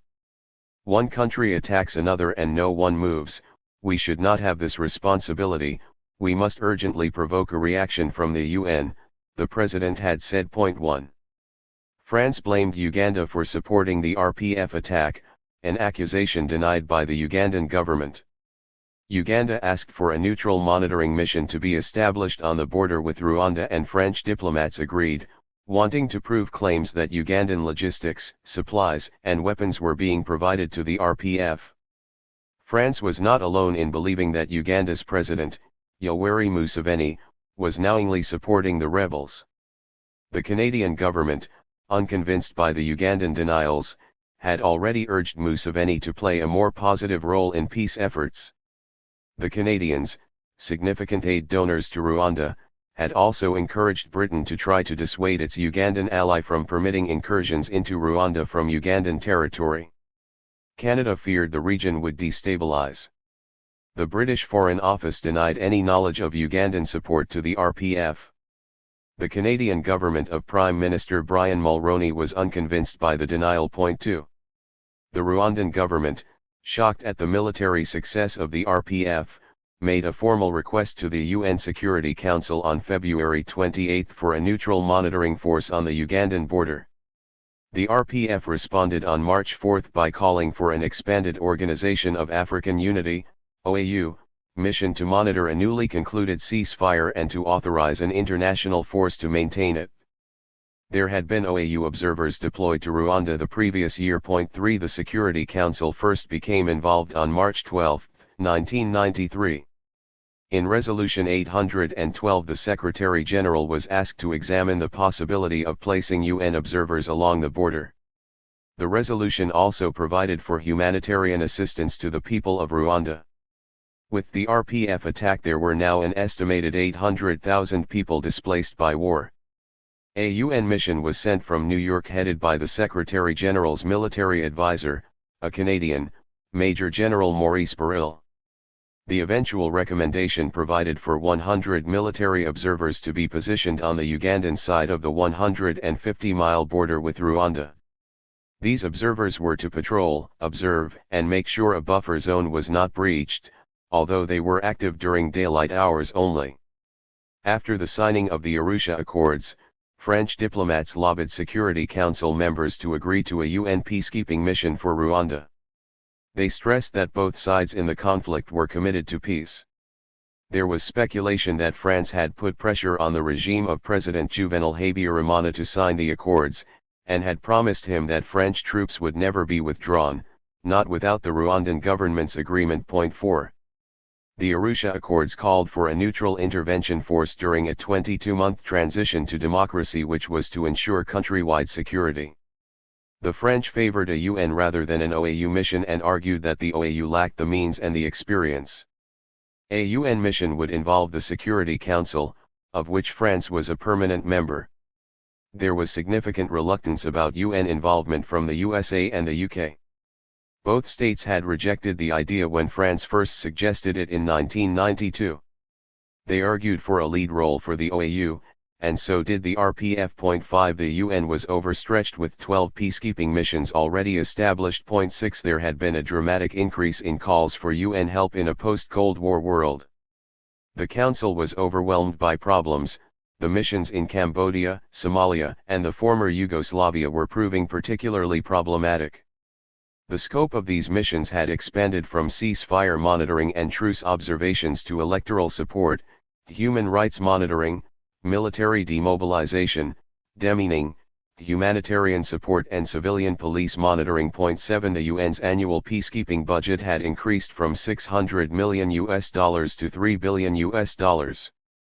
The US was liable for 30% of the total peacekeeping bill, and Congress was reluctant to appropriate any large sums for the UN. The arguments in favor of helping Rwanda were passionate. Nigeria, a non-permanent member, described the country as small and pathetic, one of the poorest in the world. Nigeria's ambassador, Ibrahim Gambari, pointed out that the USA was encouraging Rwanda to democratize, and there was a moral obligation to see it right through to the end. Point 8. UN resources were monopolized in former Yugoslavia, more there than anywhere else. For Rwanda, the Arusha Accords were the last, best hope.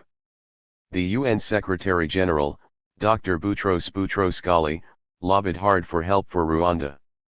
He argued that the mission in Rwanda was to be traditional peacekeeping. In a report to the Council, he outlined the concept of an operation and a deployment schedule, although this was much changed from a larger mission outlined by a UN reconnaissance team that had visited the area in August 1993. 9. In another report to the Council, submitted on September 24, Boutros-Ghali indicated that implementation of the Arusha Accords depended on two conditions: that the two sides complied with their commitments, and that UN members provided the human and financial resources requested. But Boutros-Ghali's relationship with the USA was at a low ebb. Under the UN Charter, the Secretary-General was intended to be independent of all states and impartial in his dealings with them, but from the beginning Boutros-Ghali's relationship with Washington was strained. No Secretary-General had ever taken the helm at a more propitious time than Boutros-Ghali. Every other Secretary-General had been obliged to live with Security Council paralysis and ill will, but as his term began, in January 1992, a post-Cold War world led to a unified council. Boutros-Ghali said that if he had been offered the job 5 years earlier, he would have turned it down. The UN then was a dead horse, but after the end of the Cold War, the UN has a special position, he said. 10. In a historic gesture, the Council had held its first meeting at summit level, a meeting billed as an unprecedented recommitment to the purposes and principles of the UN Charter. At the time, the UK held the presidency of the Council and the summit meeting was claimed as a British initiative. The French delegation claimed it had been President François Mitterrand's idea. The only concrete suggestion to emerge from the summit was a request to the new Secretary-General to formulate ideas to guide peacekeeping, peace enforcing and preventive diplomacy. Boutros-Ghali wanted an expansion of peacekeeping. He wanted the UN to play an enhanced role in the creation of democracy around the world. He believed that the UN had to become involved in national reconciliation processes, the restructuring and the rehabilitation of governments. He displayed great ambition for this newly relevant world organization. He said he wanted to shift the UN's emphasis from world development to human rights. He had been one of the leading advocates in 1978 of an African Charter of Human Rights, a proposal that was adopted with the specific inclusion of the rights of peoples as well as of individuals. Some UN colleagues were skeptical about Boutros Ghali's vision of global leadership. His style was forthright, outspoken, and confrontational. He could have pursued a role complementary to that of the Security Council. Instead, he began to compete with it, and this led to a dramatic falling out with the USA, the organization's most powerful member state. 11. The US had abstained on the vote for Boutros Ghali as Secretary General. The US President, George Bush, had favored Prince Sadruddin Aga Khan. 12. Boutros Ghali's candidature had also faced the complication of the rivalry between two permanent members of the Security Council, France and Britain, over which region of the African continent, Francophone or Anglophone, should provide the candidate. 4 of the 7 African candidates for the job were from English-speaking Africa, but Boutros Ghali had the backing of the Arab League, which had 21 seats in the General Assembly. By August 1991, he had the promise of support from at least 86 assembly votes, quite clearly a majority, and this was a factor that the Council would take into account when it made its selection. President Mubarak gently reminded the Bush administration that Egypt had been a leading ally during the Gulf War. For Egypt, the candidature of Boutros Ghali was a matter of national pride. Most important to his candidature was the support of France. Boutros Ghali was a personal friend of President François Mitterrand. 13 On the day of his selection by the Council, November 21, 1991, Boutros Ghali was in Bonn, and after telephoning the Egyptian President, Hosni Mubarak, he had telephoned President Mitterrand to thank him for helping his 2-year campaign for office. He seemed to feel a personal victory in my election, Boutros Ghali wrote about this special moment. 14. Boutros Ghali portrayed himself as the African candidate, and he began his campaign for the job in 1991 with a tour of Africa. It was familiar territory.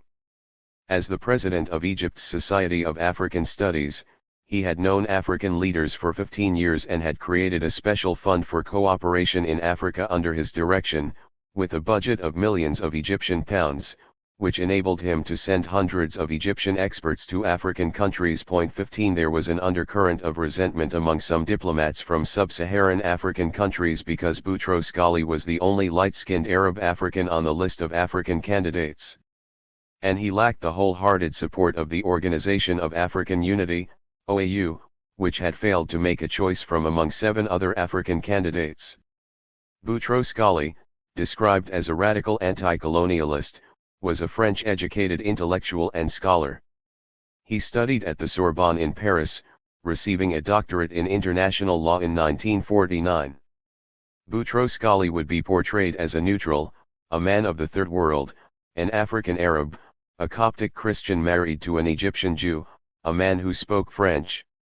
At 68 his age was against him, but doubts were dismissed after President Bush's White House doctor gave him a clean bill of health. 16.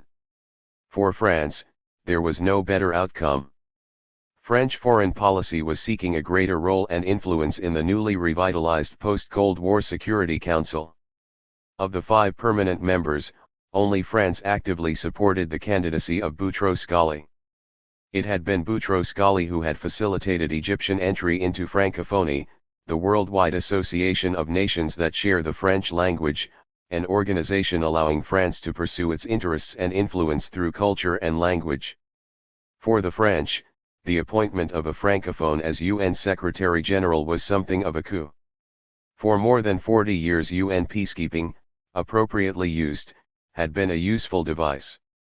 It depended not on war-fighting soldiers but on troops trained in observation and the monitoring of ceasefires.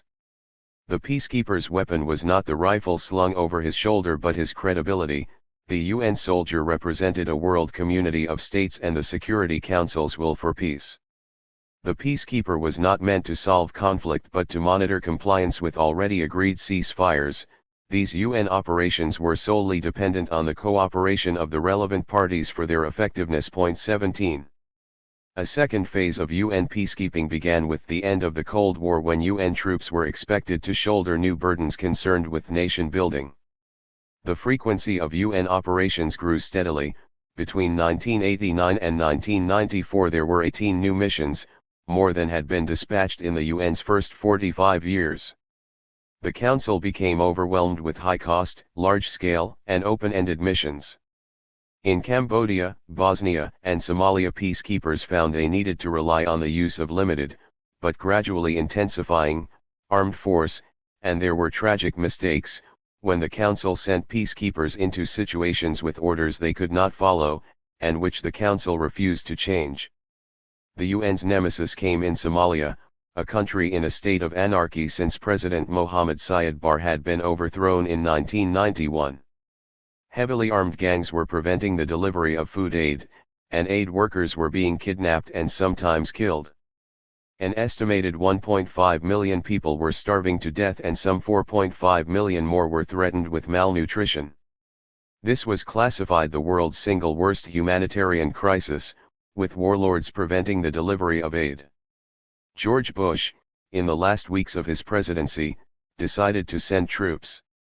Only the United States has the global reach to place a large security force on the ground in such a distant place quickly and efficiently and, thus, save thousands of innocents from death, he had said. 18 When, on December 9, 1992, American troops stormed Somali beaches in the glare of television lights, there had seemed no limit to international humanitarianism. Bush sent 28,000 American soldiers to Somalia, and a further 17,000 came from 20 other countries. There was already a small and under-equipped UN peacekeeping mission in Somalia that was stuck in barracks at Mogadishu airport. The Bush operation was called Restore Hope, and it was planned to stabilize the situation quickly and allow the aid to reach the starving. The operation was planned as a U.S. mission, but given UN approval, and it was officially known as the Unified Task Force, UNITAF. A month later, President Bill Clinton came to office. He said he was committed to UN peacekeeping. He promised to upgrade the size and professionalism of the UN headquarters staff. He was willing for U.S. troops to come under UN command. 3 months later, in March 1993, the command of the U.S. operation in Somalia was transferred to the UN. The USA pulled out most of its troops, but it left behind its 1,200-strong quick reaction force, which would include an army battalion and a helicopter squadron. There would be 1,200 U.S. troops for logistics. The new UN operation, although much smaller than UNITAF, was given more ambitious tasks. The U.S. ambassador to the UN, Madeleine Albright, enthusiastically told the Council how the new UN operation in Somalia, UNOSOM II, was about to embark on an unprecedented enterprise aimed at nothing less than the restoration of an entire country. It was to restore law and order and compel the Somali militia to disarm. But in spite of the rhetoric, in reality the UN mission was desperately understaffed and ill-equipped, and individual contingents continued to take orders from their national capitals. 19 It was a disaster, with UN troops trying to disarm militias in operations during which peacekeepers lost their lives. Then, in June 1993, 23 UN peacekeepers from Pakistan were murdered in one day, trying to inspect weapons that were under UN supervision. They were hacked to pieces by rampaging mobs. 50 more were injured. These peacekeepers had lacked the most basic protective equipment. The Council immediately mandated the UN troops in Somalia to arrest the warlord allegedly responsible for inciting the crowds and to neutralize the radio station that was spreading anti-UN propaganda.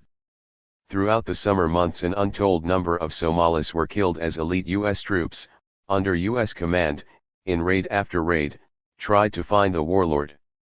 These US operations were outside the command and control of the UN, but it was the UN which was blamed. The other troop contributors to the mission objected to the US military missions. Italy threatened to pull out its 800 soldiers unless the USA stopped the Rambo-like raids. It became a rogue operation, a UN lawyer said in New York. Worse was to come. On October 3, 1993, in a hail of bullets and missile fire, elite U.S. troops, who were attempting to arrest the warlord, found themselves in a street battle with Somali fighters, and it is estimated that up to 1,000 Somalis were killed. A total of 18 Rangers, elite U.S. troops, lost their lives, and 84 more were wounded. In a terrifying nighttime firefight, these U.S. troops had to be rescued by a UN peacekeeping force of soldiers from Malaysia and Turkey driving Pakistani tanks. The USA eventually announced a withdrawal of its troops and urged all Western nations to do the same. The warlords were jubilant. Boutros Ghali had warned that the U.S. withdrawal would condemn the Somali people to a resumption of civil war. It would humble the UN and would show how without the presence of U.S. troops, other countries were unwilling to provide their own soldiers. There remained the image, broadcast around the world, of the body of a U.S. soldier dragged behind a vehicle by his feet, through the dusty streets of Mogadishu, to a jeering and jubilant crowd. The Clinton administration distanced itself quickly and maintained that the doomed mission had been under the authority of the UN. In turn, Boutros Ghali tried to distance the UN, and he blamed the USA. The disastrous U.S. raid had taken place without the UN in New York or the local command in Somalia being informed. The Clinton administration came under a barrage of criticism, including in Congress, where the president was accused of handing U.S. foreign policy to feckless UN bureaucrats and to Boutros Ghali, who had Napoleon-like ambitions. 20 Congress immediately prepared a Peace Powers Act to make it impossible for the president to commit any more troops to UN operations. 21 The battle in Mogadishu had strengthened the hand of those in the U.S. Defense Department who wanted nothing to do with the UN. The Security Council commissioned its own report on what had happened in Somalia. When it was finished, the council tried to suppress it. 22 It concluded that the council had lost control of the mission. 23 Its patchwork command structure had been as unstable as it was dangerous, and never again should the UN undertake enforcement action within internal conflicts of states. The UN did not have the expertise, structure, or resources to control forces in combat. The international community will be very careful in future, said a peacekeeping official. We've learned that troop contributing states don't want to take casualties. You can't do coercive disarmament. 24 Peacekeeping worked only with a clear mandate and a will on the part of the people to achieve peace. The U.S. troops were killed in Somalia 2 days before the council was to vote on whether or not to provide peacekeepers for Rwanda. So determined was the U.S. retreat from UN peacekeeping that some UN officials thought that Rwanda would be lucky to get anything at all. On October 5, 1993, the Security Council passed Resolution 872, mandating the creation of the UN Assistance Mission for Rwanda, UNAMIR. It was designed specifically to cost as little money as possible. The USA had wanted only a symbolic presence of 100 soldiers for Rwanda and insisted that any operation should cost no more than $10 million a month. At the time, the U.S. government owed $900 million in unpaid assessments for regular and peacekeeping expenses. Congress, approving the 1994 budget, had just killed off a proposed peacekeeping contingency fund that was intended to allow the USA to contribute emergency start-up funds for peacekeeping operations. 25 The true cost of the UN mission in Cambodia had just become apparent at a staggering $1.5 billion. The UN Transitional Authority in Cambodia, UNTAC, had been planned at $600 million for an 18-month mission. There had been 22,000 military and civilian personnel serving there, UN troops, police monitors, election officials and civilian administrators. Its tasks were unprecedented, for it had been responsible for every aspect of rebuilding a shattered nation by organizing elections, supervising government, and demobilization. Its reputation was for extravagance and corruption, and a board of inquiry into its financial mismanagement had been set up.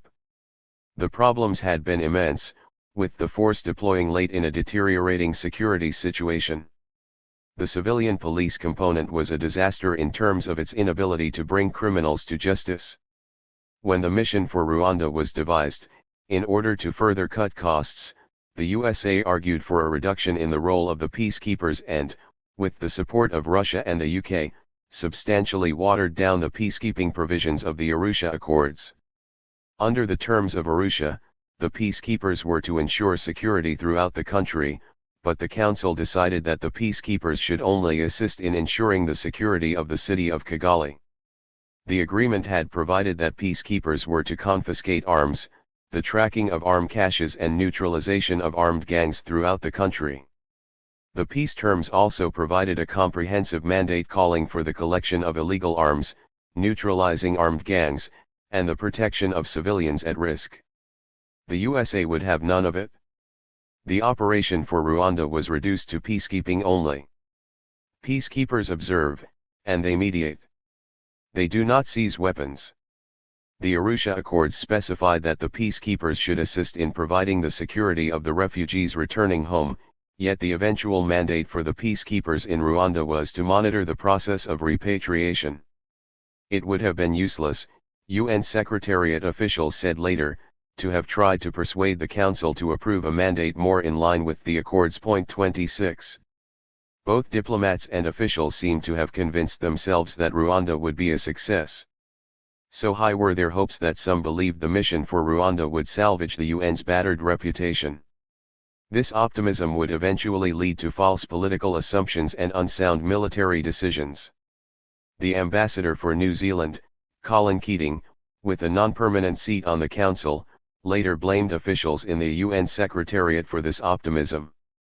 They had been very discreet with their information about Rwanda. The non-permanent members of the Security Council came to see Rwanda not as the smoldering volcano that it really was, but rather as a small civil war. The situation was much more complex and dangerous than was ever revealed to the Council. The non-permanent members, in ignorance, were completely won over by the Arusha process and even more convinced by the joint Rwandan government, RPF delegation that came to New York. They saw only the positive, the end of the civil war. Point 27. Their decisions were based on the assumption that both sides would abide by the Arusha Accords. The British ambassador to the UN, David Haney, claimed later that Rwanda had been landed on the UN's doorstep without adequate preparation or consideration. It had been pressure from the French and other African countries which had overcome their qualms. Point 28. After the vote in the Council to approve a UN mission for Rwanda, President Habyarimana stood at the podium of the General Assembly and told the UN membership, "My country's recovery depends on the generosity of the international community." He was right. 9 peacekeepers, the UN arrives.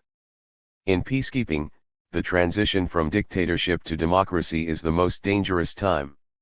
It is the time used by extremists to make the most of a vacuum. Any delay or any hint of a lack of commitment serves only to encourage the hardliners who do not want peace. Under the Arusha Accords, a transitional government was to hold power in Rwanda until democratic elections were held. During a 2-year period, the UN peacekeepers were to monitor compliance with this agreement. Any delay in the arrival of the peacekeepers or failure to inaugurate the broad-based transitional government, and the peace agreement could be derailed. Timing was crucial.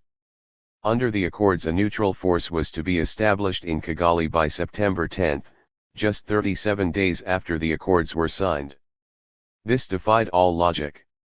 The Security Council in New York had not yet decided to provide UN resources for Rwanda. In any event, the average time for the UN to deploy a peacekeeping operation was about 6 months. There were problems finding troops for Rwanda. Kofi Annan, a UN Under-Secretary General and head of the UN's Department of Peacekeeping Operations, DPKO, described as incessant the problems of getting countries to provide soldiers to serve in Rwanda. Point 1. France offered soldiers, but the RPF was, naturally, opposed. In the end, only Belgium, the former colonial power, came forward with a half-battalion of 400 of all ranks, and then Bangladesh offered 940 personnel, including soldiers, logisticians, military police, and medical staff. Ghana offered 800 soldiers. The force commander chosen for the UN assistance mission for Rwanda, UNAMIR, was a Canadian, Brigadier General Romeo A.2. was the chief military observer of the UN Observer Mission Uganda, Rwanda, UNAMIR, already established by the UN Security Council with 81 military observers monitoring the 150-kilometer border.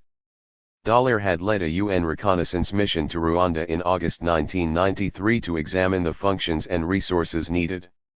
At the outset, Dallaire had gone to UN headquarters in New York, where he discovered how low a priority Rwanda really was. There was no paperwork available in the Secretariat about the political and military situation in the country, and no reports on the Arusha Accords, even though UN officials had attended the negotiations. Much more interest was shown in crises in Liberia, Somalia, former Yugoslavia, Cambodia, Mozambique, and Georgia. The initial reconnaissance to Rwanda, which was led by Dallaire, had lasted 12 days. Dallaire visited the areas controlled by the RPF in the north and the government military positions, and he carried out a detailed survey of the forces, their structure and equipment. 3 Everyone Dallaire met, including representatives of the diplomatic community in Kigali, told him that the Arusha Accords were the last and best hope. Everyone stressed the urgency of implementation. 4. Dallaire was a patient and principled soldier who had trained in an army proud of its tradition of peacekeeping. He was dynamic and charismatic in command. He had risen through the ranks, commanding a troop, a battery, a regiment, and a brigade. He was raised in a working-class area in the East End of Montreal. His father, a sergeant in the premier French-Canadian Regiment, the Royal 22nd, had fought in Europe in the Second World War. His parents had worked in a local military supply depot. Dallaire's experience of UN missions was as brigade commander when his battalions had served in Cambodia and Bosnia. Dallaire brought the utmost dedication to this mission for Rwanda. He was a hard worker. And he was obstinate. There was criticism afterwards that Dallaire was inadequately prepared for the realities in Rwanda. Dallaire himself said that had he known about the human rights reports then he would have insisted on a larger force. 5 Others believed that nothing could have prepared him, or anyone, for the reality they faced. Some years later Dallaire speculated about whether or not it had been like a Greek tragedy on the grandest scale. You sort of wonder, when you look back at the whole thing, whether or not we were set up, whether or not the UN and myself fell into something that was beyond our ability to manage. 6. The timing could not have been worse. On the day that Dallaire had arrived in Kigali to assume command of UNAMIR, there was a cataclysmic event in neighboring Burundi that would have the most terrible repercussions. In Burundi there had been startling progress towards democracy, a process that made the Habyarimana government appear indefensible. In the first successful elections since Burundi's independence in July 1962, a Hutu president had been elected, an astonishing achievement in a country that had traditionally been ruled by Tutsi. The whole process was destroyed on October 21, 1993, when the president, Melchior Ndadaye, whose election 4 months earlier had symbolized unity between Hutu and Tutsi, was assassinated by officers from Burundi's Tutsi-dominated army. His constitutional successor was also killed, along with most of the leadership of the democratic movement. Ndadaye had been a moderate. He had chosen a Tutsi prime minister and he had left the Tutsi army untouched. One of the reasons put forward for the coup was that negotiations were underway between Ndadaye's government and the French over a French military presence in Burundi. The army officers had not been consulted and they were suspicious of Ndadaye's new links with France, particularly in the light of the active support France was giving the Hutu government in Rwanda. 7. 2 days after the assassination in Burundi, a rally was held in the Nyamirambo football stadium in Kigali, where politicians from the former one-party movement Révolutionnaire National pour le Développement, MRND, and the extremist Coalition pour la Défense de la République, CDR, had paraded with certain politicians from opposition parties. A speech was given by Frodould Karamira, once a moderate of the Mouvement Démocratique Républicain, MDR.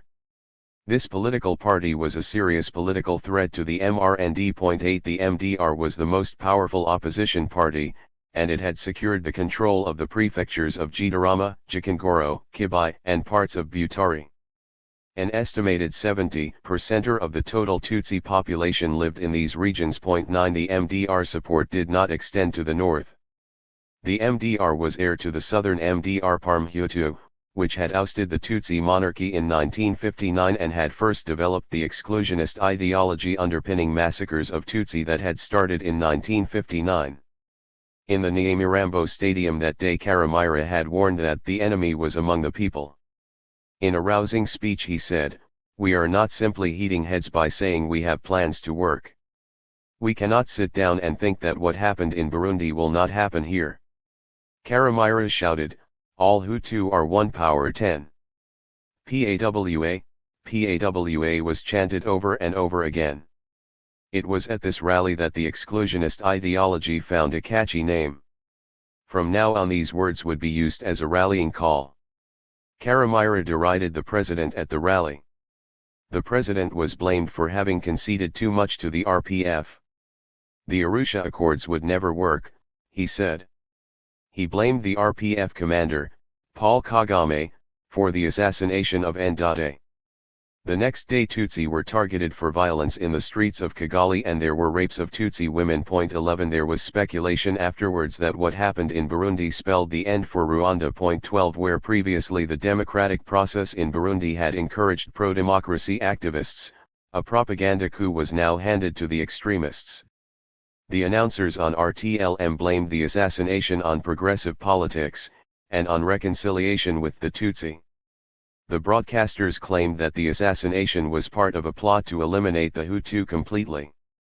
The Tutsi intended to dominate the entire region. 13.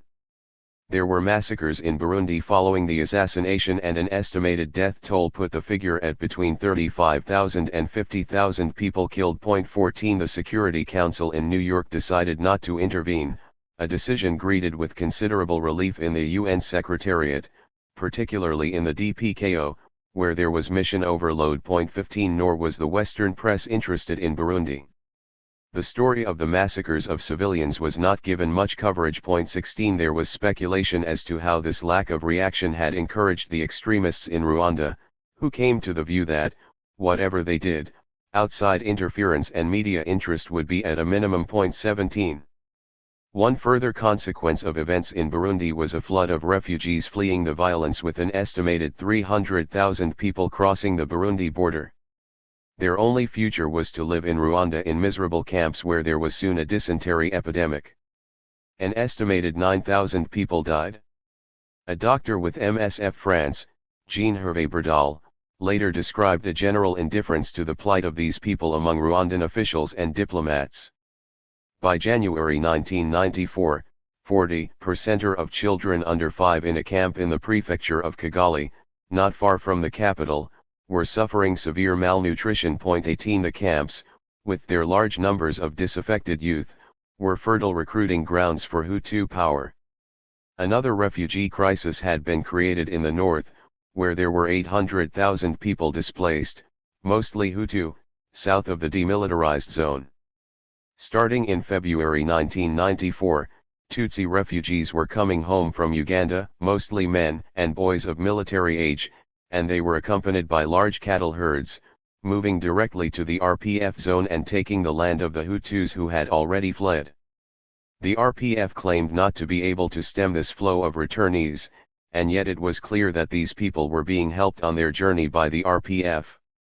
The regional representative for the UN High Commissioner for Refugees, UNCRR, told Dallaire that the returnees should not be assisted, for that would encourage an even greater movement of people. Aid for these people was eventually provided by independent agencies. The Rwandan army claimed that many of the displaced were recruited to the RPF. Because of unmarked minefields north of the demilitarized zone, peacekeepers were unable to effectively monitor the movement of refugees and arms from the Uganda-Rwanda border. The mines allowed the RPF to funnel the refugees into its own zone.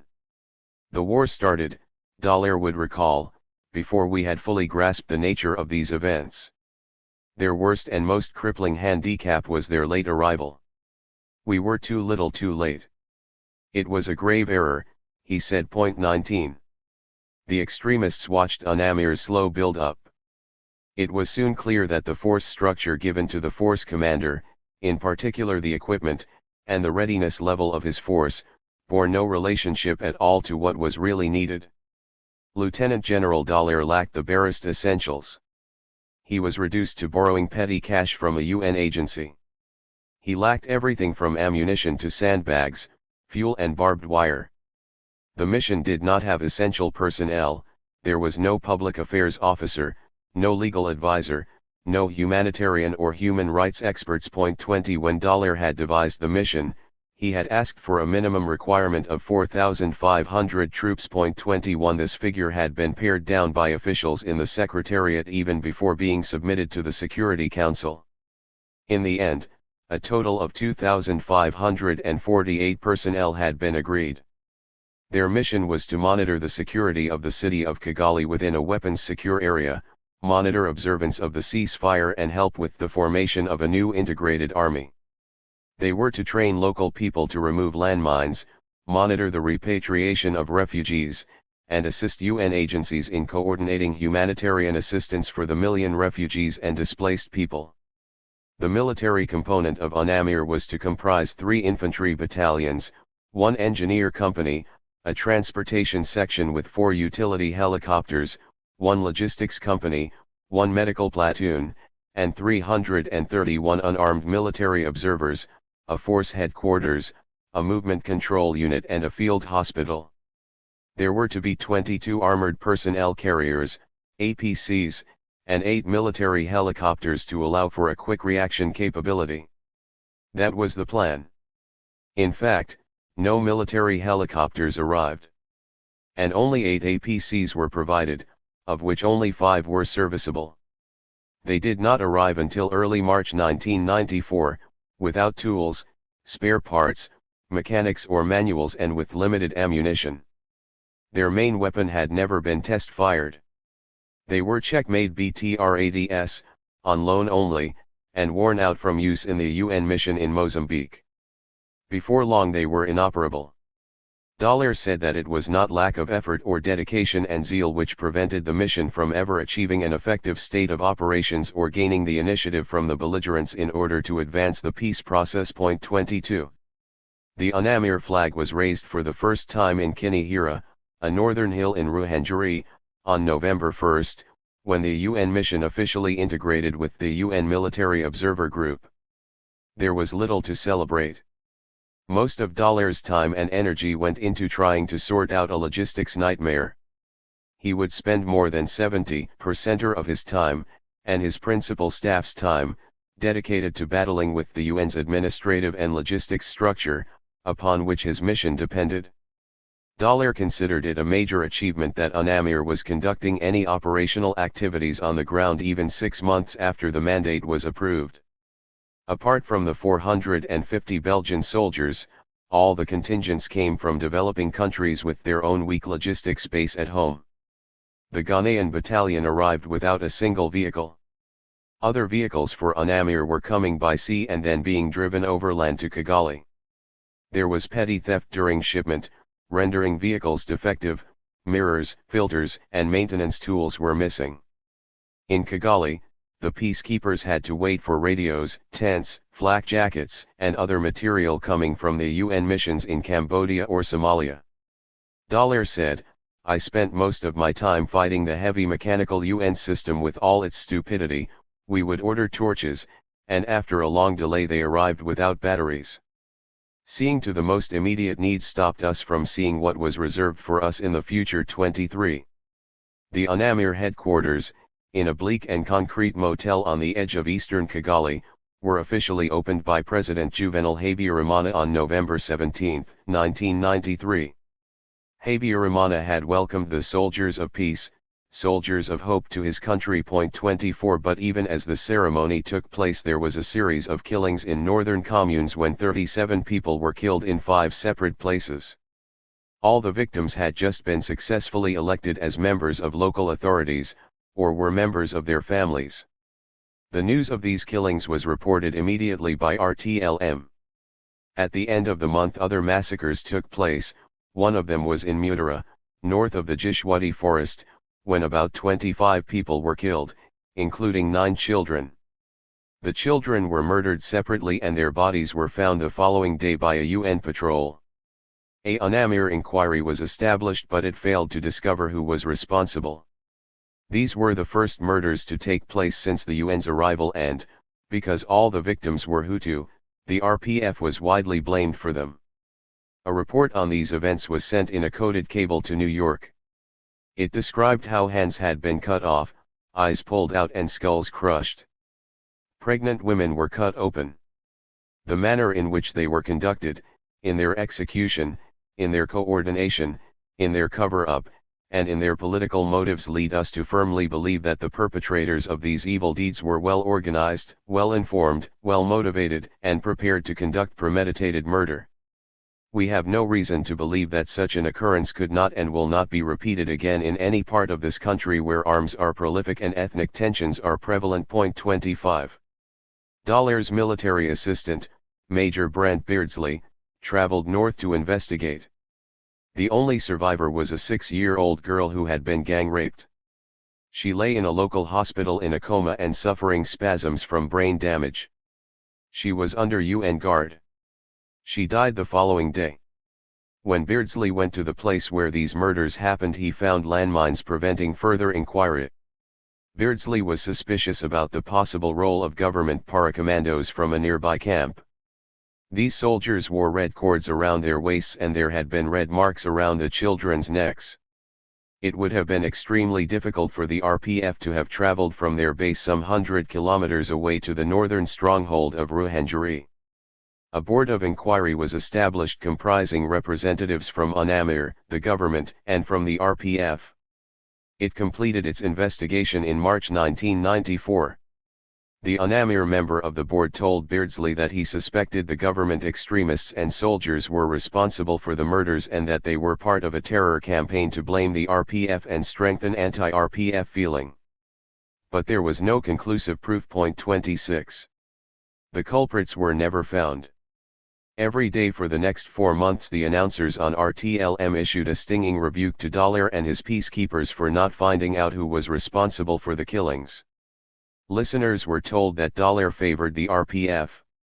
There was a growing confidence among those whom Dollar described as negative elements. 27 At the end of November the extremist party, the Coalition pour la Défense de la République, CDR, issued a press release to the effect that the majority population must be ready to neutralize its enemies and their accomplices. In December, Dollar described what he called a third force, which he described as ruthless and well organized, a controlled and equipped terrorist force. He believed it to be responsible for the atrocities in the north. 28. In December, most of the 2nd Half Battalion of Infantry, a light unit from Bangladesh with some trucks, was deployed in Kigali. They had little operational experience, they were poorly trained and not a cohesive unit. They had no logistics, no engineering equipment. They had arrived in Rwanda without bottled water or food in spite of instructions from New York that all contingents should be self-supporting for 3 months. The Bangladeshis were supposed to have provided a composite force of a medical company, an engineer squadron, a half battalion of infantry and a movement control platoon. 29 They were to have provided a quick reaction capability. Dollar began training some of them but he found they were below acceptable operational standards. There were also problems with the paracommandos from Belgium. These soldiers had come from the UN mission in Somalia where peacekeepers from both Canada and Belgium, as was later shown, had committed torture and in some cases the murder of Somalis.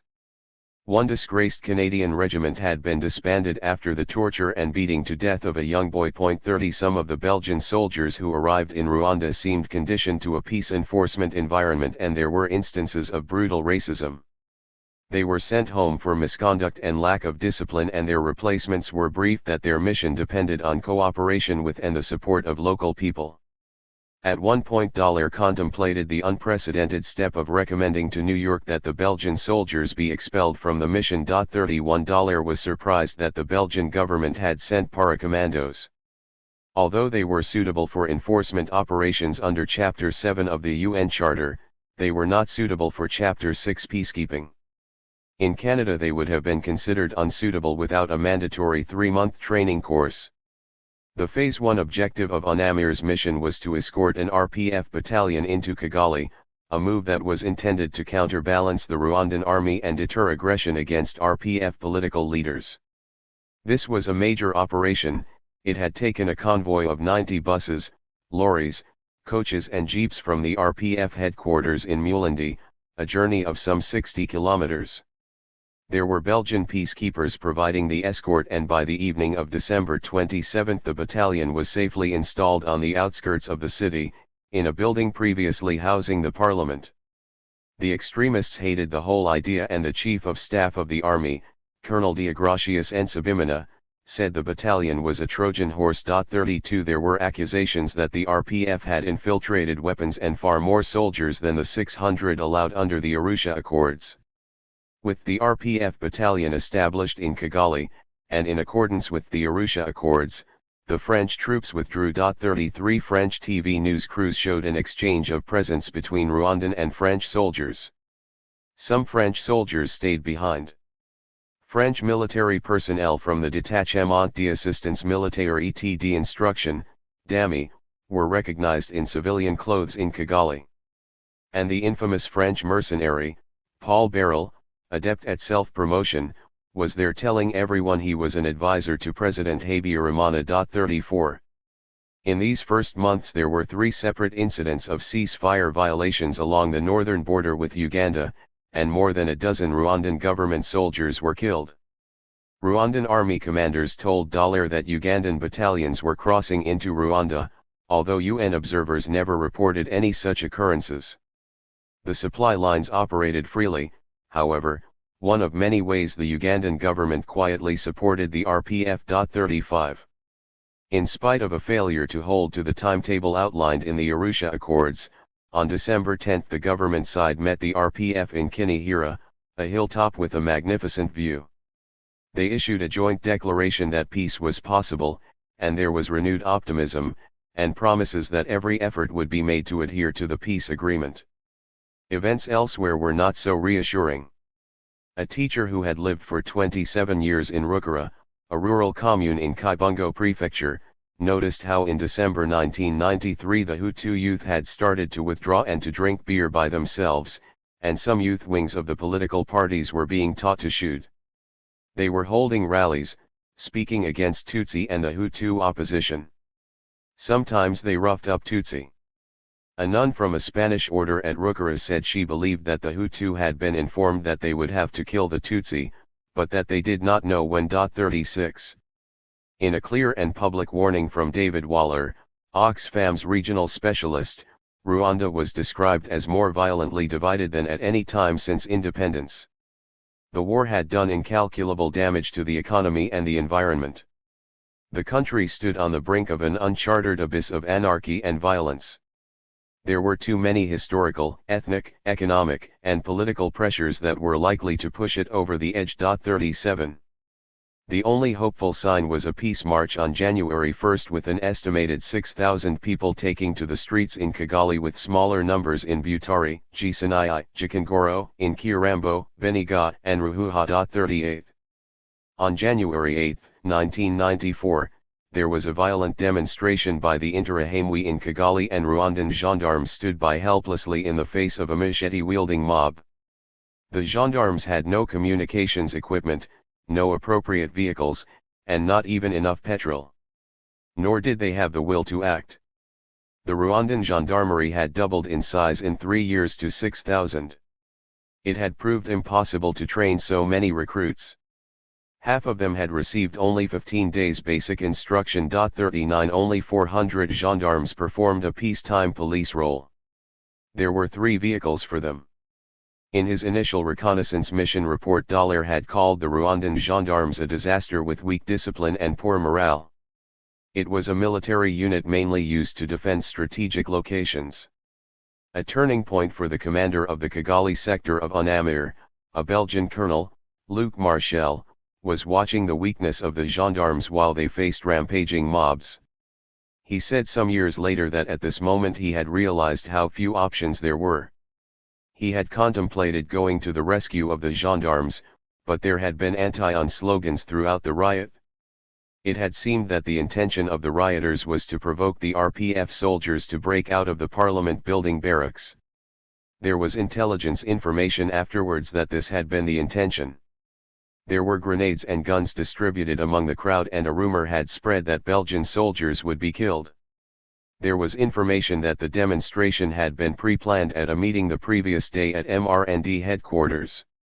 It was attended by the president of the party, Matthew Nguyi, the Minister of Defense, Augustin Bizimana 40, the Army Chief of Staff, Colonel Deogracius Nsabimana, the Chief of Staff of the Gendarmes, General Augustin Ndindalimana, and the President of the Interahamwe, Robert Kajiga. 41 There were plans to store weapons in the homes of army officers, and if these locations needed protection from UN peacekeepers, then the Interahamwe would fight them off, with stones if necessary. 42 The whole of UNAMIR was now derided, with particular hatred reserved for the Belgians, blamed for having provided an escort for the RPF battalion's entry into Kigali.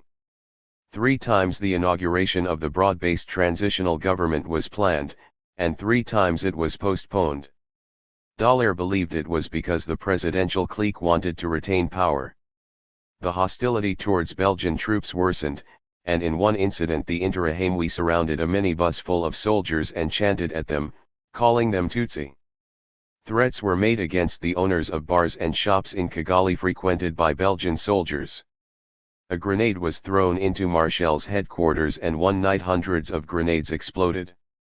Dallaire asked UN headquarters for an intelligence gathering capability, but this was denied because it was contrary to peacekeeping policy.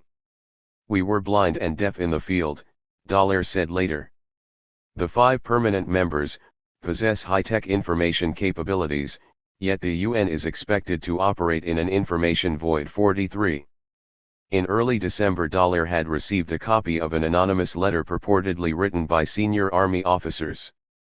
It was copied to all diplomatic missions, and it warned of a Machiavellian plan by President Habyarimana and of diabolic maneuvers to prevent the implementation of the Arusha Accords. There were going to be massacres spreading throughout Rwanda in order to persuade public opinion that Rwanda's problems were ethnic. The RPF would be incited to break the ceasefire, and the civil war would resume. Opposition politicians were going to be assassinated, including the Prime Minister designate under the Arusha Accords, Faustin Twagiramungu, MDR, 44, and Felician Gaitabeza, the head of the Parti Social Democrate, PSD, which was the second largest opposition party. 45 The plot was devised by President Habyarimana with the support of a handful of military officers from his home region. The letter had been written because of revulsion against these filthy tactics. 46.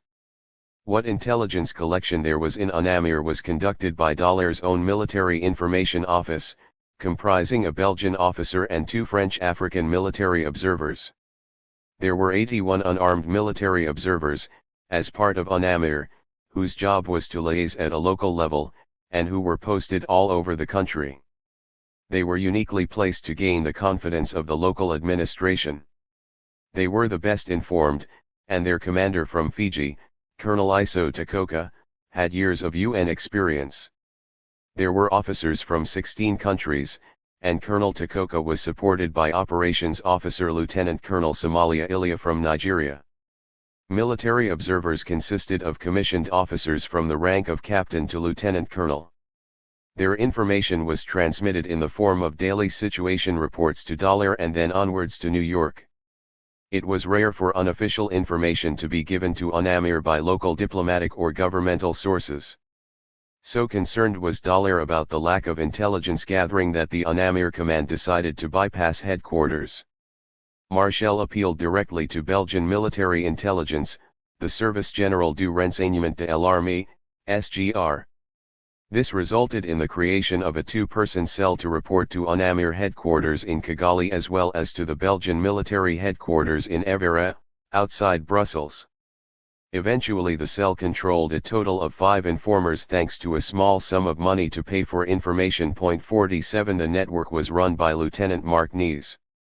At the end of December, the intelligence cell was told that there were stocks of weapons stored at the homes of the militia leaders. There was a plan involving MRND leaders to undermine the credibility of the Belgian troops.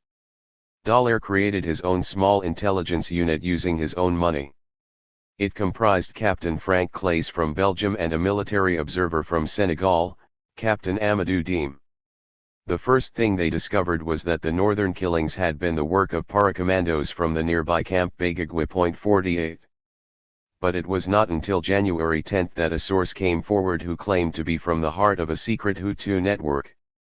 This informer was introduced to them by no less than Faustin Twagiramungu, the Prime Minister designate.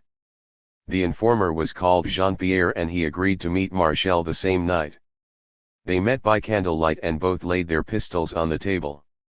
Jean-Pierre said that he was a former member of the President's security guard, who had worked as a chauffeur, and was now a senior trainer in the Interahamwe. His salary came from the ruling party, the MRND. 49. He told Marshal that 1,700 Interahamwe had been trained in Rwandan army camps and these men were now scattered in groups of 40 throughout the city. Since the arrival of UNAMIR he had trained 300 men in sessions lasting 3 weeks. The focus of the training was discipline, weapons, explosives, close combat, and tactics. He said that each of the 20 to 30 cells that he controlled could kill 1,000 people every 20 minutes. His job was to arm all the cells in the capital. In every cell there were militia armed with weapons with basic military training. Up until now Jean-Pierre had supposed that the Interahamwe had been created in order to protect Kigali from the RPF, but since October he had been ordered to register all Tutsi in Kigali. He was certain that it was for their extermination. He had come forward because he could not support the killing of civilians. Marshal remembered, "What he told me was so enormous, it was so extraordinary. I was uneasy. I had not come to Rwanda to be James Bond. This was the work of a specialist intelligence officer." 50. Jean-Pierre said that the demonstration, held on January 8, had been organized to trap Belgian peacekeepers and to kill them.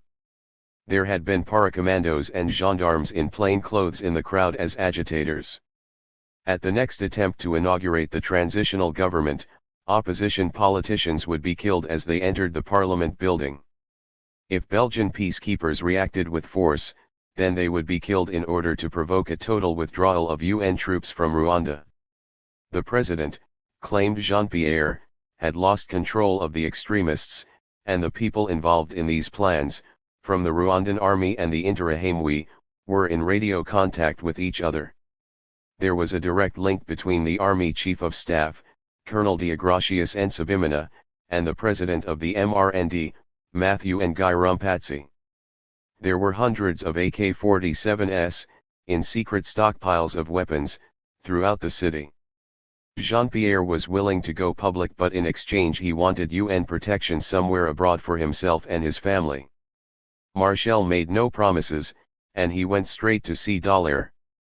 They reached the same conclusion. It was necessary to put Jean-Pierre's claims to the test.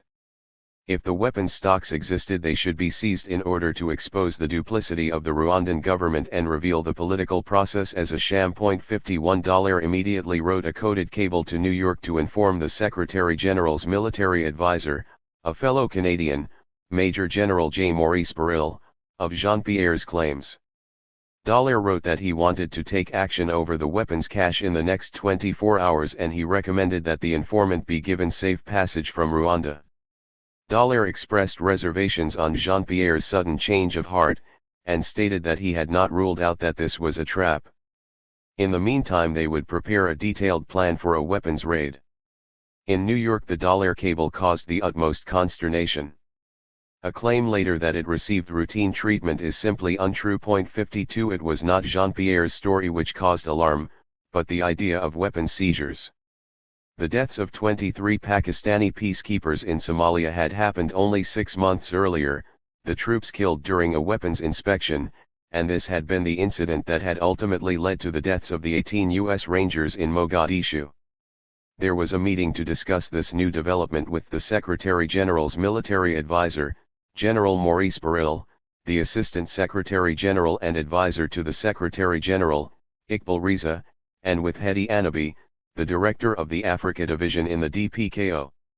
It was agreed that on no account was Dallaire to seize weapons. It was clearly outside his mandate. 53. Kofi Annan, Under-Secretary General and head of DPKO, explained later on that it had been reasonable to conclude that the Security Council did not want aggressive force used in this peace mission. Annan knew the restrictions placed on the budget and mandate of UNAMIR. A Chapter 6 mandate under the UN Charter provided only for the Pacific settlement of disputes. Both Annan and Riza were firmly of the opinion that only a political solution could minimize the violence in Rwanda. And Dallaire had not ruled out that the informer might be part of a trap to lure the peacekeepers. Force commander does have certain reservations on the suddenness of the change of heart of the informant to come clean with this information. Possibility of a trap not fully excluded, his cable had ended. Annan and Riza were both criticized in a UN inquiry for not briefing the Secretary General and the Security Council about this telegram. 54 Some years later, interviewed for a U.S. television program, Riza said he regretted the failure to take more heed of the information in the January 11 cable. All of us deeply regret it, all of us are remorseful about it, yes, we failed. 55. The reply to the cable, signed by Annan, was addressed to the Secretary General's Special Representative in Rwanda, Jacques-Roger Bobo, who had arrived in November. In every UN mission, it is the job of the Special Representative to implement the political objectives decided by the Council. The position is intended to provide cohesive, consistent leadership. 56 The response to Bobo from Annan read, no reconnaissance or other action, including response to request for protection, should be taken by UNAMIR until clear guidance is received from HQ. 57 Bobo cabled back to say that he had met personally with Faustin Twagiramungu, and that Twagiramungu had told Bobo that he had total confidence in the veracity and true ambitions of the informant. Bobo responded that Dallaire was prepared to pursue the operation in accordance with military doctrine with reconnaissance planning and preparation. If any possibility of an undue risk scenario presented itself, the operation would be called off. This time the reply came from Iqbal Riza, the UN official concerned with the day-to-day running of the operation at UN headquarters. It was addressed to both Bobo and Dallaire and it told them that arms seizures were beyond their mandate. The overriding consideration is the need to avoid entering into a course of action that might lead to the use of force and unanticipated repercussions, Riza wrote. 58 Annan and Riza had decided that the best way to handle Jean-Pierre's information was to tell President Habyarimana about it as quickly as possible. And so Dallaire and Bobo duly met with the President and made it clear to him that the Security Council would hold him personally responsible for any violence. Habyarimana was told that he should report within 48 hours concerning the steps taken to recover the arms that had been distributed. 59 This diplomatic approach, devised by Riza and Annan, was grounded in traditional peacekeeping. Their intention was to evaluate how far Habyarimana had progressed in disarming the population, and dismantling stocks of weapons. If this approach failed to bring about a result, then the Security Council would be informed. Riza was baffled as to why UNAMIR, with some 1,500 troops, should take responsibility for seizing weapons when in Rwanda there were 28,000 troops and 6,000 gendarmes. Bobo cabled Annan that the President appeared alarmed by the tone of their démarche and surprised at the detail they possessed. They had also told the President about the harassment of UNAMIR personnel and the violence against one ethnic group during a demonstration on January 8. Habyarimana said he had been unaware of the demonstration. Bobo and Dallaire also met the President of the MRND, Matthew Ngairumpatsi, and its Secretary General, Joseph Nzirora. Both men denied that the party militia was involved in violence. Bobo reported to New York that the President of the MRND had seemed bewildered by how specific their information was. Bobo cabled New York, the President of the MRND seemed unnerved and is reported to have subsequently ordered an accelerated distribution of weapons. Bobo wrote that he thought the initiative to confront the accused parties with the information was a good one and might force them to decide on alternative ways of jeopardizing the peace deal.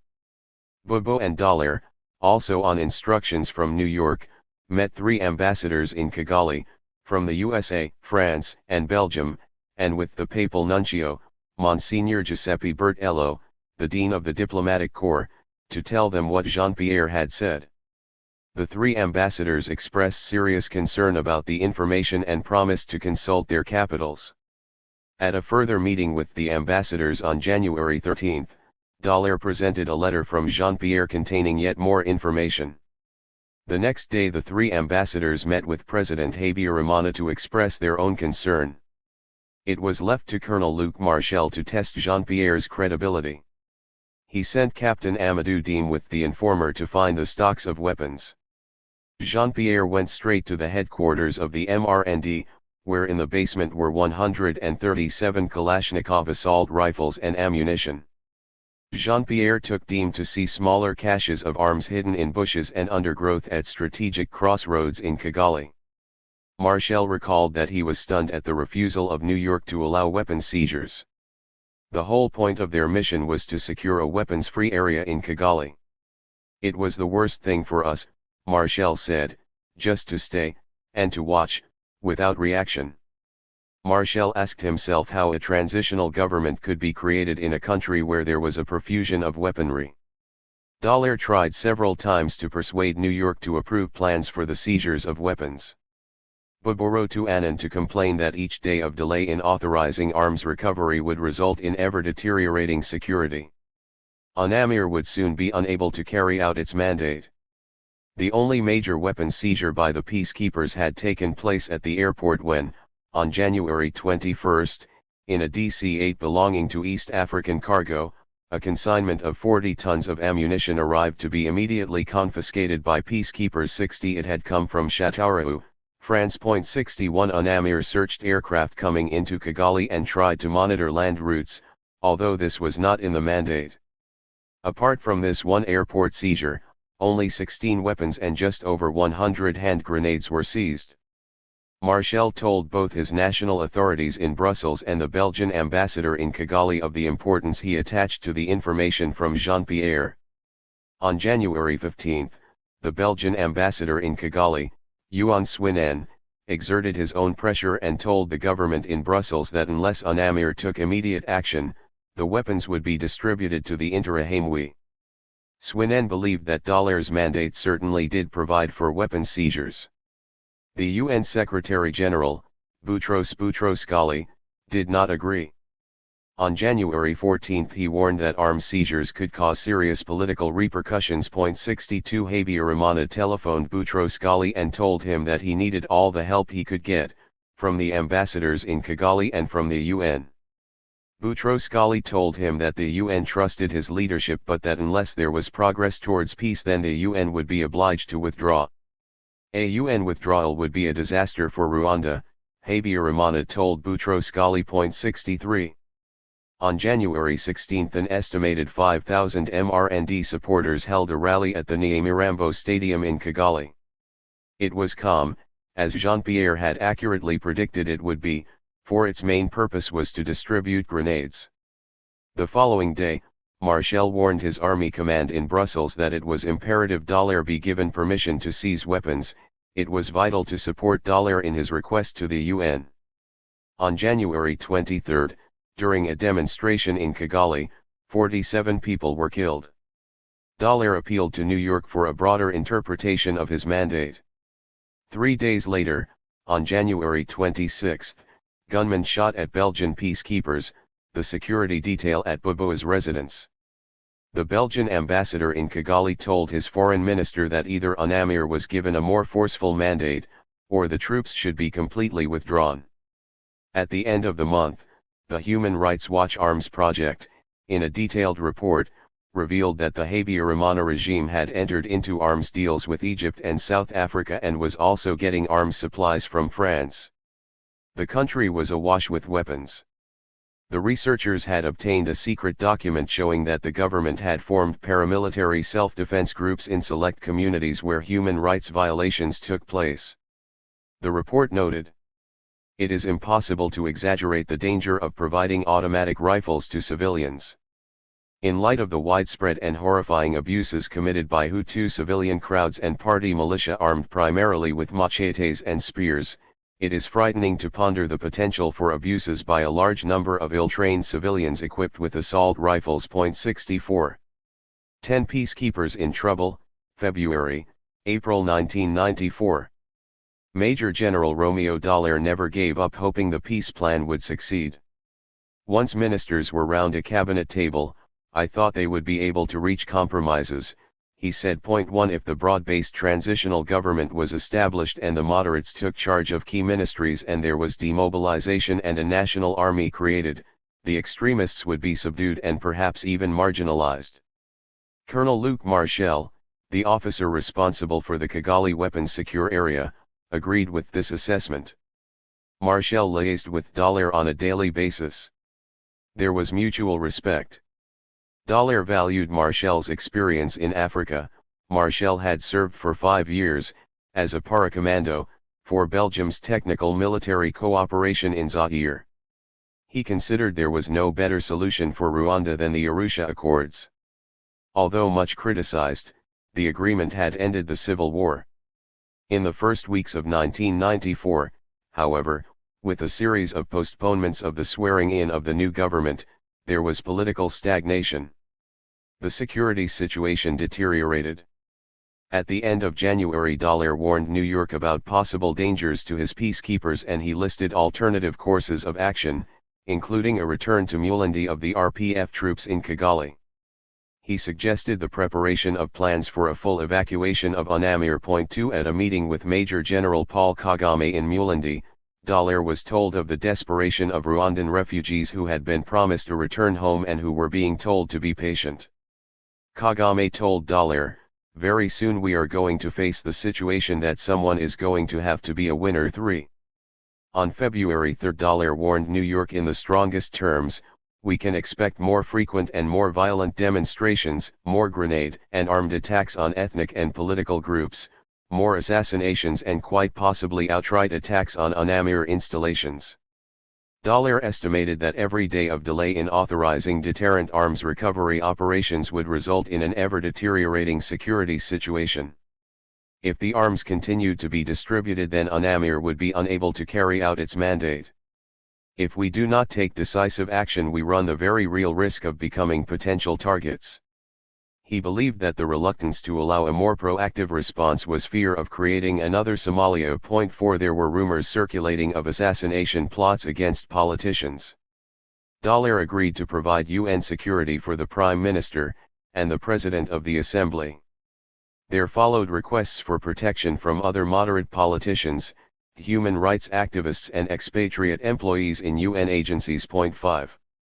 For weeks cables passed backwards and forwards between the UN Secretariat and Dallaire about how peacekeepers could best help the Rwandan authorities to seize illegal weapons stocks. Annan made it clear that no action was to be taken without guidance from headquarters. And whatever else, the peacekeepers should only assist illegal arms recovery on a case-by-case basis, and only when requested to do so by the government or the RPF. They were to do nothing that might lead to force or any unanticipated repercussions. The peacekeepers were to provide advice and guidelines only. They did not have the mandate or the capacity to take over the maintenance of law and order. 6 This was not their role. Dallaire believed that New York no longer trusted his judgment. 7. Both Dallaire and Marchal believed that determined and selective deterrent operations were needed to target confirmed arms caches and the individuals known to have weapons in their possession. 8 Marchal came up with a plan to enlist the Rwandan gendarmes in arms recovery and proposed that if the gendarmes took the lead, then military observers could monitor and advise. He began to train gendarmes. But UN headquarters questioned even this and asked for further clarification. Annan sent a cable to remind Dallaire of his mandate, to contribute to the security of the city, within a weapons-secure area by the parties. Dallaire sent detailed situation reports, special incident reports and military assessments. He produced military and political analysis with options and recommendations. He repeated some sentences week after week. The phrase "the situation is deteriorating significantly and all our resources are used to the full" is used 7 times between February 24 and 5 April. 9. At the beginning of February it was relatively quiet. Much of the violence stopped and gendarmes were more in evidence on the streets. The Minister of Defense, Augustin Bizimana, expressed regret to Dollar about how little help had been given the peacekeepers. Bizimana promised a propaganda campaign to promote the work of the UN. 10 The sudden change of heart did not last. At the end of the month there was a deterioration in security, and so serious was the violence that it seemed it would spiral out of control. On Sunday, February 20, there was a national rally at the Nyamirambo Stadium in support of the peace agreement. Stones were thrown at UN peacekeepers providing an escort for the Prime Minister, Agathia Wyling-Iamana, whose transitional authority was provided for under the Arusha Accords. She was a member of the Mouvement Démocratique Républicain, MDR. The peacekeepers fired shots in the air. That night assassins tried to kill the Prime Minister designate, Faustin Twagiramungu, and killed one of his bodyguards. The following day the Interahamwe sealed the capital with roadblocks at strategic junctions. They stormed the foreign ministry and for several hours held hostages. The militia rampaged through the constitutional court and stole documents. On the night of Monday, February 21, Félicien Gaitabeza, a charismatic and popular politician, who was Secretary General of the Parti Social Democrate, PSD, was at the Hotel Meridian to meet with pro-democracy government ministers. Gaitabeza had been chosen as the Minister of Public Works in the not-yet-created broad-based transitional government. He had been credited with ensuring PSD unity in the southern city of Butare, at a time when the opposition was splitting between anti- and pro-RPF positions. At around 11:30 p.m. he drove his Mitsubishi out of the hotel car park for the short drive home. As he approached his house several rounds of shots were fired and a gendarme in the back of his car was instantly killed. Gaitabeza and another gendarme, both of them in the front, were injured. They managed to leave the vehicle and ran towards the house. The minister collapsed on his doorstep. By the time officers from the UN civilian police contingent, CIPOL, had arrived, Gaitabeza was dead. 11 His body was placed in a child's bedroom, and when 2 CIPOL officers, part of a team of investigators from Belgium, arrived they saw a Rwandan army doctor in uniform already there. They were forbidden from examining the body, but they got a chance to look at Gaitabeza's vehicle, which was 100 meters from the house. On the right-hand side there were a number of bullet holes. Several cases of cartridges were in the road. There were 4 cartridges in the car for R4 rifles, which were used by both Rwandan gendarmes and the army. The next day they returned to take photographs of the crime scene. They met with Kigali's public prosecutor, François-Xavier Nzanzouara, but in spite of his best efforts they were unable to obtain permission for an autopsy. 12. The assassination effectively ended the installation of the broad-based transitional government, scheduled for the following day. The next morning Kigali was a ghost town. The only people outdoors were groups armed with machetes at the principal road junctions, watched over by peacekeepers and gendarmes. Dallaire believed that Gaitabeza had signed his own death warrant, for the day before his murder he had been at a diplomatic supper for a visiting dignitary, and in a heated discussion he had directly insulted individual members of the MRND, accusing them of manipulating the political process. 13 He had accused the Presidential Guard of training militia in the Kanombe barracks. On the day following the assassination there were huge demonstrations by PSD supporters in Gaitabeza's hometown of Butare. That afternoon the national head of the CDR, Martin Busayana, was captured by PSD militants and lynched. Afterwards there were huge rallies of PSD supporters celebrating the murder of Busayana as revenge for Gaitabeza. There were terrified members of the CDR hiding in gendarmerie bases, and these events effectively brought the previously peaceful southern town into the civil war. 14. In Kigali, in a poverty-stricken and overpopulated area called Gikondu, where Busayana had lived, jeering mobs trapped Tutsi families in their homes. The militia screamed and chanted about how they were going to kill all Tutsi in Gikondu. 40 people were killed that night. 18 children were orphaned. Some families were escorted by gendarmes and officers from Sipol to Gikondu church as they were too afraid to stay at home. After this, some 130 Tutsi left their homes in Gikondu and went to stay with a man who made foam mattresses. 15. That day, the RPF political leadership was to have arrived in Kigali for the inauguration of the National Assembly. But there had been an ambush by Interahamwe and Presidential Guard, in civilian clothes, waiting for them. The RPF convoy, traveling from their northern base in Mulindi, had been given an escort of UN military observers and Belgian peacekeepers. Dallaire had ordered the convoy to stay overnight in Mulindi, but his order was ignored. When the ambush happened, the Belgian peacekeepers and the UN military observers had immediately run for cover and abandoned the RPF guards, who were saved by colleagues who broke out of their CND base and rode to their rescue. 1 RPF soldier died and 2 were wounded. Dallaire said that the shame this incident brought on UNAMIR forces was never expunged. This was a disgusting situation, he said later. It lowered his assessment of the Belgian contingent even further. It was fortunate that the RPF leadership was not on board the convoy. Kagame had been suspicious and had forbidden them to travel. Kagame said that he realized how little help the UN peacekeepers would be in any emergency. 16 He secretly reinforced the battalion in Kigali with arms and ammunition that were smuggled from RPF headquarters in Mulindi during troop rotation. The RPF's Radio Muhabura broadcast a warning that the war was going to restart and the RPF had an excellent chance of victory. 17 There were large concentrations of RPF troops being trained and evidence of defensive positions dug on the northwest border of the demilitarized zone. It seemed to Dallaire that Kagame was realigning his forces, pushing for a good secure start line from which he could launch an offensive. 18 While the U.S. State Department issued a travel advisory for Rwanda, Dallaire cabled UN headquarters to tell them that time was running out. Information regarding weapons distribution, death squad target lists, planning and civil unrest and demonstrations abound. Any spark on the security side could have catastrophic consequences. 20 At the height of the violence on February 22, Dallaire had withdrawn foot patrols from the streets of Kigali.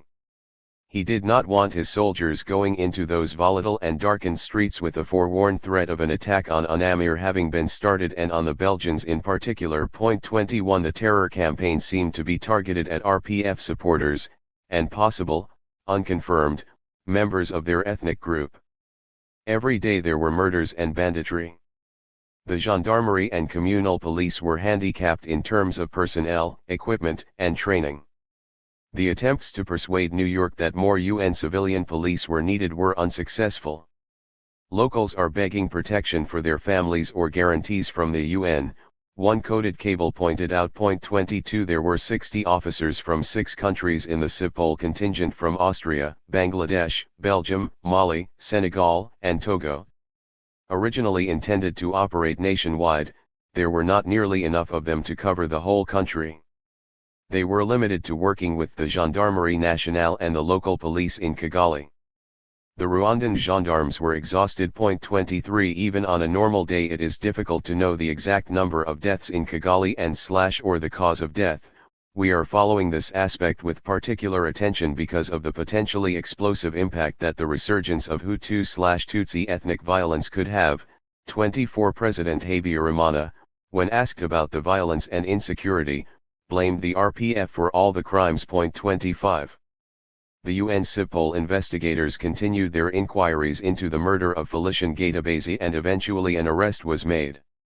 The manager of a bar called Las Vegas, a leader of the local Interahamwe, was taken into custody. The arrest took place in the presence of Sipol officers and François-Xavier Nzanzuwera. Afterwards there was pressure on Nzanzuwera to release the suspect. The pressure came from Captain Pascal Simbikangwe and from a former presidential guard, Captain Gaspard, who operated from the president's office. Nzanzuwera requested and was given UN security. In his own investigation, Nzanzuwara had discovered the location from where the shots had been fired at Gatabase's vehicle, and he had found witnesses to the shooting. It was alleged that the manager of the bar had accompanied the 4 assassins, and that 3 of them were Presidential Guard. 26. The Belgian Sipol officers wrote a draft special report into the murder of Gatabase in which they made clear that the highest authorities may have been involved. 27 While in most cases in Rwanda a detailed investigation was impossible, owing partly to an inability to understand the language, Kinyarwanda, this time they wanted to question leading politicians and senior army officers, including members of the Presidential Guard. 28 They were determined to continue their inquiries, but their report was never more than a draft and no final version was ever issued by the head of Sipol, an Austrian police commissioner, Colonel Manfred Blym. There was interference in the investigation from senior military officers and from officials in the Ministry of Justice.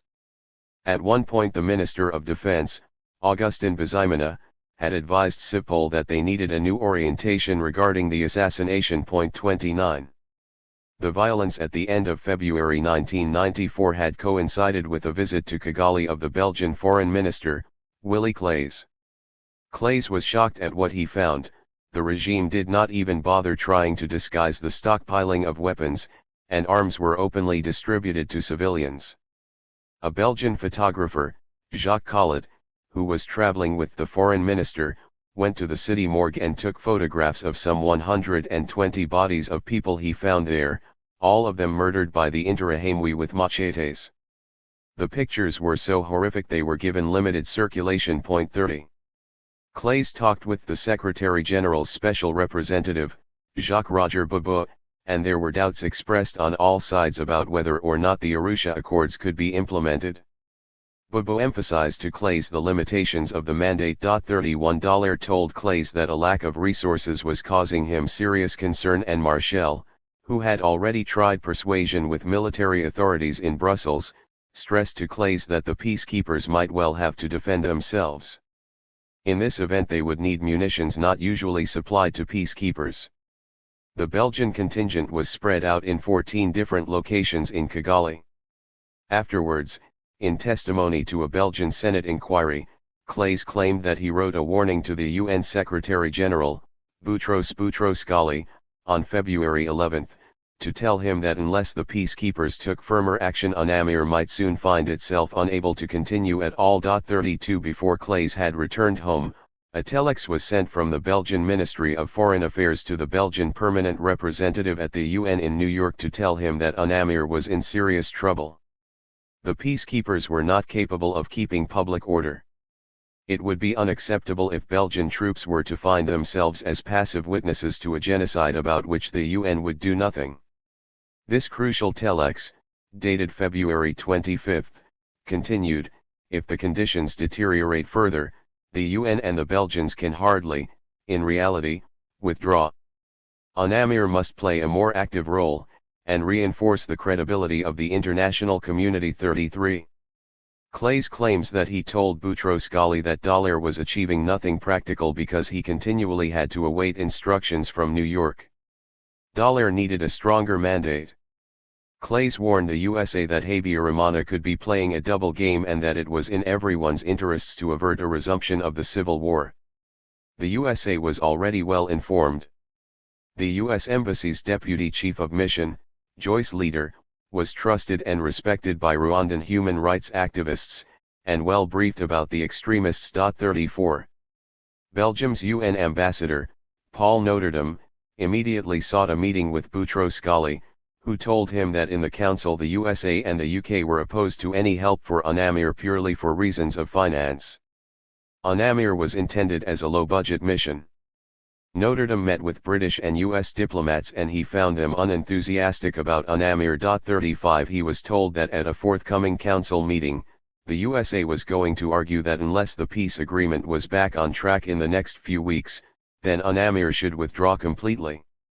There was already a warning to this effect. In a speech given by Bobo in Kigali, he had said that unless there was progress there was every possibility that the UN would pull out. Later on, Dallaire was critical of Bobo, claiming that he lacked a strategy. Bobo had been considered pro Habyarimana from the outset, and his assessments to headquarters were generally much more optimistic than those of $36. He had boasted that those on the government side were friends of his, and he told Dollar that only a direct appeal from the Secretary General had brought him out of retirement, and he would have been happier running his banana plantation at home. 37 Bobo claimed that Dollar refused to stick to his military brief and interfered in politics. 38 Dollar accused Bobo of sharing his thoughts only with his close political advisors, all of them Francophone Africans. 39 There was concern at UN headquarters about Bobo because he was a personal friend of Boutros Boutros-Ghali. Some senior officials thought his appointment unfortunate. 40 In March, while on leave, Lieutenant General Dollar spent a few days at the UN Secretariat in New York and found that any interest there may have been in his mission was overshadowed by crises in former Yugoslavia, Mozambique, Haiti, and Somalia. He met with Kofi Annan, Under-Secretary General and head of the Department of Peacekeeping Operations, Iqbal Riza, Assistant Secretary General, and the military advisor, Major General Maurice Baril. These officials had received all his cables and reports. He thought them decent men. They had supported him as best they could. He told them he urgently needed 48 more military observers to stem the flow of men and weapons across all borders, which fed a not too surreptitious military build-up. 41 Riza said there would be no reinforcements. The USA was arguing that given the delays in the peace process, the Rwanda mission should close. The French and the Belgians, however, were arguing that the mission's mandate should be renewed for a customary 6 months. A compromise was needed. Riza told Dollar that one proposal was for a 60-day extension. There was more bad news. France had written to the Canadian government to request Dollar's removal as force commander. Dollar speculated that this may have been because of references in some of his cables to the presence of French officers among the Presidential Guard. 42 In spite of the increasing violence, and the recent publication of a report by Human Rights Watch giving details of the regime's continuing arms purchases, the press was paying little attention. 43 Le Monde carried a small story about the Egyptian arms deals, and in London The Guardian, in a short story on February 23, reported the failure to implement the peace deal and a warning of a new wave of tribal killings. 44 Dollar and Marshall had held press conferences in Kigali to try to explain the role of the UN, but the local press was hostile, and the international press, at a time when exposing what was going on could have made a decisive difference, was not interested at all. The problems of Rwanda were hardly a secret. In Kigali, an emergency plan, devised by the International Committee of the Red Cross, ICRC, and MSF France, together with other organizations, saw 4 huge tents installed in the courtyard of the Centre Hospitalier de Kigali, Czech, a pavilion-style 200-bed hospital. They began to stockpile medicine and water and held discussions to decide which agency, in the event of large numbers of casualties, would collect the wounded from the streets, and who would provide emergency medical care. The chief delegate of the ICRC was a Swiss national, Philippe Gaillard, and in January he met Richard Dowden, the African editor of the British newspaper The Independent. Gaillard told Dowden that genocide was being planned. The militia was being armed by the government and plans were being laid to promote mass killing of Tutsi throughout the country. Dowden wrote later that everyone else he met had talked up the Arusha process and only Gaillard had warned him of the likelihood of genocide. Dowden said he did not see anything sinister on the streets of Kigali. He stayed for 2 days and then left. To write a sensational story about impending genocide would have been dishonest and irresponsible, he wrote later. 45 The head of MSF France in Rwanda, Eric Burden, an expert logistician, described the emergency planning in a fax to the headquarters of MSF France in Paris. He explained that local clinics had been assessed for their capacity to treat wounded people. The ICRC had a surgical team in reserve for Kigali. The security situation worried Burden. He wrote to Paris, "It is beginning to be fearful, we must respect our rules of security." 46 During the fierce violence at the end of February, all aid workers had stayed at home, and it had not been possible to go south to the refugee camps. Burton was helping to provide sanitation, water, and medical help to the refugee camps in the Bugesera for people who had fled from Burundi and who were living in misery and squalor. In these camps, children and old people were dying from starvation. In despair, some of the refugees had returned to Burundi and were murdered after crossing the frontier. Dallaire suggested the redeployment of 250 peacekeepers from the demilitarized zone in the north to Kigali. This would free Belgian troops from static guard duty so that they could provide a mobile force for foot patrols, checkpoints, escort duties and reserve tasks. Dallaire wrote to headquarters, "A faction seems to believe that with 1,000 UN troops in the demilitarized zone, UNAMIR can and will block the RPF, thus possibly leaving them free to continue the present delay in the formation of the broad-based government." This cable revealed, "We have lost the initiative and are rapidly losing any capability to respond to emergency situations. UNAMIR is losing credibility, with the population, 47. There were worrying reports from the UN military observers in the north. The Rwandan government soldiers had not been paid for weeks and in some areas there was looting. There was a sense of insecurity, and fears about the planned demobilization. In accordance with the Arusha Accords, the Rwandan government army and the RPF were to merge. This requirement was a crucial part of the peace agreement. It was intended to unite the country. The merger of the two armies, and the disbandment of the Presidential Guard, had been one of the most difficult issues and had almost collapsed the Arusha negotiations. The government had wanted the RPF to share army command positions commensurate with the percentage of Tutsi in Rwanda. In the end, owing to the negotiating skill of the RPF and the weakness of the government negotiators, the Arusha Accords provided for joint command, down to field commanders level. 48. That was considered a victory for the RPF, and so favorable that some experts thought it would never work. The U.S. Undersecretary of State for African Affairs until 1993, Herman Cohen, was shocked when he heard what had been agreed, and he blamed the international community's obsession with getting a peace agreement. There had been a lack of analysis and a failure to consider whether or not the accords could ever be implemented. Cohen thought the idea of stationing RPF soldiers in Kigali was folly and was bound to cause hysterical reactions among Hutu. But Kagame had argued that without protection the RPF political leaders in Kigali would be at risk. Kagame pointed out they were dealing with a regime that routinely killed its own people. 49. Some diplomats who took part in the Arusha negotiations warned that so advantageous was the military deal to the RPF that the hardliners would never accept it. 50. In order to comply with Arusha, the peacekeepers were to assist with military disengagement and the demobilization of some 40,000 soldiers. These plans advanced and meetings were held between officers from the Rwandan army and the RPF. Both sides seemed willing to make it work. There were discussions about assembly points and training centers and where to store surrendered weapons. The only practical arrangement was a contract for shipments of food for the demobilized soldiers. The food was starting to arrive in Dar es Salaam. 51. But no advice about demobilization was offered by UN headquarters, in spite of the considerable expertise which existed after the UN had successfully carried out operations in Central America and Cambodia, and no financial provision was forthcoming in order to pay pensions, for retraining and employment. As the peace agreement foundered, Dallaire reported low-level intelligence about RPF preparations to resume the war. The monitoring of the Uganda-Rwanda border was hampered by a lack of equipment, especially helicopters. The military observers stationed with the RPF were at all times accompanied by RPF personnel. 52. Dallaire moved more UN military observers into the RPF sector. Some years later, Dallaire claimed to have received information that the RPF was receiving shipments of weapons and ammunition from Uganda's National Resistance Army. 53.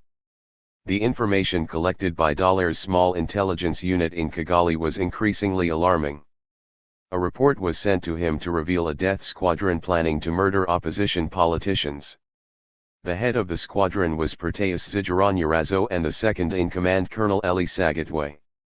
There was information also available to Colonel Luke Marshall. On February 10, he was told by Rwandan army officers that the Arusha Accords would never work. Later that same day, at a meeting with Interahamwe leaders in Kigali, Marshall heard that large numbers of Tutsi were going to be killed. There was intelligence provided about clandestine meetings, one of which took place on February 25, when Robert Kajiga, head of the Interahamwe, had met local militia leaders, at which a system of communication was devised allowing the Interahamwe to keep in touch through telephones, whistles, and runners. At another meeting, on February 27, in the offices of the MRND, the compilation of lists of Tutsi was discussed. 54 Diplomats from African countries heard boasts that soon there would soon be no Tutsi left in Rwanda. Announcers on RTLM warned that RPF soldiers, stationed in Kigali, were planning to kill all the Hutu. The newspaper Kangura claimed that the UN peacekeepers were in Rwanda to help the RPF take power by force, and that the RPF was planning to kill the president. It was reported that something big was about to happen. A confidential warning was given to the governor of the Bank of Rwanda, Jean Birera, who was a relative of the army chief, Deogratius Nsabimana, and who had advised Birera to leave the country. Nsabimana said that 3 times there had been an attempt to provoke the final solution and the next time he would be unable to stop it. There had been a plan to kill the president on March 23, but it was cancelled. 55. A prosecution witness, XXQ, claimed later that it seemed to him that the conspirators could not agree a start date. He had attended a meeting of junior officers and had been told that the civil war would resume on February 23, and that the Tutsi and Hutu on the same side would be eliminated. 56. Some Tutsi who lived in Kigali planned an emergency evacuation. Others left the country. Some people began to sleep in churches for fear of being killed. One of the military observers, a Polish intelligence officer, Major Stefan Stek, said that everyone knew what was threatened. Genocide hung in the air, he recalled. 57 Some Rwandan army officers were boasting that if Arusha went ahead they were prepared to liquidate the Tutsi. 58 The one issue now widely perceived as preventing the implementation of the peace agreement was the continuing refusal of the RPF to allow the extremist CDR to take part in the transitional institutions. 59 In an attempt to break the deadlock, Kigali's diplomatic community issued a joint communiqué which urged that the CDR be given a place in the forthcoming broad-based transitional government. The communiqué included a guarantee that a Commission of National Unity and Reconciliation would be created to ensure that every political party respected the principles of political ethics, the violation of which would lead to exclusion. If the CDR were to be accepted, there would be no further excuse for delay. 60 The initiative was led by the Dean of the Diplomatic Corps, Monsignor Giuseppe Bertello, the Papal Nuncio. It was signed by the Secretary General's Special Representative, Jacques-Roger Bobo, who had recently allowed the CDR to take part in discussions about the broad-based transitional government. He had approved a list of deputies for the National Assembly, a list that included members of the CDR. The RPF issued a 4-page letter in response. It was addressed to the UN Secretary General. It described the CDR as a fascist formation which should be outlawed. The letter raised the issue of human rights in Rwanda and quoted the International Federation of Human Rights report of 1993 that had used the word genocide to describe the killing of Tutsi. The letter included an official complaint against Bobo for having insisted on the inclusion of the CDR, and so having breached a provision in the Arusha Accords which had excluded this extremist party. 61. It was the Easter weekend. The special representative, Jacques-Roger Bobo, was with Juvenal Habyarimana at the president's Lake Kivu house in Gisenyi. Bobo claimed later that he had warned Habyarimana that his life was in danger. The president said he had already heard these rumors. 62. On Sunday, April 3, a news item was broadcast on RTLM warning that a little something was about to happen in Kigali city, but that this would be camouflage for the final attack, or Simusiga. Some years later an international courtroom heard the following RTLM recording: on 3rd and 4th and 5th there will be a little something here in Kigali. And also on the 6th, 7th, and 8th you will hear the sound of bullets and grenades. It was the voice of Noel Hitimana. On Monday, Prime Minister Agathia Wailing-Iamana held a reception for local administrators and army officers, including the head of the gendarmerie, Major General Augustin Ndindaliamana, a southerner from her own commune, Nyarahingiri. The following day, Tuesday, there was a news broadcast on RTLM stating that she had used the meeting to try to end the power of the Northerners in the army. She was preparing a coup d'état and she was going to get rid of the president. For several weeks Wailing-Iamana, a Hutu, had been increasingly critical of President Habyarimana. She had blamed the president for the continual delays in the peace process and for having engineered the divisions now destroying the opposition parties. She had questioned why weapons were being issued to civilians. 63 She also gave a frank interview to a Belgian journalist, François Rickmans, a specialist on Central Africa who worked for Radio Télévision de la Communauté Française de Belgique, RTBF. She told Rickmans how worried she was about a threatened UN withdrawal. She could not believe the Security Council would even think of abandoning Rwanda. Wailing-Iamana told Rickmans that almost every day people were killed, whether poor peasants or political leaders. Famine was raging and people were dying of diseases, dysentery, and malaria. You see, we do not have institutions capable of negotiating with our donors in order to solve these problems. She continued. When you have a dictatorial regime, for 20 years, how do you expect the officials of this dictatorship to give up power without any pressure? The international community really helped us to persuade the president that the war could end through negotiations. In all his speeches he said he would fight the war to the end, but the international community helped us change this. Why doesn't the international community go the last step? We have put pressure on, but we think you must go slowly, otherwise you will endanger lives. If we are abandoned, the Rwandan people will be left to their fate. What will happen? This is not the moment for pulling out. One last time we must make an effort, to take the last step. It was a last desperate appeal for her country. She was 38 years old, a former chemistry teacher, and the first woman to belong to the Mouvement Démocratique Républicain, MDR. The party was created in 1991 as the successor to Grégoire Kayabanda's MRD Parmhutu party. She was the prime minister of a government that, in accordance with the peace agreement, was planned to last 37 days. She said that President Habyarimana had thought she would be easy to manipulate, but added, "Someone has to speak for poor people, as they are the ones who are suffering." 64 She believed that the people of Rwanda wanted peace. But their political leaders were showing a lack of goodwill, even irresponsibility, with ethnic differences being manipulated to sow confusion and division. Who will benefit from these divisions? She asked. The president. He has all the territorial power, with all the bourgmestres, all the prefects, the sous-préfets, and the MRND, and in 3 months, under the Arusha Accords, all this power was to have been wiped away. The Rwandan people were not ready to give themselves over to extremism. Extremists will always be wrong, whatever their ethnic origins, she said. She spoke of how impossible it was to convene her cabinet. The hardline MRND ministers would not respond to her calls and refused to attend the meetings she scheduled. 65 She was ridiculed on RTLM, and accused of collaboration with the RPF.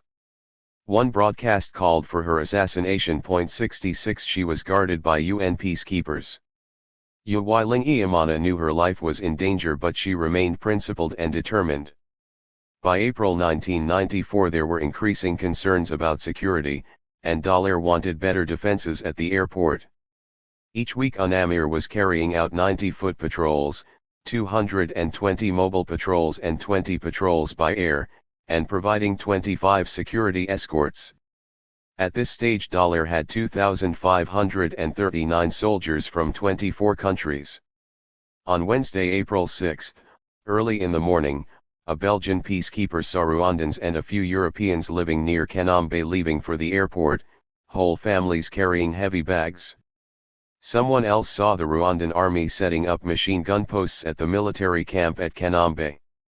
In the afternoon there was reportedly heavy weapons fire around the airport and roadblocks were erected in the Kimihurura area. 67 At around 3 p.m., guns were distributed from the back of a van in the Aragenge commune, central Kigali. 68 Someone saw the Presidential Guard building roadblocks.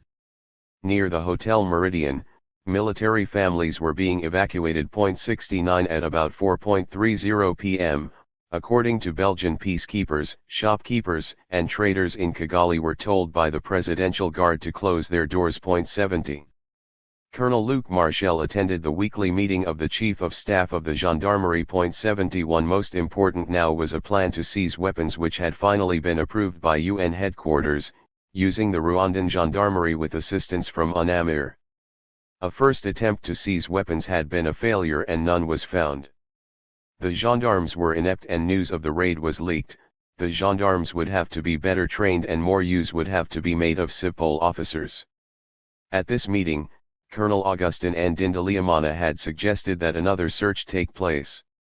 A coordination meeting was held at which the final plans were made for an operation with peacekeepers, civil officers and gendarmes to be provided with UN vehicles.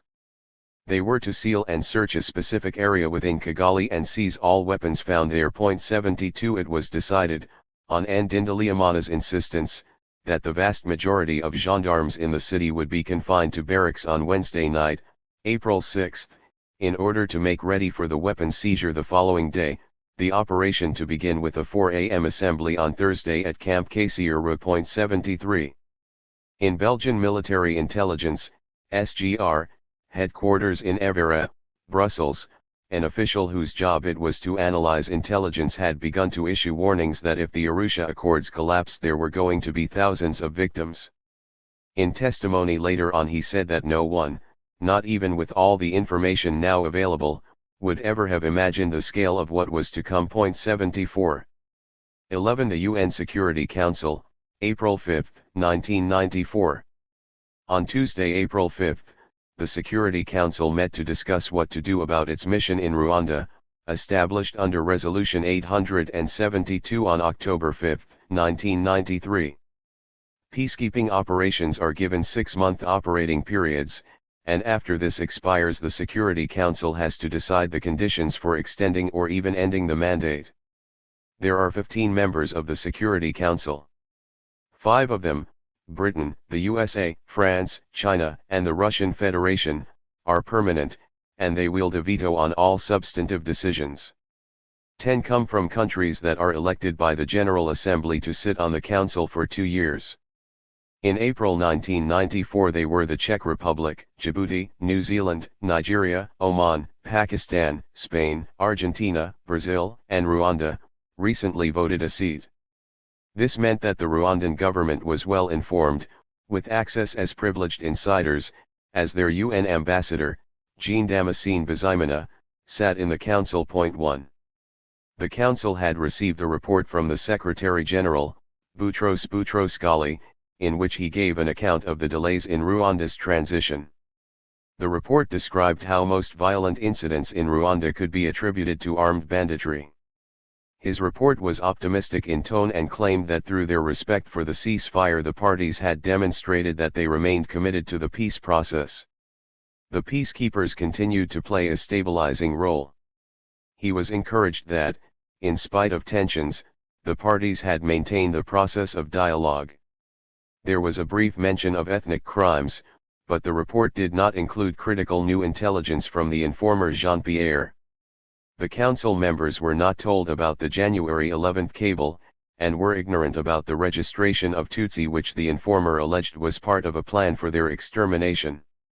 When the UN's own official history of UNAMIR came to be written it included a claim that the council was shown the cable. 2 There is, however, no record of a briefing on Rwanda to the council at the time the cable was received. 3 The ambassadors deny they were shown the cable.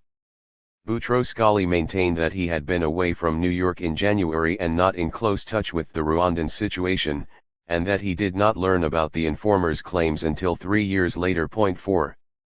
Boutros-Ghali's report to the council also omitted details of a 10-page military assessment prepared by Dallaire which highlighted his serious deficiencies in capability and equipment. Only later did Dallaire realize that the details of his assessment given to the council had been watered down somewhere in the process of drafting the report. Later on, an insider claimed that Boutros-Ghali had no real interest in the views of his force commander. 5 With a coercive response ruled out, one strategy, already suggested by the USA, was to threaten that unless the peace agreement was implemented, the peacekeepers should withdraw. This could lead to a renewed civil war. The presidency of the Security Council changes monthly, by alphabetical rotation. In April 1994 it was the turn of New Zealand, whose ambassador, Colin Keating, described a crowded council agenda with desperate crises in Bosnia and Somalia. A list of agenda items extended from Iraq to North Korea and Haiti.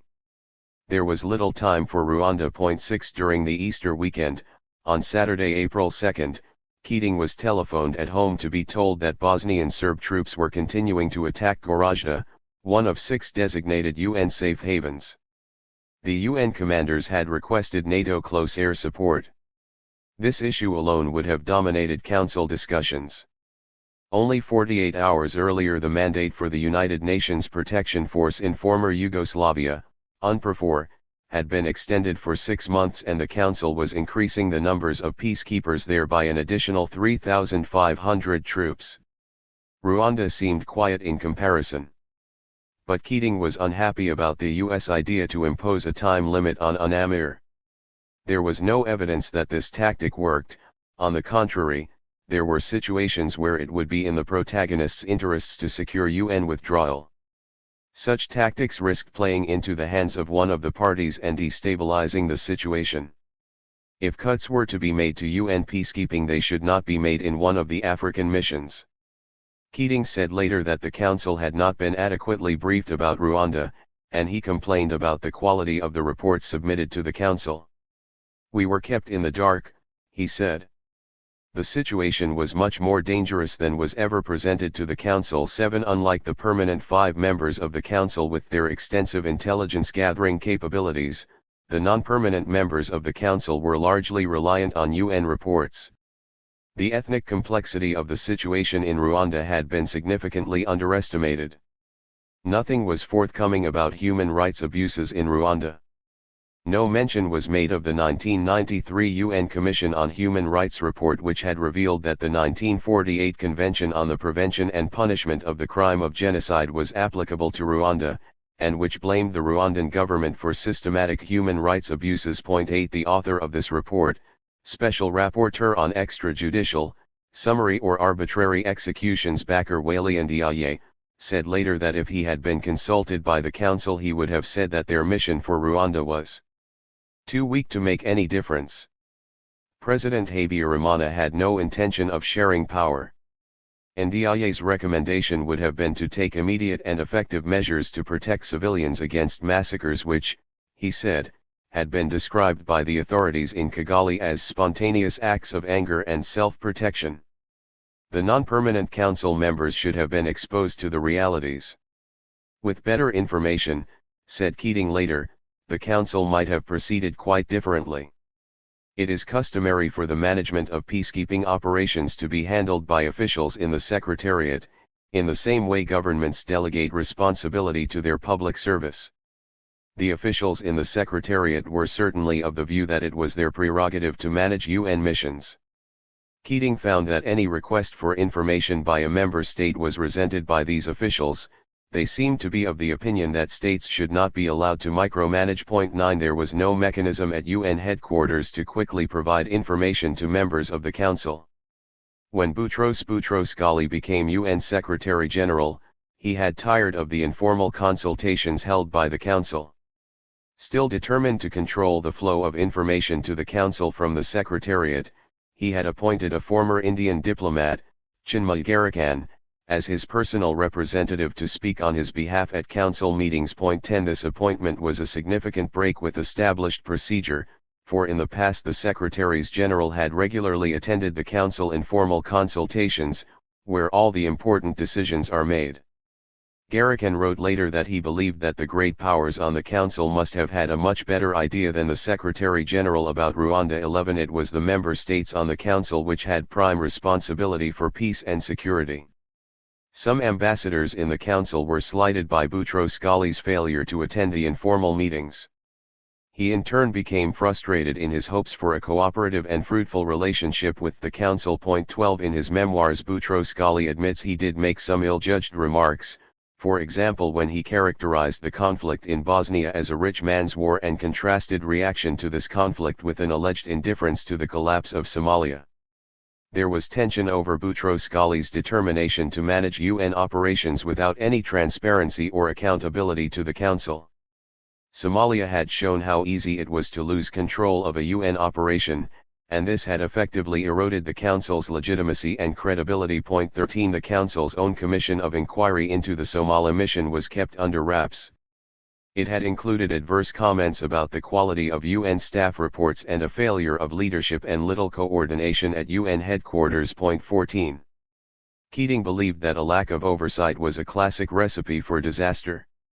The political accountability was with national governments on the Council, and these governments had a right to know the details of peacekeeping. The governments had a particular duty to decide the issues when human life was at stake. We only dimly perceived the steady deterioration in the Rwandan situation, Keating wrote afterwards. The deeper and more dangerous problem of a monumental threat to human life was ignored. 15 By April 5, 1994, when a decision had to be made about the mission in Rwanda, the USA was arguing that the mission should be closed completely. Somalia had robbed the USA of any enthusiasm for peacekeeping. President Bill Clinton, having come to office in January 1993 proclaiming a renewed commitment to the UN, was now committed to completely reversing his previous policy. In his first few months in office, Clinton had been in favor of ambitious new UN operations. But now there was a determination to demonstrate a tough policy to an increasingly anti-UN Congress. 16 In the U.S. Department of Defense there was a determination to avoid any more tribal wars in Africa. The USA should be wary of being drawn into humanitarian efforts on the continent. The U.S. ambassador to the UN, Madeleine Albright, previously full of enthusiasm for the UN, was now describing the Secretariat as programmed amateurism, and a near-total absence of contingency planning. 17 In her memoir, however, she would admit that the USA had not provided the means to achieve the goals they had set. 18 There was also a certain irritation within the Council towards Rwanda. The Council had not been involved in the peace process, and it was felt that the Arusha Accords had boxed in the Council with a predetermined role for UN peacekeepers. France, always enthusiastic about the mission, now argued that the mandate of UNAMIR should be extended. France stressed the hopeful sign of a continuing ceasefire. The Nigerian ambassador, Ibrahim Gambari, was also in favor of retaining the mission. Rwanda should be given a reasonable time to achieve democracy and certainly receive the resources and attention given by the UN elsewhere, particularly in the former Yugoslavia, where there were more UN peacekeepers stationed than in any other region in the world, an authorized deployment of 38,000 personnel, whose mandate included enforcement powers to protect safe areas. 19 The UK's position was not to reinforce UNAMIR and to argue that the Arusha Accords should be complied with. Foreign Office policy towards Africa was mostly focused on Anglophone and Commonwealth countries, while Rwanda, considered to be in the Francophone sphere, was outside Britain's area of influence. 20 Uganda, in the Anglophone sphere, gave shelter to Rwandan refugees. Rwanda was important because it had the potential to spark diplomatic problems with France, and the British government was keen to limit any damage resulting from quarrels with the French about Ugandan support for the RPF. 21 The British ambassador to the UN was David Haney, who was regarded by younger diplomats in the Foreign and Commonwealth Office as the king of the Security Council. 22 Haney had a stellar reputation as one of the leading diplomats of his generation. In his memoir some years later he agreed that most council members had not been at all well informed about Rwanda. The British had been particularly handicapped by a lack of information. We had no embassy there, the British government had no idea of what was going on in Rwanda, he said. The force was in place, he wrote of UNAMIR, but with little to do. For Haney, Rwanda was an orphan of the international community. 23 The UK was heavily involved in Bosnia, where British troops were serving with the UN and where there was a British commander, Sir Michael Rose. Hannay said he could not recall any Foreign Office reports on Rwanda at all. Only later would it emerge that first-hand accounts were available to the British, in cables written to the Foreign and Commonwealth Office by the British High Commissioner in Uganda, Edward Clay.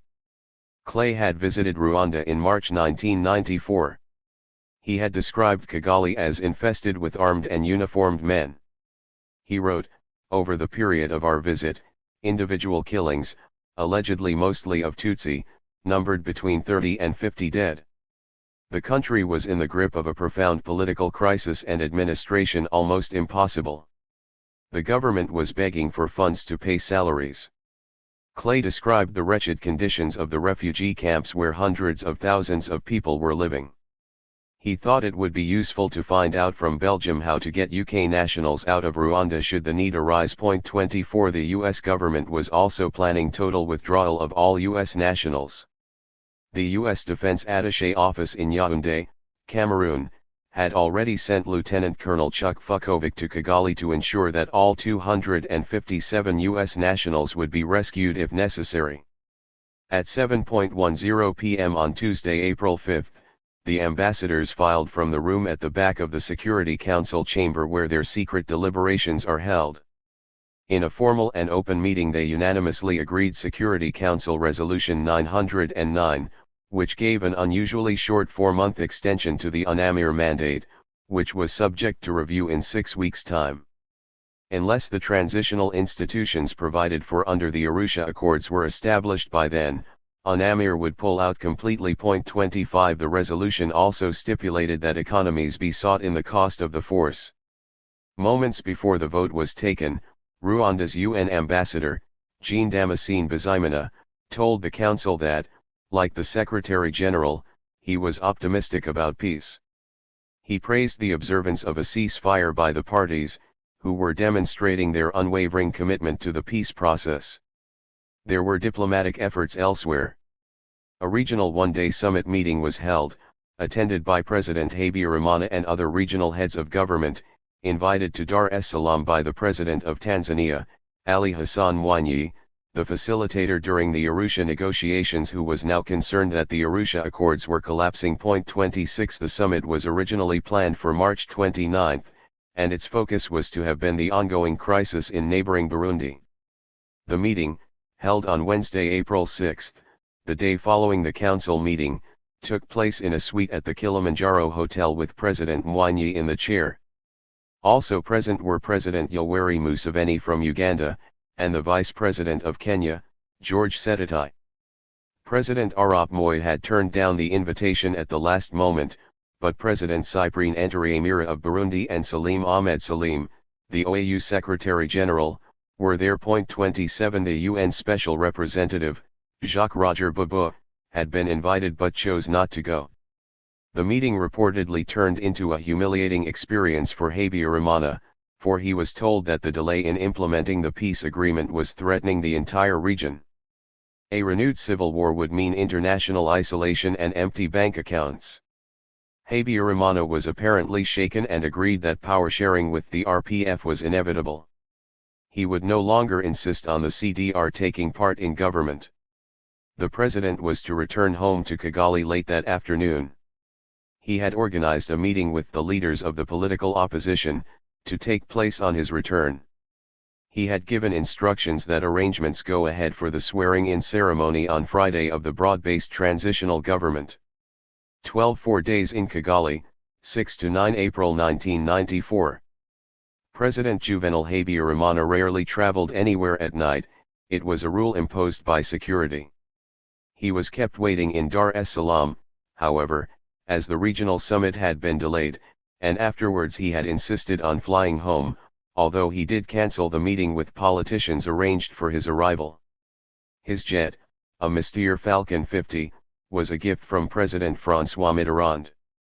It was 4 years old and spotless.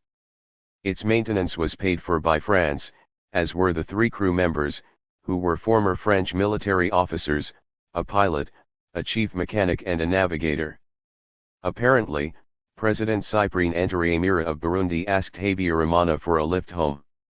Ntaryamira was tired and his own propeller-driven plane was slower and less comfortable. Ntaryamira's wife was in Kigali. His Air Burundi Fokker 28 could fly on later. Some people speculated that Habyarimana, not unaware that his life was in danger, wanted Ntaryamira on his plane for extra protection. The aircraft was full. On board were Habyarimana's closest advisors, Juvenal Renzaho, a former ambassador to Rome and now the president's political counselor, his private doctor, Dr. Emmanuel Akingenai, his private secretary, Colonel Eli Sagatwe, in charge of Habyarimana's personal security, the Army Chief of Staff, Major General Deogracius Nsabimana, and Major Thadi Bagaragaza, the commander of the Presidential Guard. Also on the plane were two Burundi government ministers, Bernard Siza and Kayaki Simbiza. Left behind in Dar es Salaam was Rwanda's foreign minister, Anastase Gazana, because, said Habyarimana, he did not want an opposition minister on his aeroplane. 1. In Kigali, in the control tower of the Gregoire Kayibanda International Airport, a Rwandan air traffic controller had just begun the night shift. A colleague told him that the presidential jet, call sign 9XRNN, was due. He noticed presidential guard in and near the tower. He said he had spoken with the Mr. Falcon pilot about his estimated time of arrival and, as a matter of procedure, he had alerted the emergency services.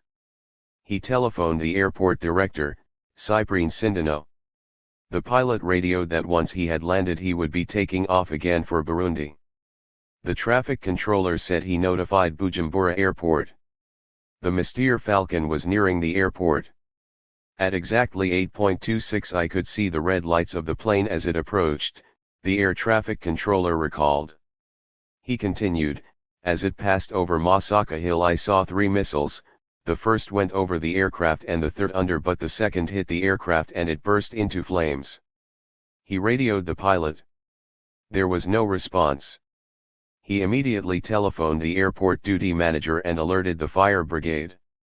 He thought the Mr. Falcon had crashed onto the runway. He said that almost immediately a presidential guard put a gun to his head, telling him he was going to kill him. The presidential guard was dissuaded by the director of civil aviation, Stani Simbiza II, who had arrived in the tower, and said that the air traffic controller would be needed for interrogation. 3 There was a commotion. A Belgian C-130 plane was due to land and was beginning its approach. The presidential guard ordered the air traffic controller to talk to the pilot and to tell him that if he attempted a landing the plane would be shot at. The C-130 circled several times and then disappeared into the night sky.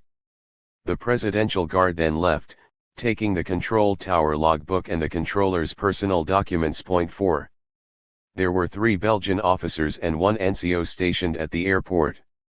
They testified that within minutes of the crash there was the sound of heavy weapons fire. 5 At the northern gate, Belgian peacekeepers, on their way to meet the Belgian C-130 transport plane, carrying supplies from Nairobi, were prevented from entering the airport by presidential guard, who took the keys to their vehicles.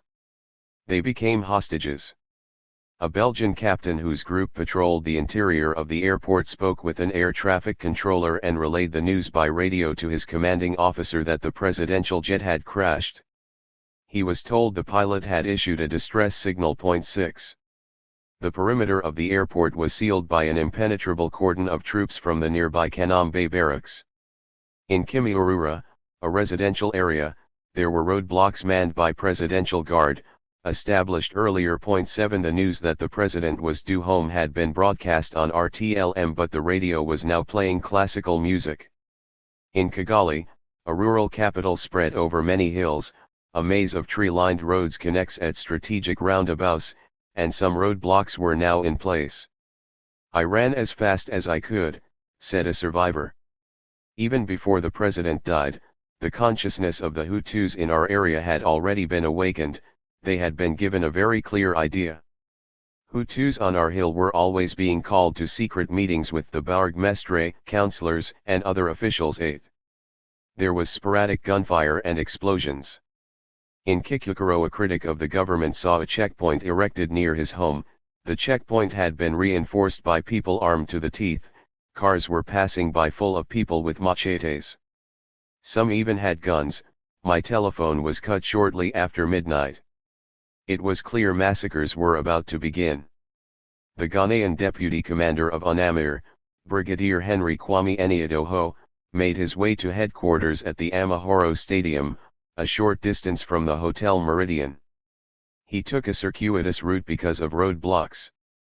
There was firing all over the city, and particularly coming from the Kimihurura district, where many politicians had their homes.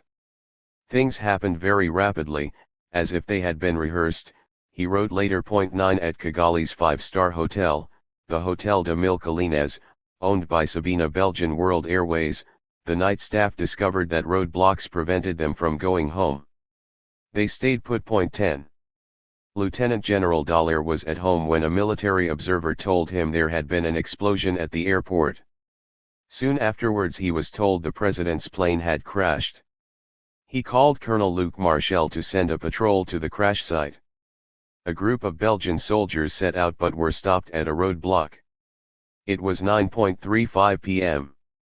They were disarmed and taken to the airport by Presidential Guard. The roadblock had consisted of a special unit created by French officers and called the Commando de Reconnaissance et d'Action Profondeur, CRAP. Shortly after the crash, a section of CRAP, whose barracks were at nearby Camp Kanambe, was sent to the wreckage of the plane, which had split into pieces and fallen in the back garden of the presidential villa. These special troops were instructed to collect the bodies from the crash site. The news that the president and all on board had perished in the jet was given to Dallaire by telephone by the Prime Minister, Agathia Wilingiamana. She told Dallaire she was now the titular head of the country, and she wanted her cabinet to meet. She was having trouble getting hold of her ministers. The moderate politicians were fleeing their homes and she could not reach the hardliners. She worried about how ministers would get through roadblocks. 11 She wanted an escort to take her to the news studios of Radio Rwanda to make an appeal for calm. Dallaire issued a red alert, for the third time since January, ordering the peacekeepers to barracks, doubling security and making the wearing of flak jackets compulsory. At around 10 p.m., he received a telephone call requesting his presence at a meeting of officers at Rwandan Army headquarters. On his way he noticed that the Presidential Guard had been deployed. The meeting began at 10:30 p.m. There were 10 senior staff officers quietly taking stock. Sometime after the meeting began they were told that the Army Chief, Major General Deogracius Nsabimana, had died in the jet. Other senior officers were out of the country. The Minister of Defense, Augustin Bizimana, together with the head of G2, Military Intelligence, Colonel Aloys Ntiwiragabo, were in Cameroon. The head of G3, Operations, Colonel Gratian Kabilagi, was in Egypt. The commander of the Presidential Guard, Major Thadi Bagaragaza, and the head of Presidential Security, Colonel Eli Sagatwe, had been on the plane. Colonel Theonest Bagosara arrived shortly after the meeting began. He said he was late because he had gone to the Ministry of Defense, and that he was afraid of a trap, thinking there may have been a coup d'état. 12 Several officers remember that Bagosara wanted to chair the meeting. As the director of the Office of the Minister of Defense, he was second only to the minister, and the minister was out of the country. Bagosara suggested the military take over the running of the country. But the officers did not agree. They were desperate to avoid the appearance of a coup. Not at the end of the 20th century, not like this, one of them said. One of the colonels suggested it would be more appropriate for Major General Augustin Ndindaliamana, chief of the gendarmerie, to chair the meeting. But he did not want to. We could not believe it, an officer recalled. He was critical of Ndindaliamana's cowardice. Several times Bagosara left to take telephone calls in an adjacent room. 13 Writing about these events some years later, Bagosara described a fateful day, and remarked how extraordinary it was that so many people responsible for state security were either dead or out of the country. 14 When Dallaire arrived at the meeting, he was met by Bagosara. Several officers recalled how relieved they were to see him. "We told him of our problem," one of them said. Dallaire said that if the army took power, then the UN would leave. He suggested that Bagosara make contact with Prime Minister Uwiling. At that, Bagosara stood up and leaned towards Dallaire with his knuckles pressed hard on the table. He said she was inept and untrustworthy and that not even her own party trusted her. He did not want the Arusha Accords to be jeopardized, however, and he wanted to keep peace with the RPF. Bagosara said he would make every effort to ensure that the Presidential Guard returned to barracks.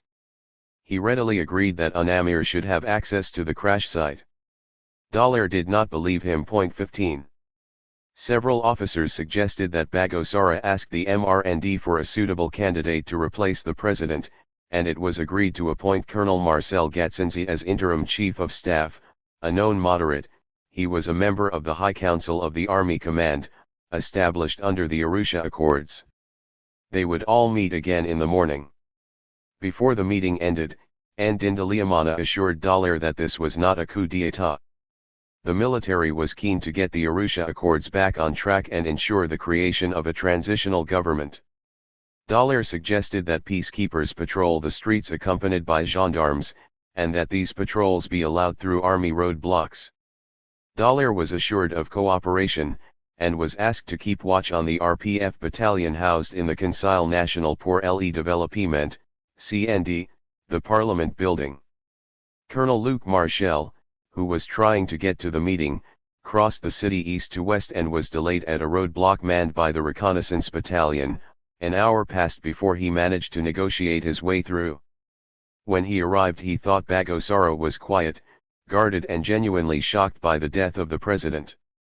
Bagosara was known for openly expressing his views, and a few nights previously, at a diplomatic dinner, Marchal had heard Bagosara publicly advocate the extermination of Tutsi, arguing that so bloody and tragic had been the history of his country that this was the only solution. At around midnight, Dallaire accompanied Bagosara to the residence of the UN Special Representative, Jacques-Roger Bobo. Bobo asked Bagosara if a coup d'état had taken place, and Bagosara assured him that it had not, adding that every effort would be made to adhere to the Arusha Accords. Bagosara once again objected to any contact with the Prime Minister.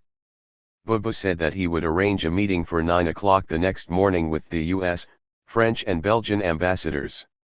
For the rest of the night, Bagosara's movements are not known, but sometime during the early hours he signed the first official announcement of the death of the president. It began, "The Ministry of Defense has the profound sorrow in announcing to the people of Rwanda the death of their chief of state." The statement, read over Radio Rwanda at 6 a.m., ended with advice that the population stay at home and await further directives.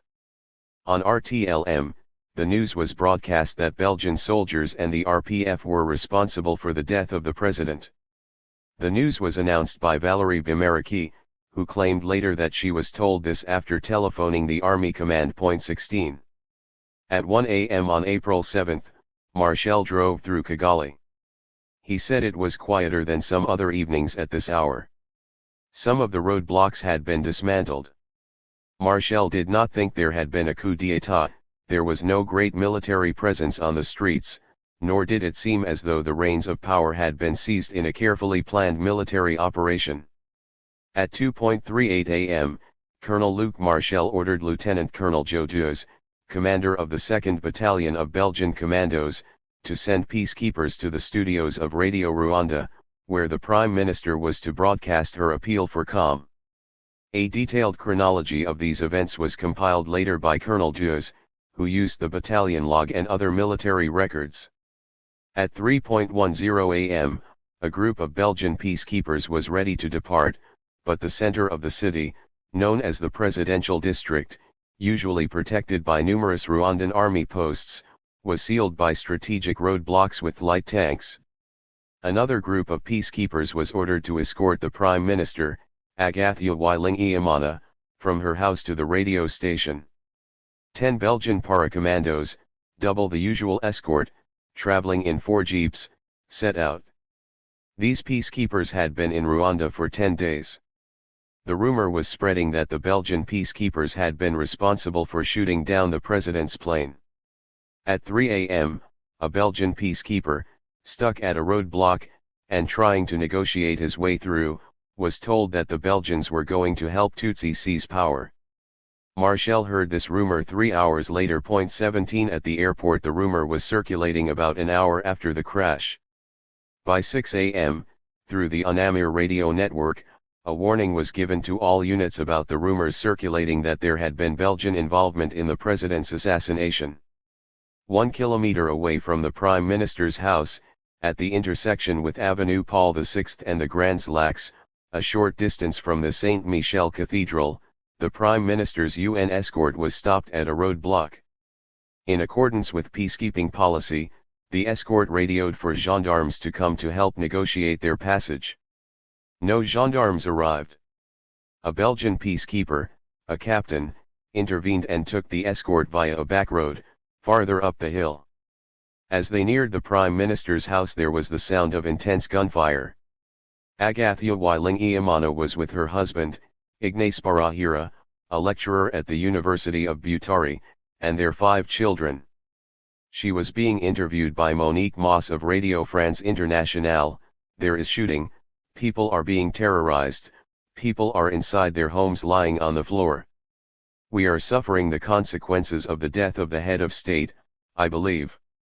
We, the civilians, are in no way responsible for the death of our head of state. 18. Wilingiamana was receiving calls from friends telling her to go into hiding immediately. She refused. She said she had to take over the running of the country and ensure that there was calm. She telephoned the Belgian command at 3:40 a.m. to ask what had happened to her UN escort. She was told the peacekeepers were on their way and she was to stay at home. It had taken them 3 hours to make a journey that normally took 15 minutes. Nearing the house, they were met by 5 Ghanaian peacekeepers assigned to nightly guard duty outside her gate. Their arrival was timed at 5:35 a.m. The officer in charge of the UN escort, Lieutenant Thierry Lawton, saw an armored car belonging to the Presidential Guard. There was the sound of gunfire and grenades exploding nearby. 19. Wilingiamana was not ready to leave. She spoke to the Minister of Finance, Mark Rugenera, and said there must be a Council of Ministers meeting, but he said this would be difficult because of roadblocks. Wilingiamana wanted her escort reinforced.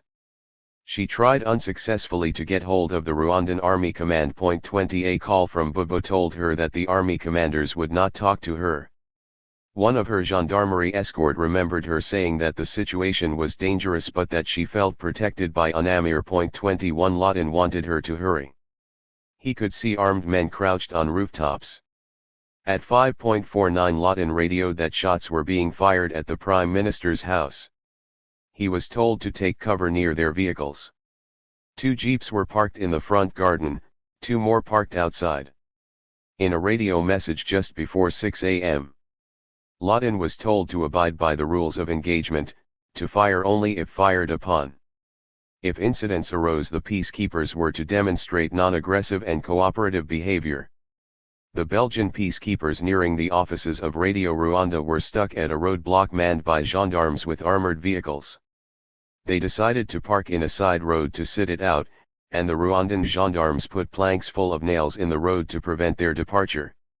It was 6 a.m. On the other side of town, in the residential area of Kimihurura, at the home of the President of the Constitutional Court, Joseph Kabaruganda, there was a knock at the front door. It was Captain Seed Sla's Kabara of the Presidential Guard. 22 The house was surrounded. Kabaruganda's son, in an earlier telephone call from Brussels, had pleaded with his father to make a run for it. Kabaruganda had told him it was too late. 23. The 6 a.m. news bulletin on Radio Rwanda broadcast an official announcement that the president had been assassinated.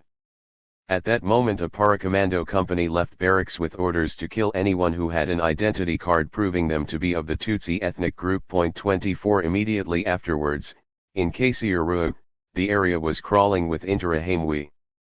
They had already erected barriers, and they were already killing people in the open, said one resident. In Jikindu, a young girl told her parents they must flee. There was no point, her mother said. They will kill us progressively. 25 In Rimera, at a Jesuit community, the Christus Center, a mass in the chapel was interrupted by Presidential Guard. After scrutinizing identity cards, a group of 17 Rwandans was taken by them into a room and killed with grenades and automatic weapons. In the north of the country, in Gisenyi, within hours of the plane crash, soldiers and militia had begun to kill civilians. Families were taken away on lorries, and told they would be safe, but instead they were taken to a public cemetery to be killed. One survivor said, "They came into houses and took away people whose ID said Tutsi and anyone they decided looked Tutsi." 26 In some sectors in the commune of Rubavu, no one was left alive to bear witness. In the prefecture of Cyangugu, in a parish called Gisuma, a survivor said that gendarmes had turned up at around 5 a.m. and were killing with machetes and looting, and that the gendarmes were using explosives to break down doors.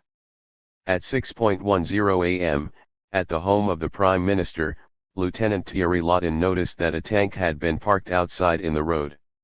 Lawton sent a message to the Belgian command at 6:44 to tell them that he was under fire.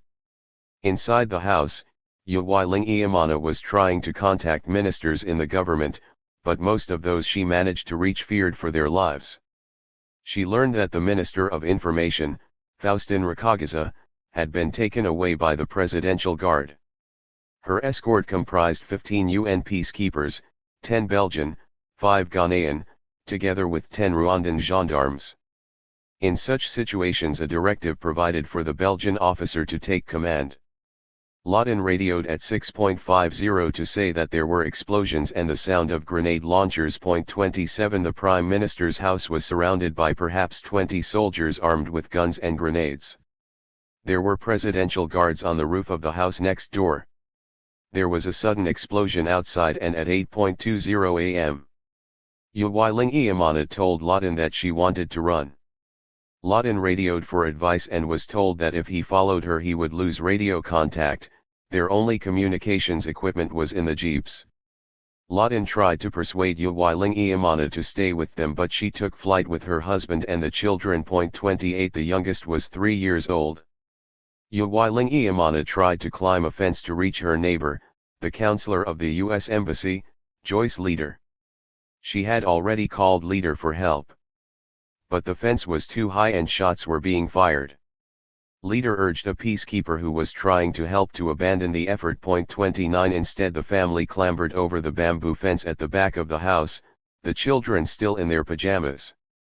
They were now in a compound run by the UN Development Program, UNDP. Momentarily confused, Lawton radioed UN headquarters. He was told to remain with their vehicles. But Lawton and his men, and the 5 Ghanaians, were surrounded by Presidential Guard. At about 8:30 a.m. a Rwandan major proposed that he would take them to safety if they disarmed. Lawton kept his head. He radioed again from the jeep. "What shall I do?" he asked. His soldiers had the capacity to resist, each had an automatic rifle, half of them had revolvers, and there were 2 semi-automatics in the jeeps. Lawton was told by Lieutenant Colonel Jotus not to disarm but to negotiate. 30 The Rwandan soldiers were aggressive and told Lawton that if he did not comply it must mean he wanted to die. He was told by radio that it was now up to him. Lawton was 29 years old with a pregnant wife back home. He had 2 years peacekeeping experience. Lawton radioed back at 8:45. 3 of his men were disarmed and on the ground. Dus told him it was better to do as he was asked. Lawton reflected, and then decided to disarm. He and his men were led to a minibus parked nearby. A Rwandan major, Bernard Ntuyahaga, who worked for G4, Logistics, in the Rwandan army, told them they would be escorted to a UN facility. With the Rwandan driver, Ntuyahaga accompanied them in the minibus. He claimed later that he was passing by chance.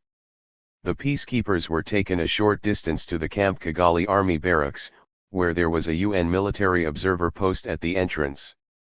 Lawton and his men and the 5 Ghanaian peacekeepers left the minibus and, hands in the air, walked into the camp. An eyewitness noticed an adjutant who worked for G2, intelligence, tell the soldiers at the camp entrance that these were the Belgian peacekeepers responsible for the assassination of the president. The peacekeepers were immediately attacked with rifle butts and bayonets wielded by Rwandan soldiers. Only the quick thinking of a Togolese military observer managed to extricate the 5 Ghanaians. Some Rwandan army officers tried to stop the soldiers attacking the peacekeepers but failed. The last message from Lawton came at 9:06 a.m., and he was communicating through a Motorola that belonged to a military observer stationed at the camp. Lawton told Duz that he had no idea where he was but that he thought that he and his men were going to be lynched. Duz asked Lawton whether he was not exaggerating slightly. 31 Duz thought the peacekeepers were being roughed up but he trusted the Rwandan army officers, he had trained with them and had friends among them. He believed the assurances of cooperation that had been given to Dallaire. Duz thought the order to cooperate with the UN had not yet reached either the soldiers or the gendarmes. Duz called Marchel's headquarters to let him know the men were prisoners and to ask for Marchel to contact senior officers in the Rwandan army to secure their release. Given the events in Kigali that morning, one Belgian officer said, although the problems encountered by Lawton were serious, we did not think them exceptional, given what was happening elsewhere. 32. There were peacekeepers held hostage at the airport. The Belgian contingent of 450 was located in small groups in 14 different places, all of them isolated. The airways were jammed with pleas for help from UN staff, aid workers, and diplomats. There were reports that the Rwandan army, 7,000 strong, had begun to prepare its heavy armaments, a flagrant breach of the rules of the weapons-secure area.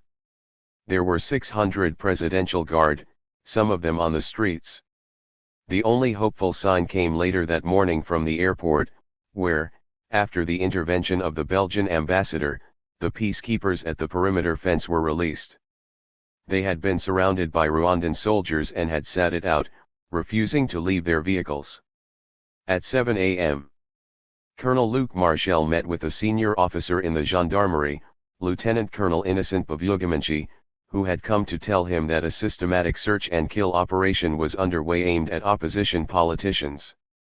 Bavugamanchi had heard that among others the administrative head of the Ministry of Foreign Affairs, Deo Havugimana, had been killed. Bavugamanchi realized that presidential guards and gendarmes were evacuating MRND politicians and their families from their homes in Kimihurura. The Ministry of Defense had only recently transferred responsibility for the security of MRND leaders from the gendarmes to a unit of the army. Bavugamanchi was the head of the gendarmes responsible for the safety of the other political leaders and he immediately tried to organize gendarmes to protect the opposition politicians, but a lack of adequate equipment meant that he could not locate the commander of the gendarmes, General Augustin Ndindaliamana. 33. A contingent of Belgian peacekeepers in Kimihurura confirmed that presidential guards were carrying out systematic cleansing. At 6:30 a.m. a firm response was ordered by Marchel, who wanted the peacekeepers reinforced and a platoon sent to the area. But the reinforcements were stopped at a roadblock by Rwandan soldiers. In Kimihurura, there were peacekeepers in the street where Felician Ngongo lived. Ngongo, a lawyer and member of the Parti Social Democrate, PSD, was to have been the president of the Transitional National Assembly. He and his family were killed. At 11:38 a.m. a report from Kimihurura told of a search and kill operation against civilians. Only Rwandans were targeted, no expatriates or UN personnel. A witness recalled, "Very early on Thursday morning we began to receive news of killings on the telephone. We learned that whole families had been wiped out."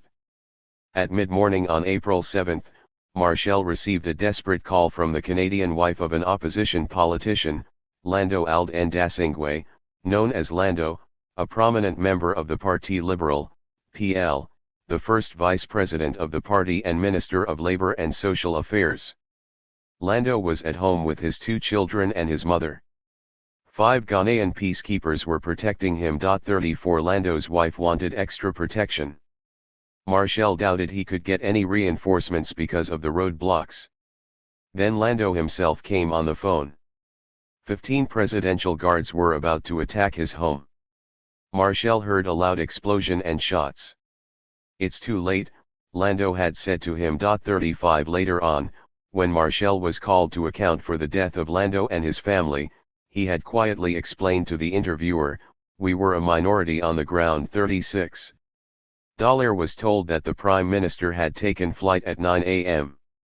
He spoke over the phone to Iqbal Riza at UN headquarters, telling him that he might have to use force to protect her. Riza was adamant. He told Dollar that he was not to fire unless fired upon. 37 Dollar left UN headquarters to find her, but he was stopped at a roadblock outside the Hotel de Mil Collines and ordered out of his jeep by presidential guards. He was obliged to walk, escorted by Rwandan soldiers. He was too late. Uwilingi had been murdered.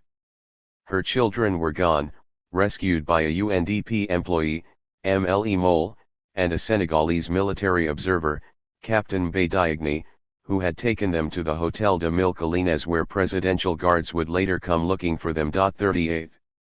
Earlier that morning Bagosaro was said to have convened a meeting of the executive committee of the MRND to try to find a presidential successor, but the MRND was not ready to nominate anyone without approval from the party's National Congress. At 9 a.m. Bagosara, in his Audi 1000, traveled the short distance to the residence of the U.S. ambassador, David Rawson. No other diplomats turned up for the meeting. Bagosaro was accompanied by Major General Augustin Ndindalimana, the Chief of Staff of the Gendarmerie. Rawson asked Bagosaro why there was gunfire, and Bagosaro replied that soldiers were unhappy about the death of the president and were firing in the air. At 10 a.m. Bagosara arrived at the École Supérieure Militaire, ESM, and was met by its commander, Colonel Leonidas Rusatira. Rusatira had been Bagosara's predecessor as the chef de cabinet in the Ministry of Defense and was the longest-serving officer, but recently he had been demoted and appointed director of the military academy. There were about 100 people at the meeting, including Rwandan army officers who commanded sectors in Kigali, the commanders of the military camps, the officer from the État-Major, the headquarters staff, the gendarmerie, and the liaison officers with UNAMIR. There were officers from all over Rwanda, and it was remarkable how quickly the meeting was convened. It was chaired by Bagosara and Ndindalimana. As he had done the previous night, Bagosara suggested that the army take control of the country, but there was no agreement and it was decided instead to create a committee of public safety, a crisis committee, to re-establish stability and reunite members of the broad-based transitional government in order to accelerate the Arusha Accords. During the meeting there was the sound of gunfire and grenades exploding at the army barracks, Camp Kigali, next door. A Rwandan army officer, Colonel Laurent Nubaha, the commander of Camp Kigali, interrupted the meeting, telling Bagosara that Belgian soldiers had been captured and taken to the camp. 39 Other witnesses said that the entire meeting knew that peacekeepers were being lynched not more than 100 meters away. 40. Dollar had not yet arrived. It had taken him more than an hour to travel the short distance to the Ministry of Defense. Once he got there, a Rwandan officer had insisted on driving him to the ESM. Dollar was accompanied by the senior Belgian duty officer, Major Peter Magan. They passed Camp Kigali. Dollar recounted later. I caught to my right side a brief glimpse of what I thought were a couple of soldiers in Belgian uniforms on the ground in the camp, approximately 60 meters.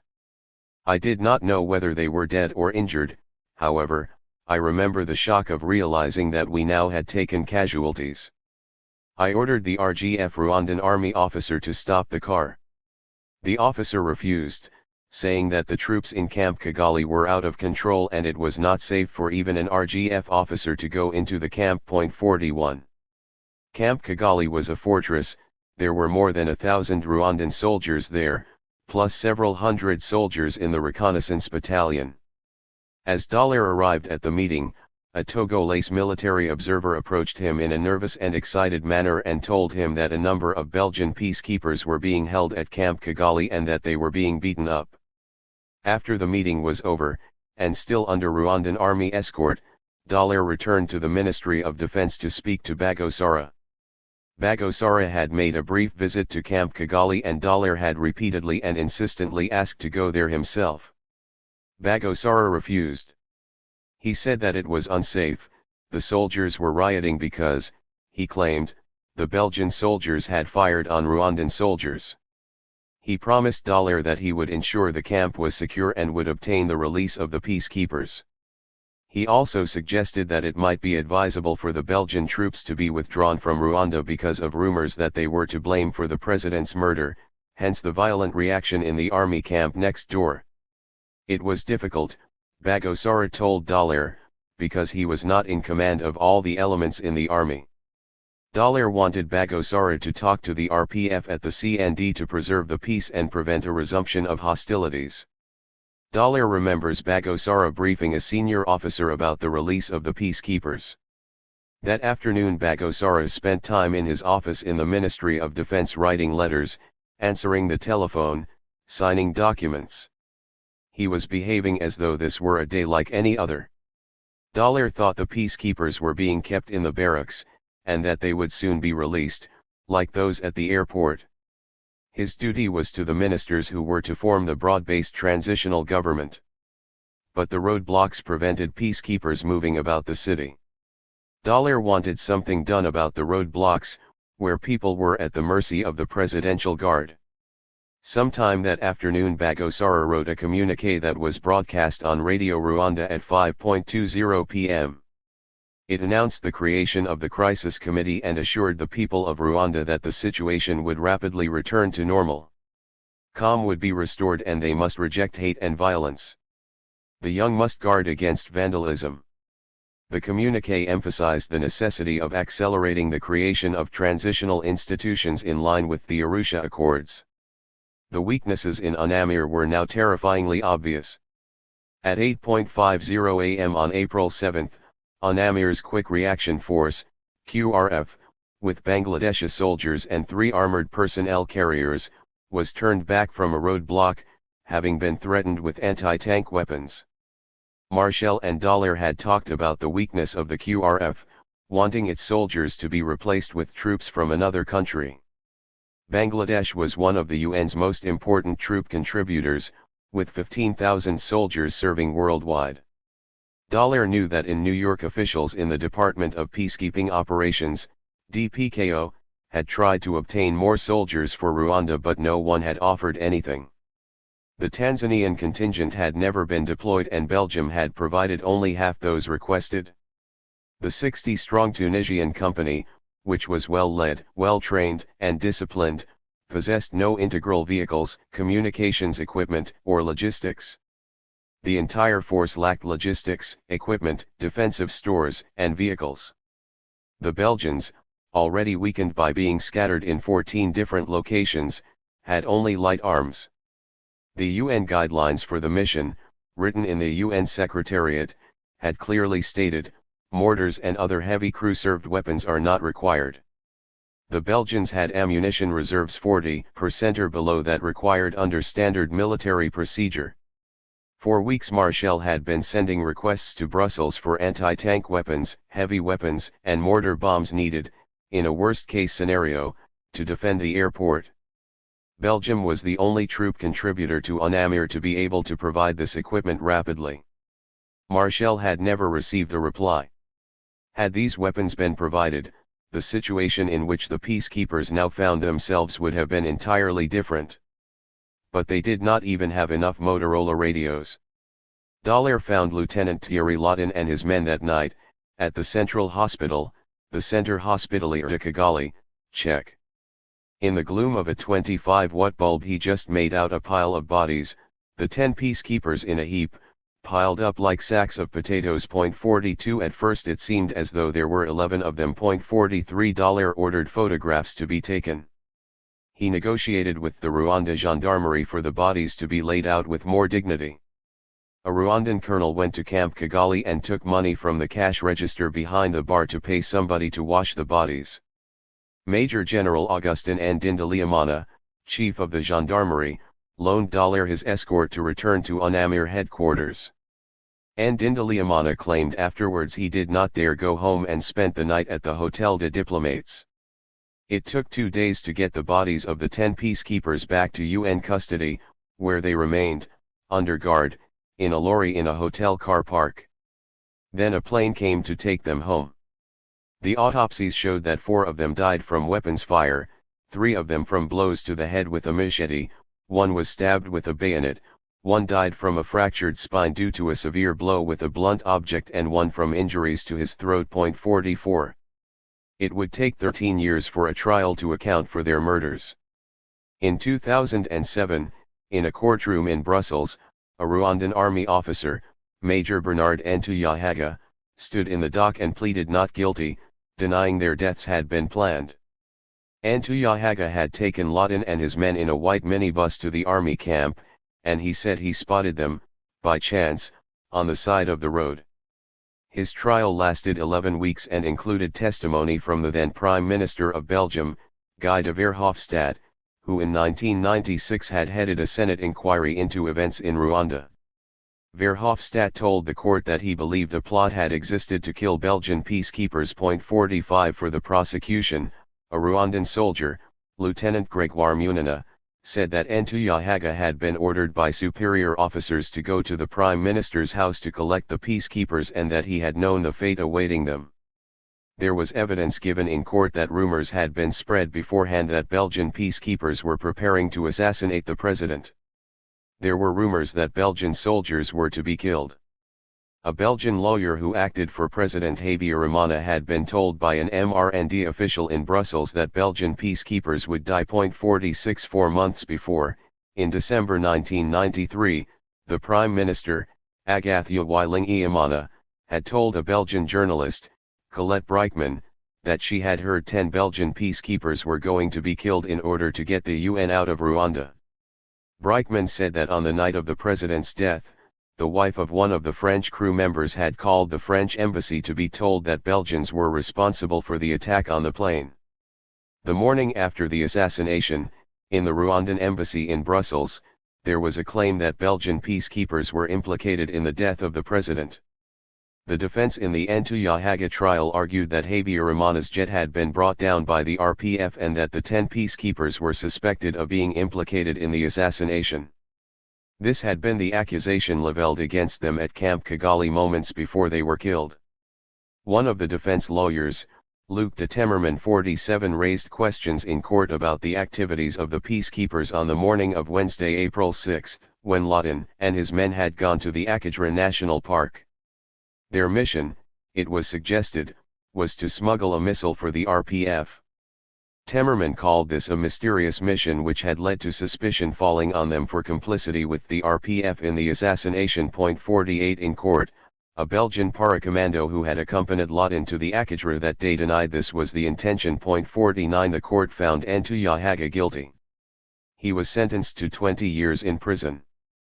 A life sentence, demanded by the prosecution, was rejected as the court determined he had been but one link in a long chain. 50. A lasting and bitter controversy continues about why no attempt was made to rescue the peacekeepers. There was outrage in Belgium at their deaths. The most senior Belgian officers in UNAMIR, Lieutenant Colonel Jaytus and Colonel Luc Marchal, came under a barrage of criticism. Deus, who had thought Lawton was exaggerating the threat that morning, later explained to a Belgian Senate inquiry. I had not come to Rwanda as a paracommando to fight but as a blue helmet, a symbolic presence to help the Rwandans. My perception of classic UN operations was that the UN does not fight. I believed in the assurance, the night before, of the command of the Rwandan army that they would help us to assure security and order. I was blinded by this logic, paralyzed by it. The fact that my men had been taken prisoner by the Rwandan army assured me that they were safe. There were Belgian soldiers nearby. Only a kilometer away there were 36 solders from Platoon B, 16th Company, with their 15-man command. These troops were separated from Camp Kigali by several roadblocks. Marshall explained that even had they known where Lawton was, the only way to liberate him would have been to negotiate with his captors. To have tried to fight the Rwandan army would have been suicidal. An attempted rescue would have drawn more peacekeepers into the army camp. The whole event may even have been a trap to drag them all in, and far more peacekeepers would have lost their lives. We had no armament, no equipment to face such a situation, Marshall said. He had had every confidence in the Rwandan army. Some officers had, that morning, been cooperating with the peacekeepers, and Marshall believed that a great many soldiers had not wanted to take part in the violence and were looking for a sign from the international community that would enable them to keep the peace and avoid a war. In spite of the confusion and their lack of radio communications, there had been cooperation with the gendarmes.